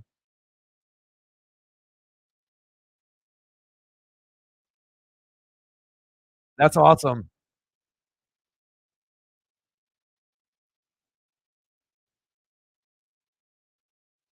Oh yeah, Ocean, dude, my man, my man. Bottom of the 10th, 5-5 Diamondbacks and Rangers. Seager with a big two-run blast in the bottom of the ninth to tie it up. Chopper, and they get out of the inning. Leave them stranded, Rangers. Here come the Diamondbacks. That was the momentum right there. I think that was your chance. If you were going to win it, you probably were going to win it there. Let's see if Arizona can find a way to get this dub.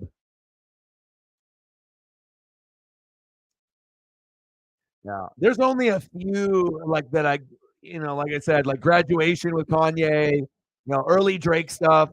Like nothing. It was the same, and even take care and like going back further, like when he got like the golden chicken and he's sitting at the table, or like the background blue album where he's staring at a younger version of himself. Like, but there's certain ones, but man, the couple of those outcasts, man, I'm gonna have to. I've been thinking about it for about a couple of weeks, and then I was like, you know what, one of these nights, or during the day, I got to maybe even watch some of the videos again, just to kind of get into that vibe.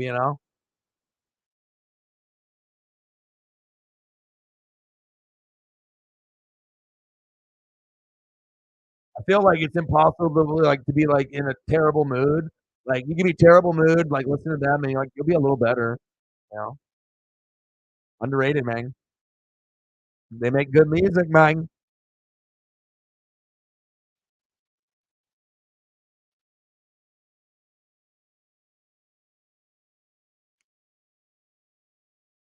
I like originality.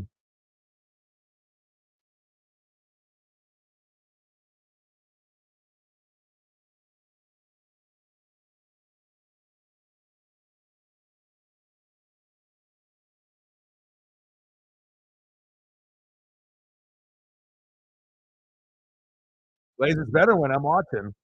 Sports gods know I'm watching, so they know that they have to follow through. We got to get this Blazer dub. You got to win your $1. We got to get the money back. I think.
Oh, top of the 11th. When is this game going to be over? Paisley's like, I need to go for a walk. Definitely need to exercise. Hey, eat your bone. Wait for dad. Yeah, for real though.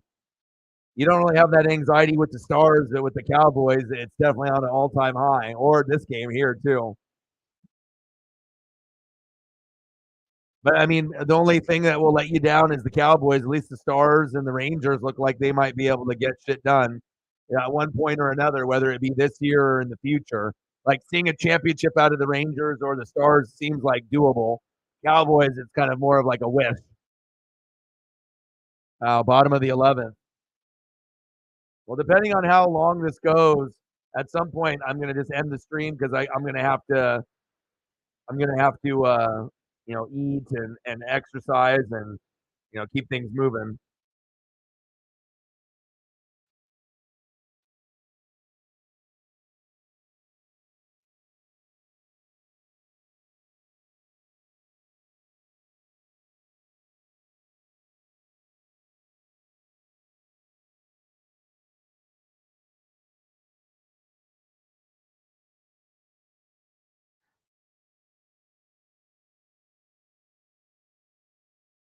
All right, Blazers, down by 4.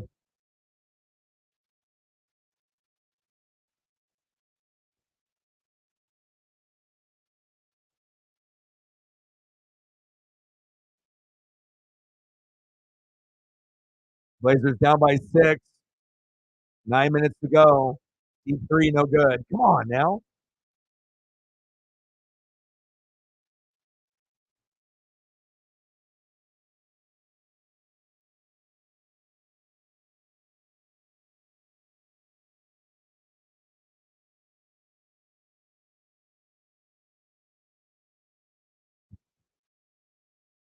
Come on, Blazers. Open 3 for the Magic. No good. Good. And a foul on the Magic. All right, come on, Blazers.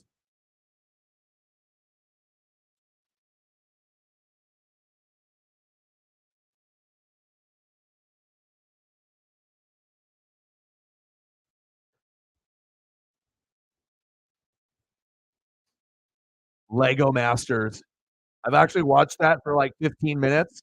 Um, I can see why people would like that, especially if you did the whole Lego thing, which most kids did, and even some people that get a little bit older, they still do it. So lots of money in Lego.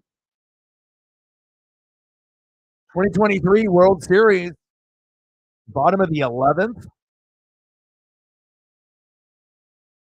Like, how do you recover if you lose this game? This is definitely going to determine, like, possibly the winner of the World Series based on what happens tonight. Or maybe a series will get wrapped up quicker than we thought. Instead of the Diamondbacks winning the first 2 games on the road, Rangers come back and win this one. Then they might win this one in 5.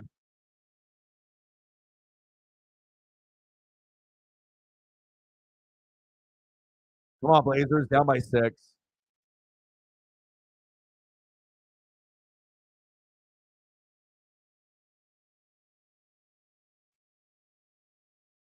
Nelson Nakata, bottom of the 11th. Knotted up at 5, 1-1 pitch.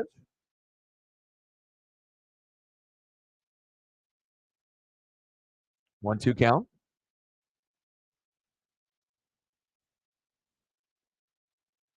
All right, Evan. What you got for me, boy?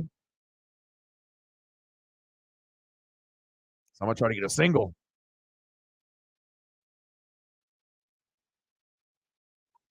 All right, let's go. 1-2 pitch from Nelson.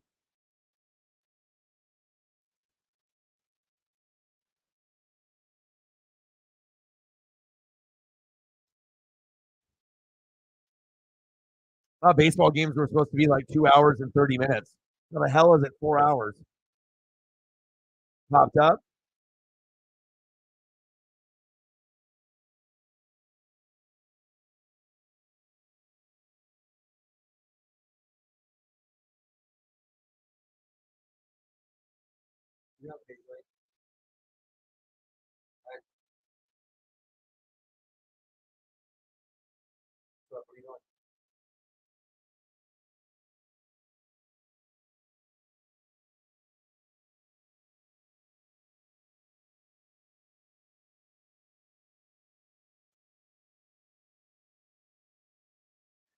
Yeah, if you got to go, or if we want to just leave as a group, I can stay or we can go. I mean, it doesn't really matter. I'm still going to end up watching the finish of the Blazer game and then this game, and then I'm just going to be getting ready to go outside to go exercise and obviously have dinner and whatnot. So I mean, it's late. Some of y'all want to be able to, you got shit to do.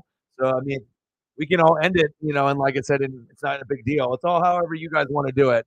Like I said, I've been already screaming for 4 hours, so if a lot of the people want to, I'll still finish it on my own, either on stream or off stream. But I know Paisley, my pup, has been really good. She hasn't come in here once in like 4 hours. So she's super disciplined. Not a lot of people, um, I think have a dog that will just like sit on the couch, lay on the couch, not make any noise, and just be chill. So you let me know. What are you thinking? Do you want to just end it? I mean, I'm going to be back tomorrow.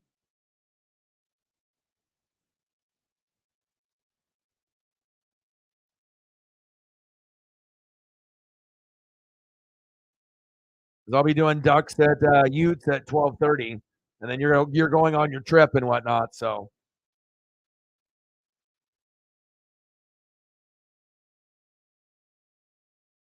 Paisley hasn't started whining yet, so that's usually the telltale sign when it's like, all right, now it's time. So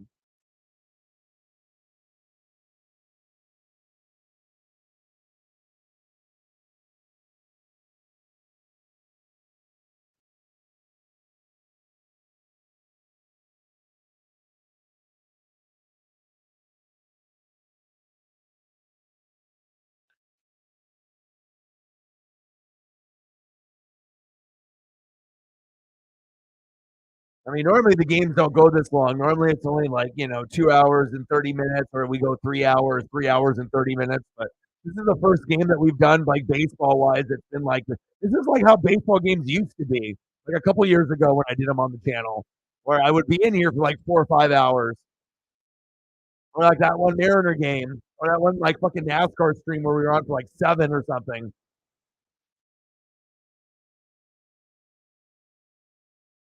Well, my dog isn't whining at me yet. She's being pretty patient. She's just looking at me, laying on her stomach, just chilling. So I'll just continue to go until she, gets annoyed with me, and then, yeah, I'm gonna try to just, well, like I said, my dog pretty much is the one that will she'll make the decision. So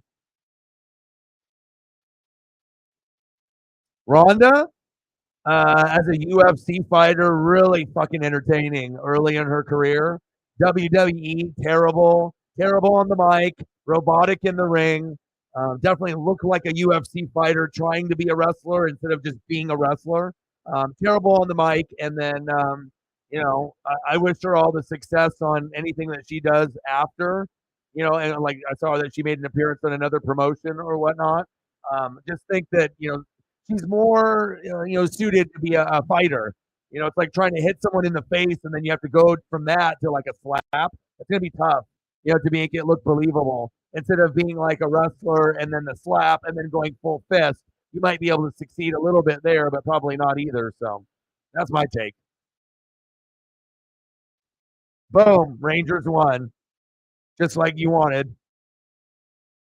World Series, Rangers in 5. I think it might have shifted to that just based off today's win.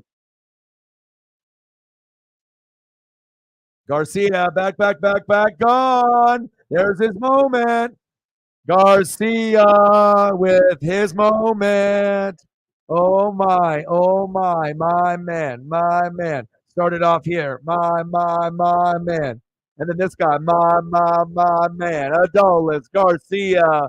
Walk off homer. You're down 5-3, bottom of the ninth. Boom! You get a big 5-5. Then you go into extras, and then boom!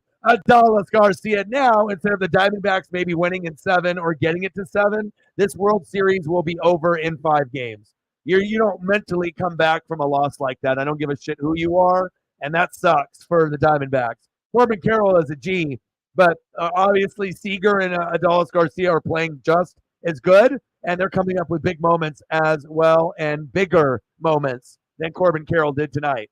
And that's how you come back and win a game and you win a World Series. So you went from maybe it'll be Rangers in 7, nah, Rangers in 5. You came down from so far back.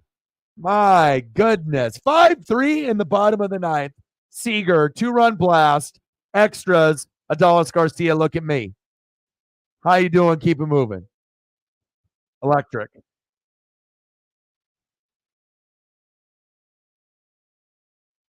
Okay, well, I guess it was probably good that we didn't end the stream.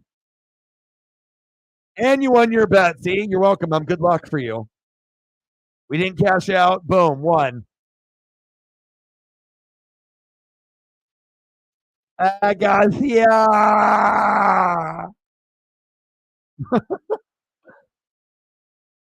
Let's go. I love moments, man. Like I said, you can just enjoy it. You can go for one, go for another, or just enjoy the greatness. And just when we were going to turn it off, and we all would have messaged and talked about it the next day, hung in there. Dog did not whine. All right, she knew it was a special moment. She normally whines. Says, "Oh, Ryan, take me for a walk." All right, I will. But we hung it out, and then all of a sudden, like when this game needs to end, boom shakalaka. Here's the hero. Guess whose money? Guess who it is? It's Garcia. Nice job. 2 big moments that we will never, and like I said, especially now because they're going to win the World Series, everyone's going to remember the bottom of the ninth Seager home run and Garcia in extras, and that'll be a part of their legacy. So you had to cash out at the Blazer game? Yes, I would have cashed out too. Yeah, they're not winning now. Wow. Well, that was cool. I was hoping that we would have more people hang out, even if you're not the biggest baseball fan or maybe only like Mariners. Like, it's still cool to watch, like, the big games, the All-Star game, the World Series, the Stanley Cup, the NBA Finals. Like, who gives a shit if you like this or that, or you don't give a shit about, you can just hang out, Memories, man. Fucking hang. I'd fucking go on an hour walk with my new Air Max Vapors. Vapors. My goodness. Game 1 did not disappoint. That was awesome. Garcia, Seager, that was too sweet. All right. I'm going to go exercise with my dog, go eat dinner, read some articles, and fucking probably see a bunch of highlights like those 2 big ones that we saw. You guys are awesome. I love you, and I appreciate you very, very much.